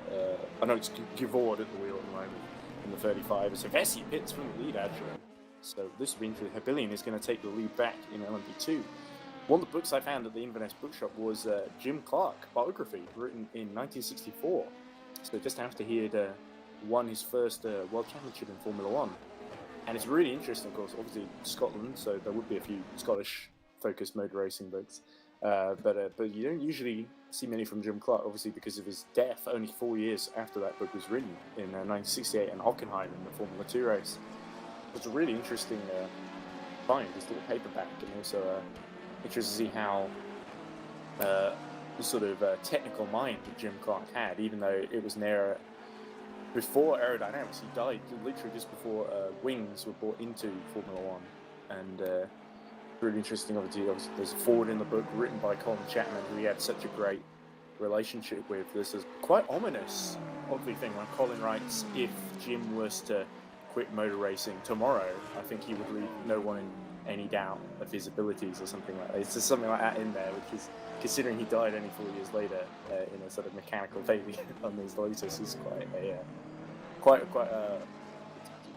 it's just odd in retrospect. Obviously, it wouldn't have seemed odd at the time because it was near where careers tended to be quite short in motorsport. And I think Jim Clark drove with Lotus from 1960, I think, or 61. through to obviously his death in '68. So by the standards of the time, 7 years of the same team is quite a long career in Formula One. And correct me if I'm wrong, but I think I'm right in saying that Clark was one of the people that was really pushing for safety in the sport as well, wasn't he? He was not quite as much as Jackie Stewart was. I think Jackie Stewart really got into the safety brigade, not brigade after the Belgian Grand Prix in 1966 as Christoph Toff fighting for position with Stan Givord. BH3 Racing really looking to get into the top 4 here, and the 35, we've seen Wesley Buchout and Givord and all their teammates put in some brilliant defensive driving, having to pull out all the stops to keep Toff behind. It is Toff at the wheel currently, isn't it? Christoph Toff, of course. And while we were having a chat as well, Vessi did actually pit in, going down to 3rd, in fact. Behind Ericsson, so Juba and AFP have really lost out in this phase. Because they were running an easy 3rd at one point, and it seems that there was a mistake on something to do with traffic, I think, which just lost them time. And of course, they had the mistake earlier where they sped in the pit lane, had to serve a penalty. But really not gone. Once again, AFP have just found themselves gradually kind of played out in the strategy, which is a bit of a shame. Hopefully, maybe these last 2 hours they can get some good luck going there when they can play themselves back in, because they're still on the lead. Like, it's not over yet. The win is still up for grabs in LMP2. We have seen some brilliant LMP2 4, even 5-way fights at times for position, and never not until the last couple of hours that the crucial deciding kind of events tend to take place, isn't it? Where be it code 80, be it an error, sometimes even unforced error, or even someone dramatically blowing up the engine. We saw, I think, 87 and 99 blow up the engines in the last hour, last couple of minutes maybe even at Suzuka, causing a code 80. Number 90 pitted under it, came out ahead of Mugen and was able to win, with 95 just holding off both of the Mugens, I think, near the end. It was a great finish at Suzuka. And I'm trying to think of any other brilliant finishes we've had. Obviously, there was controversy at Le Mans. I mean, Nola was quite a short race, obviously 4 hours, but it was won, of course, by AFB, and they did very well in both classes actually to win. And then Mugen have since kind of dominated both classes thereafter, unfortunately for AFP, which has sort of dented taking the wind out of their sails a little bit. They've always shown good pace, but not quite been able to convert that into the results they perhaps would have hoped for, as we see the gap now between, as Ericsson is pit now actually as well, so Juba hasn't actually lost out as much as I thought he had, so it does seem that Iris is just able to run a little bit longer, and then they're sort of the last to pit of that phase, so so it is still technically a 4-way battle, but I think realistically it's a 2 or 3-way battle between the 29, the 20 and the 99. I'm very impressed by DT3 Racing though, considering they've not been in this championship that long. I think they might have attempted to do an early race and had to drop out quite early into previous round at Le Mans, I think. But I've not seen them do very many EERC rounds, so this is certainly the first time they've really popped up on my radar, and they've led long chunks of this race, really. As we see the gap between them and Mugen Sim Racing number 20 is like 60 seconds almost at this point. Although I think that might be a bit of the pit stops sort of ebbing and flowing things a little bit. Yeah, it's always interesting to see new teams, and in fact even just a new driver come into any series really, because everyone sort of, the drivers, the teams, and everyone sort of up and down has a little expectation here or there. Where are they going to come from? You know, where are they going to be? Sometimes there could even be like a little bit of worry for the top teams of, is this someone we've got to worry about? And it's always, at least from my view, is this someone we should poach? Yeah, as my view from like a commentator, it's really interesting to see when a new team, or in fact just a new driver comes in, and just to see what they can do. Because I've had times where a new driver or a new team has come in and they've absolutely dominated, and everyone's sat there like, how did this happen? Who are these people? And luckily for Stian Gurvad, who are watching this now, we did see Christoph Toff right behind him. Oh, was 6th place in class 444 car. and the Golf livery. I think that must be the Fringavon, because 444 is Fringavon's number. Just facing the wrong way at the 720S. So it's gone round on him, and 3 laps down Whittleshill, so he'll really be struggling now to perhaps even hold a 30 Ruman, who's only 34 seconds down the road, but he's of course got Alan Holden 17 seconds down on him, so the fight for 6th in GT3 could be quite interesting, even though it may not be the most points on offer, may not be the biggest names in the championship, but certainly a lot of potentially could make a big difference to all those teams and where they finish in the championship come the end of the season. But yeah, it's always an interesting circuit, Portimao, I think. Obviously designed...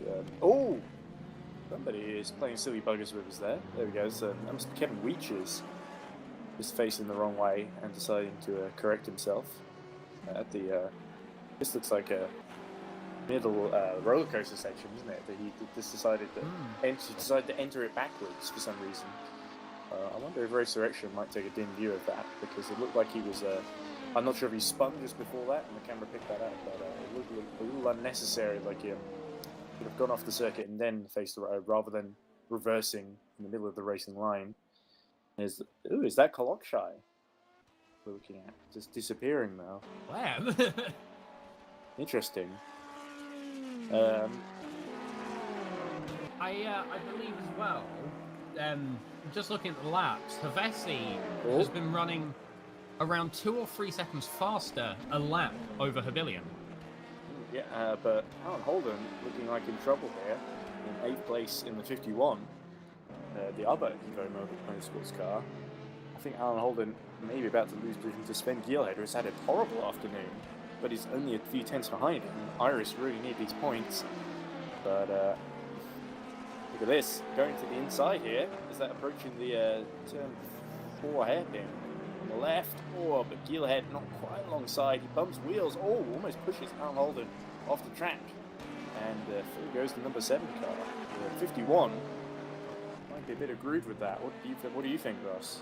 It's a very commitment move, trying up the inside of that hairpin, especially if you're the car ahead. You look in your mirror and they're not there. Next minute they're there.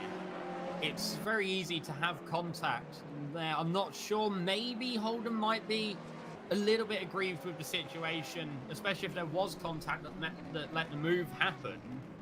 We might have to see if that develops at all, because it might be construed by Holden as maybe a little bit dirty. Yeah, Gielhed was all on the inside. Look at Brennan Habilion in the lead. Is that him going to the pits? Yeah, well, it is. Good timing. So this will hand the lead back to Vesey while he's being serviced. But yeah, I'm not sure how I feel. I think Gielhed was aiming it down the inside. It didn't feel like he knew it was going to be far enough alongside. He was only really alongside the rear wheel of Alan Holden, or the rear left. And I'm not sure that was necessarily a clean move. It looked like it was a little bit contact, or Holden at least went to the ground to avoid contact. And has he actually given the place back? Because I think Holden's ahead of him now on the road. Yeah, you can just see him ahead in the red and white car, 51. Well, if that is the case, then obviously very good, you know. Unless that's one of the other cars. It was Gielhed who overtook, wasn't it? Not Weiches, I think. Yeah, let me just refresh the page. So, yeah, it's still showing Gielhed ahead of Alan Holden. I think that might be the 35 that's lapping them. I was mixed up with there. Oh no, yeah, there we go. This is the 35. That's just lapped them. And it's all about to be lapped itself by the LMP2 Iris. A little bit of a merry-go-round, isn't it? This whole racing lot. Last important now. Habilion has dropped behind Juba now, so... Will he lose out to Ericsson? Ericsson's 113 seconds down after his own stop, so I think Jesper might struggle unless he's setting golden lap times, possibly fast lap times to get ahead of Habilion. In fact, he doesn't. So Habilion rejoins in 3rd, about 52s, quite a way down on Juba, but within a pit stop. Juba only 7 seconds behind Hevesi, actually. Juba has been putting in some decent lap times of his own. We've got really the 2 really big established drivers. Both Juba and Hevesi have won in GT3. I think Hevesi has been part of the LMP2 class winning team for a while. Although the 20 has often had to take back seat to the 21. I don't think the 20 has won that many races this season, if at all. Then you've got second places to its name. But here's got a golden opportunity. We have two of the GT3 class winning drivers at the wheel, and we've got Habilion, who's a newcomer, really staking his claim. So it really could go either of those three ways at this point, with just 1 hour and 44 minutes to go. I might have to leave before the end because my family is planning an outdoor meal. Oh, well, no, not an outdoor meal, a meal out somewhere. I forget where. But the racing's more important at the moment. I have to devote my brain cell to that. Just saying, I might not be. I might, if I drop out suddenly without explanation, then that's probably why. Or also, might be the fact that I'm commentating from Scotland, so the connection might not be stellar, but the Wi-Fi's held pretty well so far. So I guess I'll carry on. Way good. So, Ed, I just wanted to ask you actually, how has this season been? Because last time we were in the commentary booth together, and the last time I actually commentated was the Halloween Le Mans last year. Oh yeah, the non-championship special, which of course Tom Dillon and the Reading Game Studios got a great result there. I believe third. I think there were only 3 finishes, but they still got to the end of the 24-hour Le Mans on Halloween, which is a hell of a way to spend Halloween. But they've dropped out quite early in this race. I believe there was some kind of incident that took them out. I didn't get a chance to probe Tom further on that because what's this? That's Holden. That's Holden round. Yeah, Holden round, and it looked like Juba just avoided him there. Thankfully, It also Juba looked like he hit the wall as well with the front end. So Alan Holden, after being passed by Sven Gielhed, now found himself in more trouble. Gielhed, meanwhile, starting to Gielhed's only about 14 seconds behind 30 Roman. So Iris really starting to make moves late on in this race as we look at the lead. Is this has Toff made a mistake and lost the lead, or is it Pitt?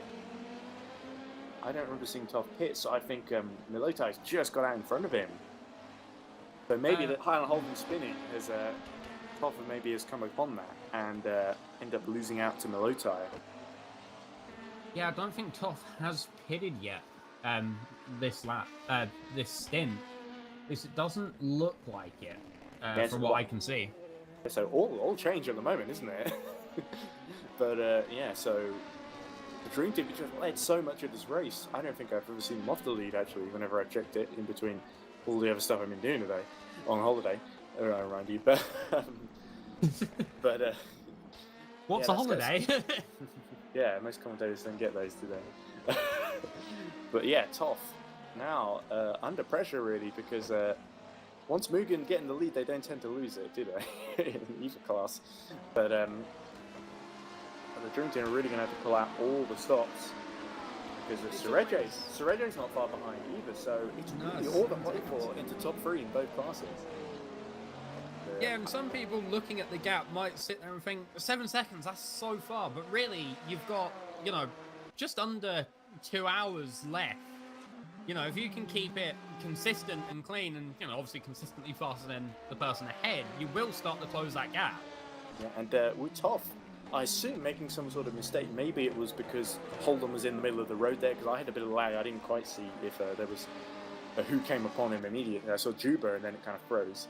So I'm not sure if Toff came upon that and that was when he lost the lead. But certainly that could be the mistake that decides how things end up in GD3. You never know.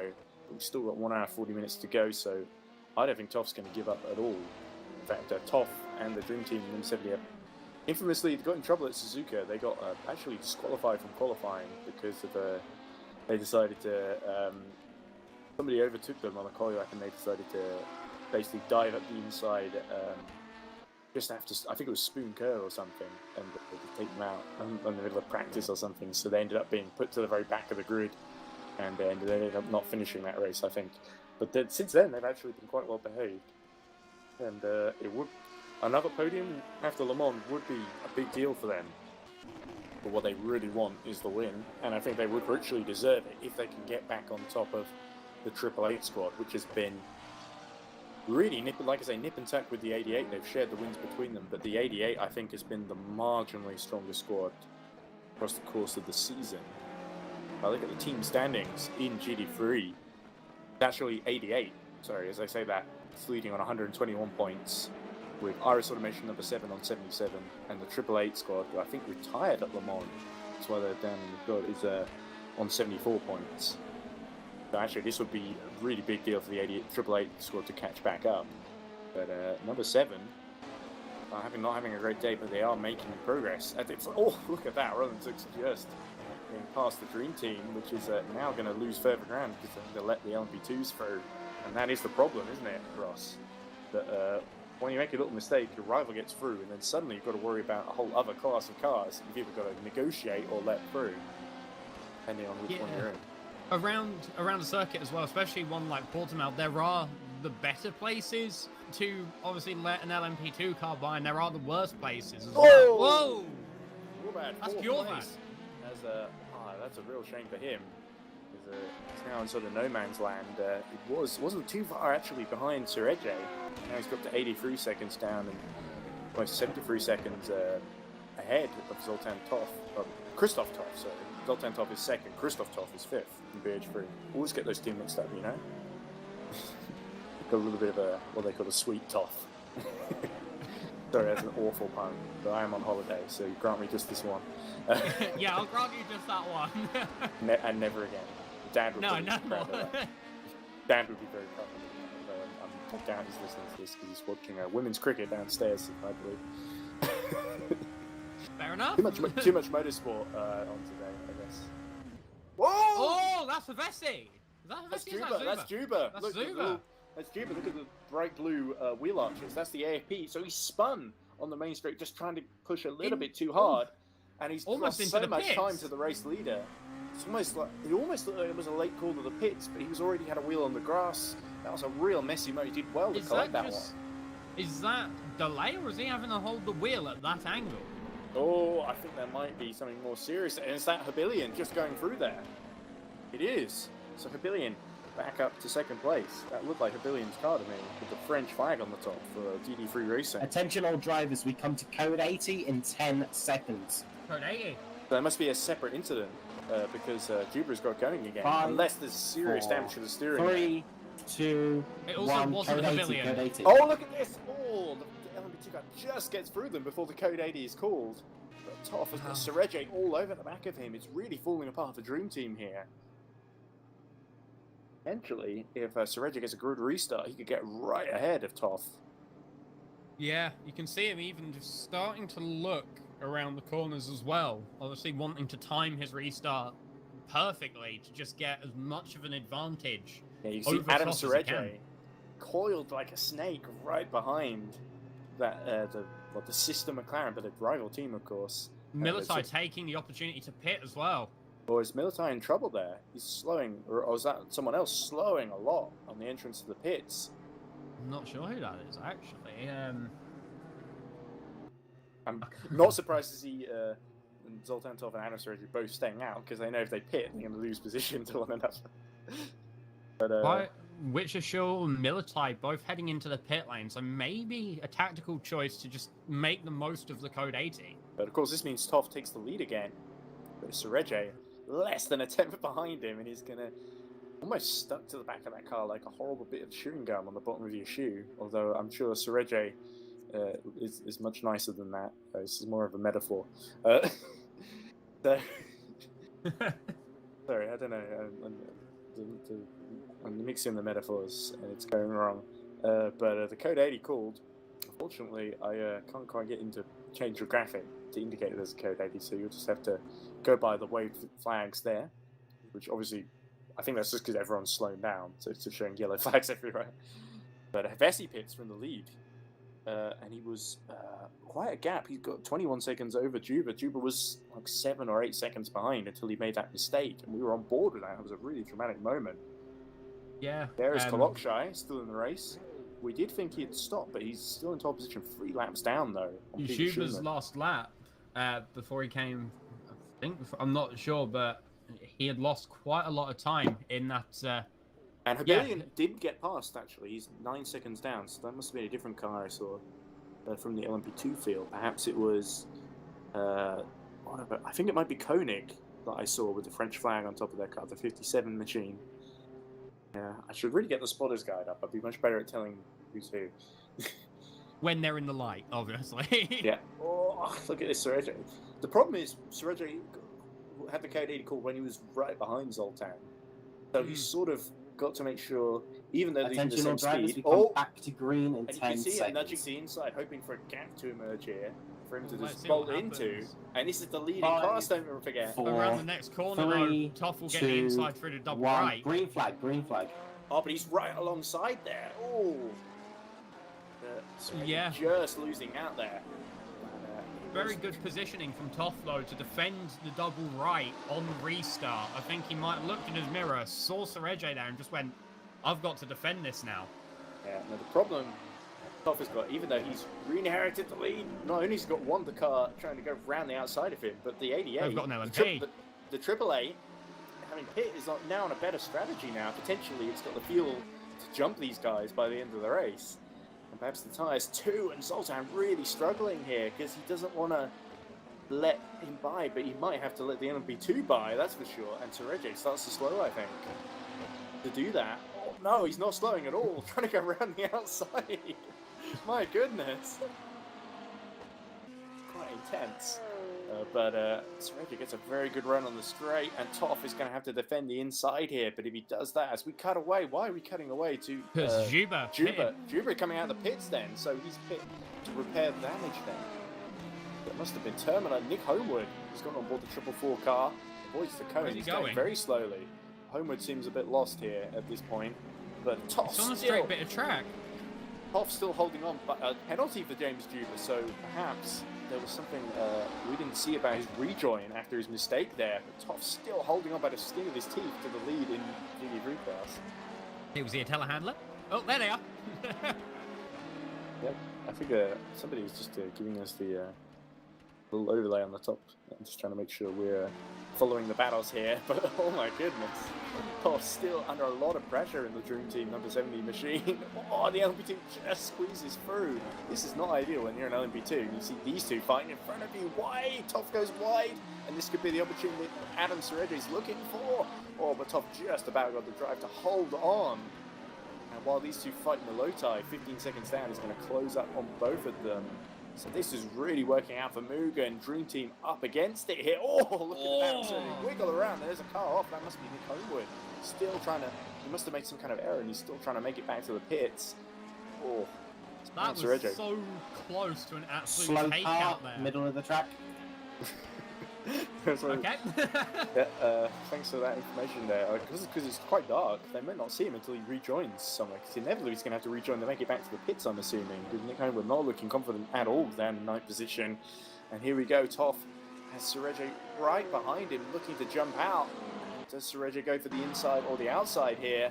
Looks like he's gone for the inside, so Toff is going to have to let him He's got the through. speed. I don't think there's anything Toff can do here. Sergio takes the lead in GD3. There we go. So Sergio was really planning that one out from a long way back. But now is Toff going to fight back? That's the question. Toff seems a lot. Ever since that mistake, Toff seems just a little bit on edge, like he's just reacting to what the moving cars are doing. Doesn't feel like he's in control of the race anymore. His gap's evaporated. His confidence is gone, and he's going to have to work hard to get that back. He's got an hour and a half in which to do that. 90 minutes, of course. It's not quite over yet for Dream Team, but we see Juba losing out to Zooks now as well. So there's more terminal damage there. Or is that just the time graphic struggling to update? No, I think Juba might have lost that position to Zooks quite a while ago, but a disastrous mistake for Juba. Although he did well not to end the race with like a rear wing full, because that could have been a much longer repair job. So he's still got a chance to get back into full position before the end of the race. But a lap down, there was a chance of the win for AFP, and once again, a little mistake has had dramatic consequences. As Boda still leads by, he's gotten on board the number 20 while we've been watching all this drama. And Homewood is retired now, so I guess he can get back to the pits in the 444 car. I do wonder what happened to Homewood, because when we saw him, he was just in the middle of nowhere. I wonder if maybe he had a collision with someone or nosed it into a wall or something. Because it looks like he had just gotten on board as well, so perhaps that's just the number 20, I think, lapping him, or perhaps the number 21. But yeah, I'm very surprised actually that David Kolopshai struggled so much. That must have been something I missed early in the race that explains his struggles. Well, not just his struggles, but the whole 21 car that just lost a whole 3 laps and never really been able to recover from there. But this is really going to hurt their championship. As long as they finish, they will at least get like half a point if they're even if they're outside the top 10, down in 12th. But you know that luckily it's a 6-hour race that this has happened in to number 21 and not a one with bigger points on offer, because that could really dent their championship lead. Of course, the 95, second in the championship, now with the 99's problems, has moved up to 4th. If 95 can get on the podium, it could really make hay here and perhaps take the championship lead. Maybe that will happen anyway, actually, but it depends depends where the 95 finishes, of course, because number 20 in 3rd in the championship is going to take a lot of points in LMP2, winning. If it can win, indeed, against number 29, which is 15 seconds down at the moment. A billion, I think his inexperience in EERC might show against Boders, but this is a very far out camera as we watch Zoltan Toff 2 seconds down on Adam Sereje. But there's much going on here. It's a bit like there's a camera at like one corner, it's trying to cover the rest of the track too. That looks like the 12th place Mugen lapping it. Toff only, because he's being lapped, Toff is now only a second behind Sereje again. So I wonder if he might try another move here. What do you reckon, Russ? I can't see anything. No, we're getting a lovely view of the track. Yeah, I think Chris Tompkins, who obviously is running the broadcast and I think running one of the teams and competing in the race, has decided to try and focus on the lead battle in GT3. But the problem is he's set up a static camera at the trackside, which can't see half of the track. Doesn't really help with nighttime either. I mean, it's a very lovely trackside, at least. Yeah, we get a great view of like the static pit building. We only really see them. Yeah, Here comes Toff again. Yeah, this is the virtual spectator experience where you see like a small bit of the track and that's it. But, probably sell that as an experience, to be fair, in VR nowadays. Not gonna lie. Yeah, it looks at VR, not so much for like a YouTube story. We're trying to tell people exactly what's going on in the race, but we've got the timing graphic here. The lead in LMP2 still 13 seconds between Abilian and Boda. Sounds like a band name, Abilian and Boda. It doesn't sound like a band name to me. It sounds more like a clothing brand. Yeah. Abilian and Boda. Whoa, look at the speed, because it's going through the mountain somewhere behind out of sight. But I He's think somewhere. There he is. I think Toff has started to get out of range. Yeah, the gap seems to have I'm going to dropped send a quite message a to bit. the race director to put it back on auto director.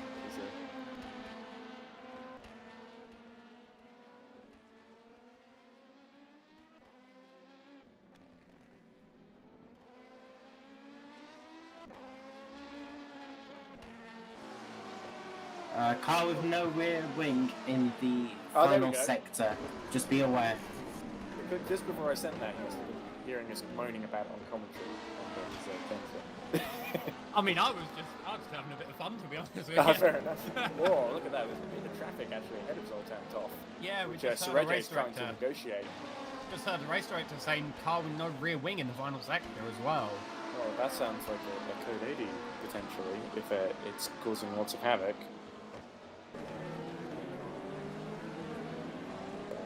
Everyone got through okay, so no harm done, I guess, for the time being. But well, the close battles on track now. Juba is actually right with Roland's, so clearly after coming out the pits, Juba took a few laps to get his confidence back. What's happened to Militai? He's in the pits again. Oh, that is a big drama, because we did think Militai was on a brilliant strategy. He might be the car that's missing the rear wing. So clearly somebody's running straight to the back of Militai, and that's forced him to make another pit stop for repairs. So, that means number 70 and the 88 are in battle for the lead just on their own then. With Givord quite a way back, but he might be able to catch third place here in the 35 from Militai. Here he So has. this is more bad luck for the Triple Eight squad that really needed to gain ground in the championship. This could Yeah, because potentially- they took the Code 80 pit stop, and that would have put them, I think, on a better strategy, but they've pitted again, which Well, the problem Probably with them not what pitting they under wanted. Code 80 is it's brought them into a lot of LMP2 cars. I wouldn't be surprised if there was some kind of misjudgment with cars lapping each other, and Miloto was the victim of that. We'll have to see if the stewards give any kind of mention of penalties anywhere. Yeah, I always find it scary when being lapped because you do everything in your power to, give them the clean way through, but you also have to trust as well that they A, see what you're doing, and B, react to it, obviously, quickly and appropriately. Because I've been the subject of being rear-ended by a car that was lapping me quite a few times, and even when you do everything you can, you sat there in the gravel like, I gave you the best opportunity, yet here I am in the wall. Yeah. I think the last message from the stewards was about 10 minutes ago, or just 14 minutes ago rather, to be more precise, between Mugen Racing 88, the class leading car, and Fringavon Motorsport 138, and it said no further action racing at all. So I assume that might have been when the 88 was slowing and Zoltantov was catching back up again. Also a warning for Valley Esports number 90 with the 888 car about half an hour ago, where number 90 was warned to be more careful when lacking traffic. So I don't think number 90 hit us. That happened a while ago. I'm not sure, but yeah, Miloto in the 888 has dropped down to 5th position now with 35 and Detroit Racing number 3 through into 4th. I always call them BH3 for some reason when they're actually BH Racing number 3. Yeah, way to make it more confusing. Add more threes in there. So You can't have enough freeze, it seems. Oh, we're back to this camera again. you did ask me about half an hour or an hour ago, I forget when, what the championship was like, and I gave a very brief kind of description, but it's really been, I think, Mugen dominating both classes, but not always having it their own way. I think we've seen a few cameos, stellar drives by the likes of Lux, number 95, even though they haven't won a race, 95 and their crew, I think have been incredibly consistent, and that's why they're second in the championship. But I really felt sorry for them because I think they were looking pretty good to win Le Mans last time out until there was a Code 80 which just played into the hands of the 21 car. Look at Sven Gihar, he's caught up to 30 Roman. So Iris, number 7, has shown great pace in that GT3 machine. The BMW looking to overtake the Ferrari, Team Tudor, number 73, for 6th position.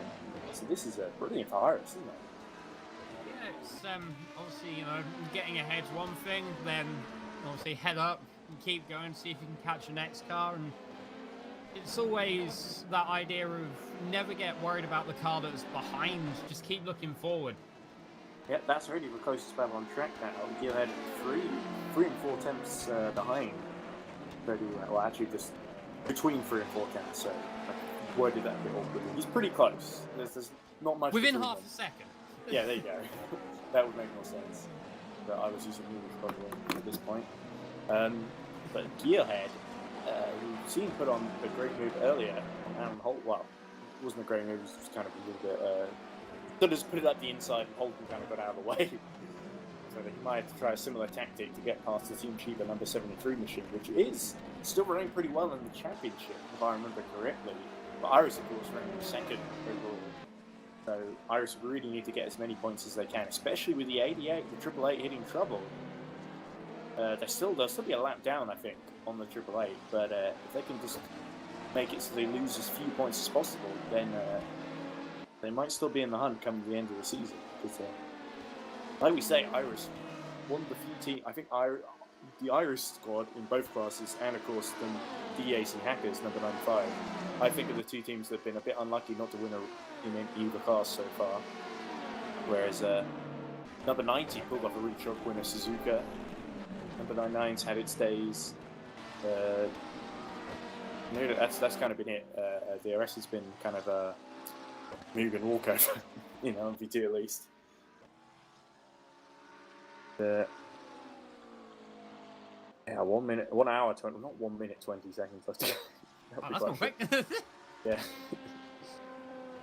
I always find it interesting, coming back to EERC to do commentary, because I nowadays when I do commentary, I do sprint races and such like that. It's really fun to come back to endurance just to see how different it actually is in comparison. Because it's not you get in the car for 45 minutes or an hour. Well, you do. It depends on how long they do their stints, really. But you know, you have to be on top form as much as you can for such a long time in the cars, and it must be quite a struggle for some drivers sometimes, especially if you're new to endurance or maybe even just the league, when the nerves are high and it's quite hard to relax. A little bit, but I think after a while, if you're doing like a 3 or 4 hour stint, you sort of eventually at some point you have to kind of, okay, I know what I'm doing now, or you have to relax. If the tyres are starting to wear out at the end of the stint, that can make things really tricky, of course. And at the very beginning of the race, you've got all the cars bunched together with the very high fuel loads, even though there is refueling, of course, in this series, as Geelhead sets up at the last corner. Oh, look how wide Freddie Roman goes. Through goes Geelhead, even before they reach. Oh, has he got? Are they? Oh, he's a little bit on the grass there. Yeah, he gets ahead. That's a scary moment for Ferdy there. He nearly lost it in the Team Trooper number 73, but Geelhead, it was made easy for him there, but of course his pace put him in that position, and Ferdy Roman made a little mistake, and that was all it took, and through goes Iris Automation number 7 into 6th place. We to chase Milotai, who's a lap ahead, I think, still, or at least maybe just slightly under. Let's see, it's 64 seconds is the gap, I believe. 6 seconds rather. So Milotai's got back on the pace. He's trying to chase down Christoph Toff, of course. BH racing through. He's 29 seconds behind Christoph Toff at the present moment. Boda, meanwhile, has pulled out the gap to Hebillion. Is looking like the number 20. I don't think the number 20 has taken a victory yet this season. I could look back through the records. Of course, the Mugen Sim Racing Squad used to be, I believe, the fancy esports team from Hungary, and I think they've taken some of the drivers as well from Pimps Racing Hungary team that competed last season, especially in GD3, and was in the title hunt until the very end. I think they missed a few races, and that was why they only had a remote chance of winning at the end. But yeah, it was a little sad that neither of the title-winning teams had come back to defend their title. The 717 RSS Unison team, it was really consistent, won I think 3 rounds in LMP2 last year on their course to the title. Did a couple opening rounds, struggled sort of finishing the lower reaches of the top 10, as we see Juba and Geelhead pitting from LMP2 and GD3 respectively. Pitting again. He's run 8 laps, I think, on that last stint. So maybe there's something deeper wrong there. Yeah, because he's pitted quite a lot in this closing portion of the race. Yeah, there could be kind of this troubleshoot what could have happened. So it could be that there was so Juba spun off just before the code 80 and narrowly hit the wall. There was damage to the steering. We don't know if the steering was repaired when he immediately came into the pits or when he came in later. Could also be that the fuel didn't work out, like they had to repair but they couldn't put in the fuel because he, I think, maybe just pitted fairly recently and was trying to catch the leader, which caused him spinning off. So it really feels like, or there's been some other issue that's cropped up again. So it really feels like the 99 crew have just been played out of the race here through their own mistakes, really. And I think people might look back and regret some of that, but of course it's endurance. So there's still an hour and 15 minutes to go. If the 99 can gain a few positions back, it would be a decent recovery, but it's looking less and less likely now. I think going to come out even ahead of the Lente is the Novak now goes through in the number 90 of the valet machine. There's Zooks actually, almost a lap ahead now, Jupiter in the pits. Novak only about 30 seconds down, so we could see number 90 take 4th position here. Off goes Juba, a 146 stop, I think that was, 145, 146. So maybe there was some damage, some heavier damage there than we thought. Maybe not. We'll have to see. But you know, one thing I did want to say is making a mistake might be the end of this race. You might then have to reevaluate what you can do and go, right, we need to get the best we can. But it's always a good skill to have as a driver and as a team to be able to look back and learn from every mistake as well. Exactly, yeah, because these things, obviously it's very easy from the outside to just blame the driver, especially because sometimes you do get situations where the car's been damaged or a driver inherits damage that another driver did in the previous stint and they've just decided it's quicker not to repair it. As we saw AFP try in at Suzuka when they were leading, and of course they were able to manage that situation really well and up until the very end of the race. I should stop mentioning that. They probably don't want to hear me keep talking about Suzuka because it's quite painful memory for them. But as Bent Horvath has now got on board, so it could just be that Juba was sort of fatiguing, or he because he's been in quite a while because they need to put a different driver in. Actually, I think it's Lua who's gotten on board. Not, it is Lua. Ken Lua, of course. Meanwhile, actually, Lucas Lucian's got on board number 7, so they hit fairly recently, which has allowed Ferdy Roman and the Team Shiva number 73 to retake 6th position, so they lost through their mistake. But Lichten, a very quick driver, should be able to make up ground here.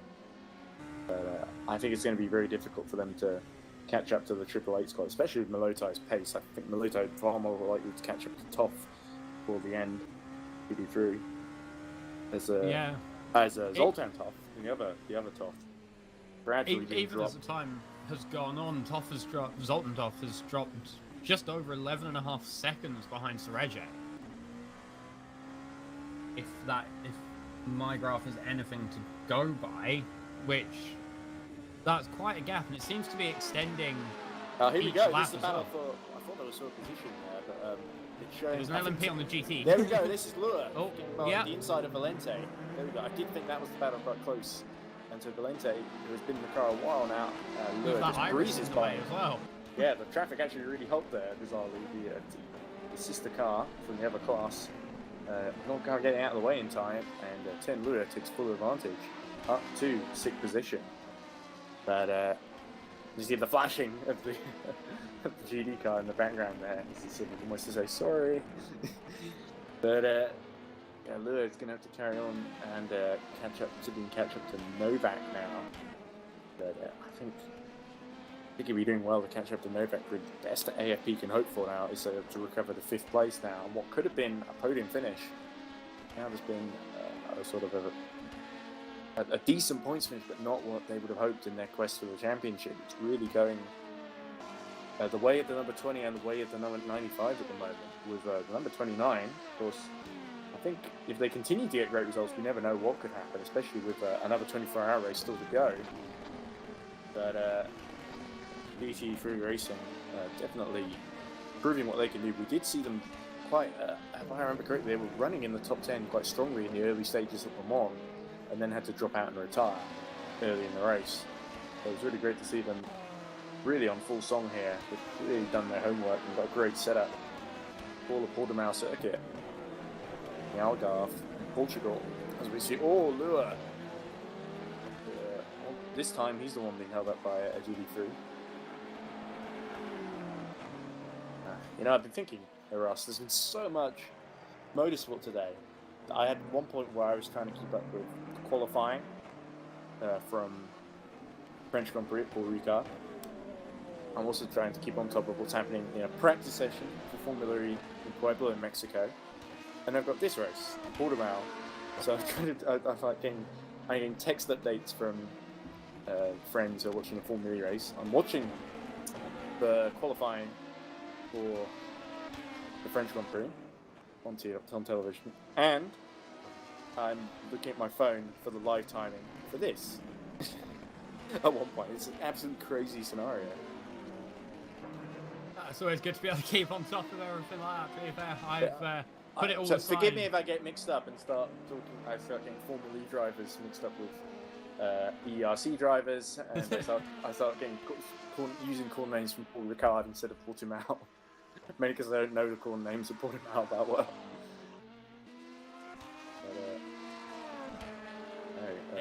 this weekend seems to be a very, very And big one for motorsport. That's probably why we haven't got because obviously Joshua Birch, who has been helping us out with commentary in the recent rounds, he also does his own little July show where he commentates on pretty much all the.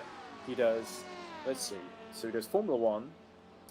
He gets help from his family as well. It's like in a shed in the back garden. They all commentate for him. So he's doing Formula One, Formula E, British touring cars. He did the Indy 500 actually very recently. And is there any other? I think he also does MotoGP as well. So he's trying to do all those series, and often means that he doesn't quite have time to help us out with this. So often, if Formula E and Formula 1 clash, he sort of gets his younger sister Megan to finish off I need you to finish off the F1 qualifying while I do the Formula E race or something. That's what he did at Monaco when the Spanish Grand Prix qualifying was on, I think. But yeah, he's taken on a lot, young Joshua, so it's great to have him on board when he's available though. And you never know, maybe in between he might be listening to this. You can say, I haven't checked the YouTube chat actually, I've been so busy just dropping in and out. I do feel sorry for all the other commentators. I sort of half promised that I would help, but obviously I said that I'm available to use any grade in Scotland. It's nice, especially on a rare day when it's not raining up here, to go out on a walk and with the family. Because we're not going to get to do that all the time, whereas there's still plenty of races left to go in the season. So if I leave guys in the lurch, it's not something personal. It's just sort of what I have to do. Is Jesper Eriksson hits from third. So I think Zooks 91 seconds down. So Iris looking good for a rare podium, actually. I don't think the 87 has gone on the podium in LMP2 so far this season. I think they've gone close. Oh no, I tell a lie. I think they got... Is it the 87 or the 86 that got a podium in the 4 hours of NOLA? I'm pretty sure they got second place. But yeah, Iris not seeing the rub of the green too often this season. The 87 has a brilliant crew on board. They've shown some great pace. Never quite gotten the result they deserved, I always felt. But they've got a great chance here if they can just keep it together in the last hour and 8 minutes. Conte also pitting, so Lura's going to pull away now. I'm just looking as well on race view. I'm not sure Habilium will be able to catch up. It seems every lap he's been a second or just under slower on pace than Boda has been. Both on different strategies now as well. Yeah, the thing about the Mugen team is they very rarely make mistakes. They sort of got clockwork efficiency, especially the LMP2 squad. And you can tell a lot of the best drivers from the GD3, from the 88 and the 888 car have ended up moving over to the LMP2 squad, simply because they want to put their best eggs in the top class, as it were, in that basket. Sorry. Whereas, not to say that the GD3 crew are, particularly bad or anything. I think they're actually pretty excellent, and they're certainly good enough to lead for their class. As Valente now drops behind the 85 Burnt Horizon car, which we've not talked about very much. Burnt Horizon, pretty capable team, not quite got some brilliant results. Where are they in the championship at the moment? Burnt Horizon, I believe, are 17th actually, the 85, with 6 points to their name. Just ahead of DD3 Racing, of course, who did their first race in the morning, got 3 points out of it. So actually they did finish. I was misremembering, I may have got them mixed up with someone else, but DD3 have got some points to their name on the board, so they did finish at Le Mans and finished pretty well actually. Pretty sure they finished 9th or 8th or something like that. Even got 3 points. But the 85 Burnt Horizon car really could get top 7 here, which would be a great result for them ahead of the 86. But Valente, I think. Oh! Jesper Eriksson had to go straight on there. Did you see that? No, for me it just cut. I didn't actually catch that. Yeah, it just cut just as he did that. But he was lapping a GD3 car and had to go straight on at the, it looked like the hairpin. Hopefully we'll. There we go. Just through now. But Eriksson a lap down on the billion. The mistakes. That's not going to help. But Roland Zooks still a threat here. Let's see. What was it? 91 seconds.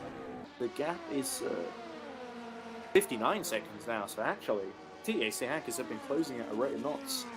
Iris Automation 87 are not quite as comfortable in third place as the time screen might lead you to believe, because it just shows the laps sort of to the leader at the moment, not the intervals between them. Whereas I can see the difference in 59 seconds. I wouldn't be comfortable with just over an hour ago with 59-second gap, especially with the pace that DAC hackers have been doing. Let's have a look.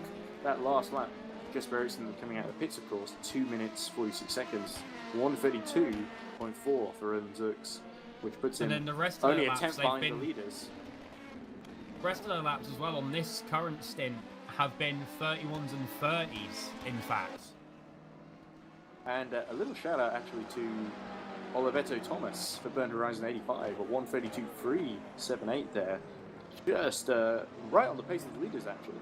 But the fastest laps at the moment is actually David Kalokshar. Well, he's the one that needs to do them, isn't he? He's down in 12th position in LMP2, setting 131.5 on that last lap. We're on lap 188, incidentally. So we will probably break 200 laps before the end of this thing. But do you think David Kalokshar and the 21 squad get into the top 10, salvage their championship lead out of this? Because it's looking like the number 20 and the 95 are going to jump them. But I mean, with the 20 getting such a bad result at Le Mans, I think the 95 might actually just get into the lead for the first time this season. And obviously, when I was talking to them, the 95 after Le Mans, they were so gutted. And I sort of said, but you're in second in the championship, you're closing on the lead race by race. And they said, nah, but we want to win, man. So I sort of think they might feel disappointed after certain results to get away from them. But the 95 has got so many podiums to its name. And they come away with the title at the end of this. Could be such a bizarre thing to win a title without winning a race, but I would be very surprised if 95 don't win at some point in the season, because they have won in other series as well. I do think DAC Hackers have won in VEC, if I remember correct. There was some series I saw that I have no idea about that they won. I just saw some interview with them.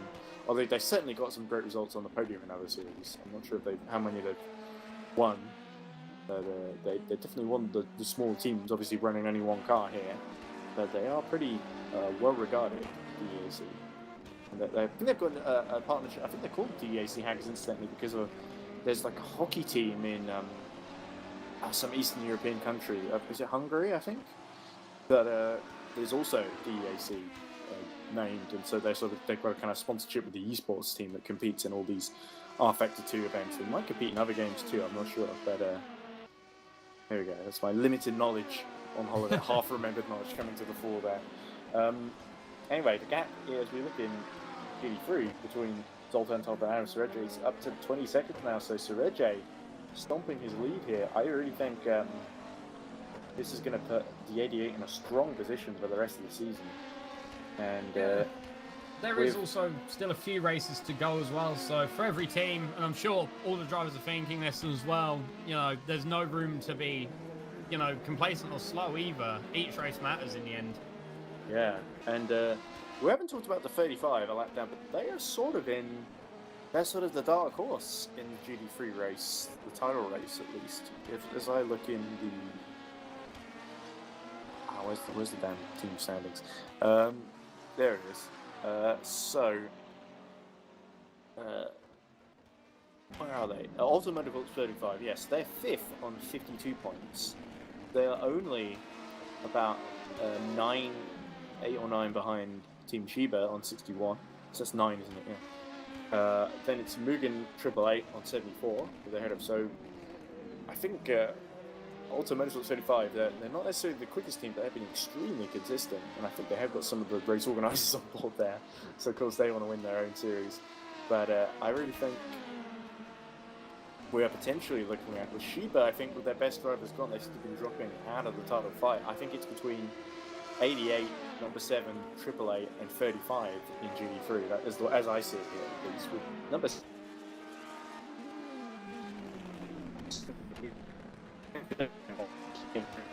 I think some of them are going to kind of get into them when it comes to the final reckoning. Good, you're about trying to light someone through. That's, of course, Hotshot still lighting up the tiny screen, I believe, down in 12th position, but being 3 laps down, almost.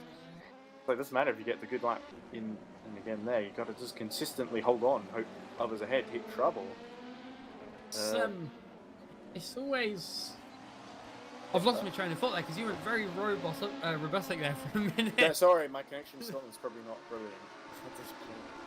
It is Scotland.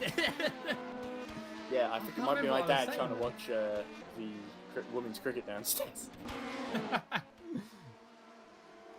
Oh, look at this, 3 wide on the straight as a couple of classes lap one another. Hovarth in the pit as well. He's been in for a little while. Pit stops have been around what? About 120, 130 around there for the stop. Is Hofarth still in? It's trailing him about a 10th behind David Niscadi in Bottling Motorsports number 28 on my screen. Oh no, mine's just caught up. But I think Horvath has just got out in 10th position, of course, for Koenig. Oh, is that Peter Schoenman? He's just got on board 138. Yes. In 11th. He's had a little It's spin in the penultimate, or is that tri-ultimate corner.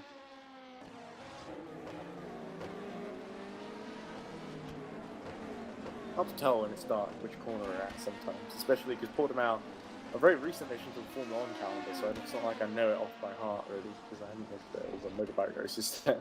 Whoa! Oh! Who's this? Is this Horvath again? No, it's Yeah. Valente. Valente in 8th, oh dear, so Horvath's going to catch back up. I Yeah, think but- he knows the wall there as well because we saw him rolling backwards. Well, if you didn't know the wall earlier, he now knows it intimately. He knows this is There's- Okay, I've turned into Colin suddenly. Nah, he pressed the wall. He won't Texas it from us. Precious is. So, anyway, out of Middle-earth and back to Portimao. I think Oliver Thomas, we've still got to give him his group because he's in Burn Horizon 85 beating the 86 Iris Automation, which is no slouch themselves. And of course David Kolosha having an off day, but still, the Burn Horizon, this is a big deal, being in 7th position, only 39 seconds behind AFP number 99, the team's in 4th fighting for the championship. Themselves having a little bit of an off day, well, quite a few off days, because we sort of know they can do a little bit better. It's just that one little mistake and it's cost them, had a sort of knock-on effect on their position in this race. But Allure fighting back as best he can, 31 seconds behind Martin Novak. I wonder if he's going to catch him before the end. Let's look at the lap times. 32.9 for Lure, 32.3 for Novak that last lap. So Valley Esports number 90 doing very well to respond, I think. Look at Lucas Lichten being lapped, but only 9 seconds now behind Ferdy Roman. On the fresher tyres, he's breezed back up to the back of the Team Schreiber number 73. I think he fancies to go. What about you, Russ? It's possible, you know, just over an hour left. Anything can happen, as Murray Walker used to say. Very interesting to see what does happen, in fact. I don't like trying to guess what's going to happen because it always seems, for me at least, the commentator's curse is very alive and very well in my experience. Alright, unfortunately, this is where I have to leave you, Russ, because the family's going out for dinner, and it won't do for me to sit here just talking away while they're all eating a nice meal. So, have fun. Not too far to go as the roadway refreshed. Oh, less than an hour to go. Less than met an the hour? Okay. Yeah, it was frozen for quite a while, I think. Can only see the top 5 now on there, so might have to refresh it again, unfortunately. But yeah, lap 194. Boda leads from Renard Billion, Easy Racing number 29 by 2 laps now. So Billion and Ericsson seem to have hit trouble somewhere. Serege leads GD3 by a lap over Zoltan Toth. 2 laps actually, between 2. So it's looking pretty set. It's going to be looking like a Mugen walkover. But anyway, I urgently need to go now. So it's been fun Make sure talking you to you, have a Russ. nice meal. Enjoy it. Yeah, we'll do. If, probably not going to get back before the end, but have a good time. Don't forget to interview the winners. Yeah, if you're that is still if here. I'm still here, to be fair, because I might be going out for dinner, I'm not sure. Oh, well, might have to imagine your Fingers own crossed. commentary then, folks. Anyway, but desperately need to leave now, so have fun and goodbye. Have a good evening, mate. So I will be here for the rest of, hopefully the rest of the race, depending on, also if I'm going for dinner. We are currently with Roland Jux, who's trying to extend the gap to Novak. Which, quick look, he has been slower over the past lap. However, it's been sort of, what's the word? Sort of the same sort of pace here and there, faster and slower as the laps go on. So it's a stalemate there, really. We can only see a top 5 as... Is that Boda heading into the pit lane? I believe it is Sultan Boda heading into the pit. So is this... Yeah, so the Mugen Sim Racing number 20 car, they've been running around 26 laps a set of tyres, and yeah, they've stopped exactly on the 26 again. So they are very, very punctual, I think, with is that the word? With their pit stops. 108-second gap between themselves and Habilion, according to my timing screen. Now, Militai has moved back up to 4th. He's chasing the back of Christoph Toff, who's also chasing the back of Toff. Could be quite interesting to see if that battle evolves. Here's Nick Homewood. Had that little bit of an off-track excursion earlier, which saw him DNF, but he is back out on track now, which is obviously good for the driver to make sure they finish and make sure they can pick up any points in the end. Obviously, you don't want to leave with absolutely nothing. Ooh, a bit loose there for Roland Jux on the exit of the Triultimate corner. We also got some news from the Stewards channel. The AFP 99 car and the BH Racing number 3 car had a collision that ended a warning for the AFP number 99 car. So that might have been what caused the damage we saw Zuba come in for earlier. In fact, as round goes Schoenman. He has no rear wing either. That could be a code 80 because I'm not sure where he is on the track. But it looks like he's in the roller coaster section, if my track map is anything to go by. So there is a car with no rear wing in the roller coaster section. Yeah, he's coming up now to the final sector. He has got a few cars coming near him, I think, yeah. So no rear wing on that number 138 car as he pulls off to let Attention, the other cars drivers, by. we come to code 80 in 10 seconds. Yeah, so code 80 has been called once again. 5, 4, 3, 2, 1. Code 80, code 80. Wow, so we're on a code 80. We'll see if any driver... Boda, I think, might have come off absolutely amazingly from this, even as he was in the pit lane when the code 80 started. So he might come off quite well, actually. I think he's out of the pits now. Yeah. Yeah, he is, I believe.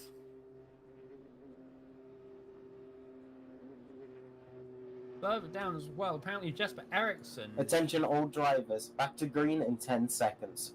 So that was a very quick code 80 there. Further down 5, as well, Jesper 4, Eriksson. 3, apparently a 17-second gap 1. Green flag, green flag. between himself and Habilion. Also a bit further down, Hovarth has pitted, and so too is Schoenemann, so he's coming for his rear wing. Hovarth losing out to McSaddy. So there is Schoenemann.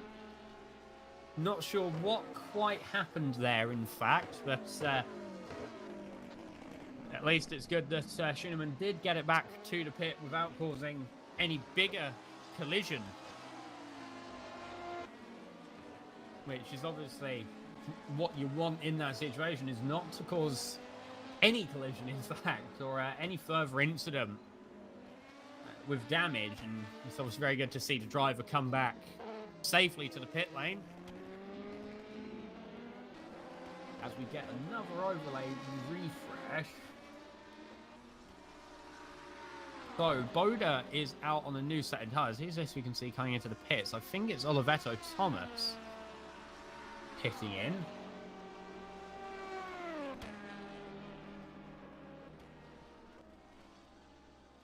The current class leaders, Boda and Sereje. Sereje now a lap up on the competition, I believe. And Boda around 29 seconds up on Habilion. And the thing just under a minute up on Jesper Eriksson as well. So I think we might see a Mugen victory this evening.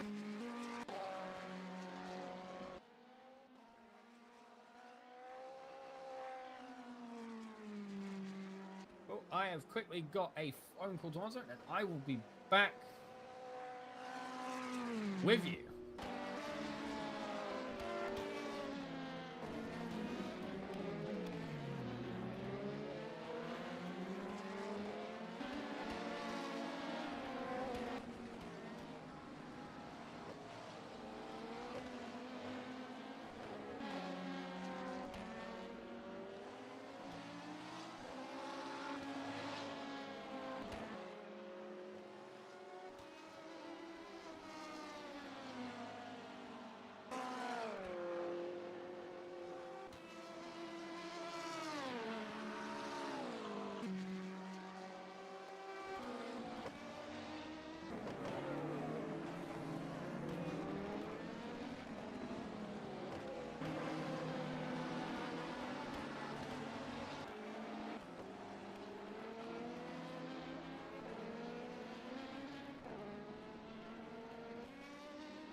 So I'm afraid I've just been told that we have to go out and get dinner.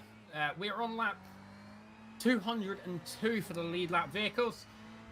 Your current top three of each class for LMP2 is Zoltan Boda for the Mugen Sim Racing number 20 car, Renaud Billion for the DT3 Racing number 29 car, and Jesper Eriksson for the Iris Automation number 87 car. Moving on to the GT3 class in the lead. Currently for that class, currently 2 laps up on second place is Adam Serege for the Mugen Sim Racing 88 machine, with Zoltan Toff following 2 laps behind in second for the Dream Team, and Martin Militai for the Mugen Sim Racing number 888 machine. So Militai has actually pulled a really good gap back after he had to pit the double pit stop earlier. I think for a collision with the AFP number 99 machine, if I'm reading correctly. So, very interesting to see. Hopefully another commentator will be along, or I will be when I get back, if I get back in time.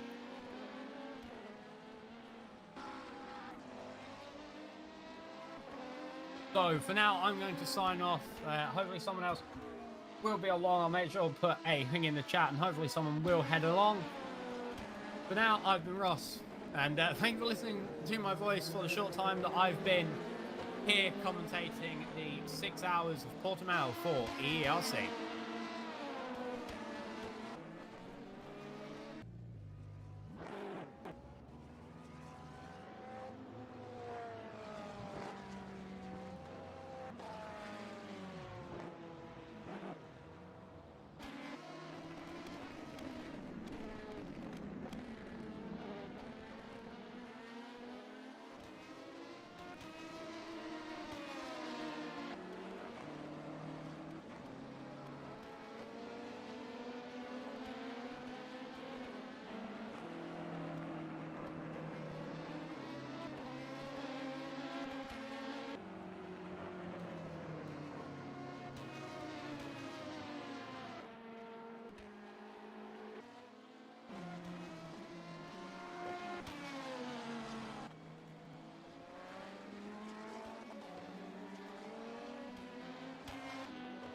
Attention all drivers, we come to code 80 in 10 seconds.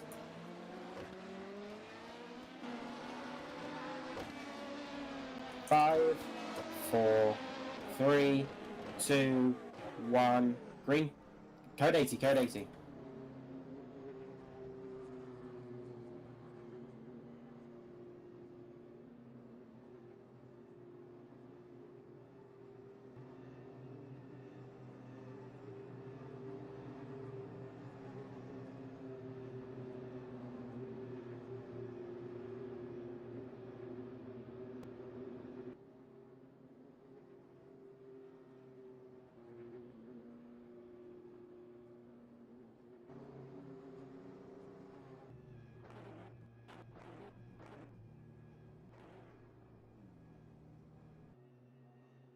Attention all drivers, we go back to green in 10 seconds.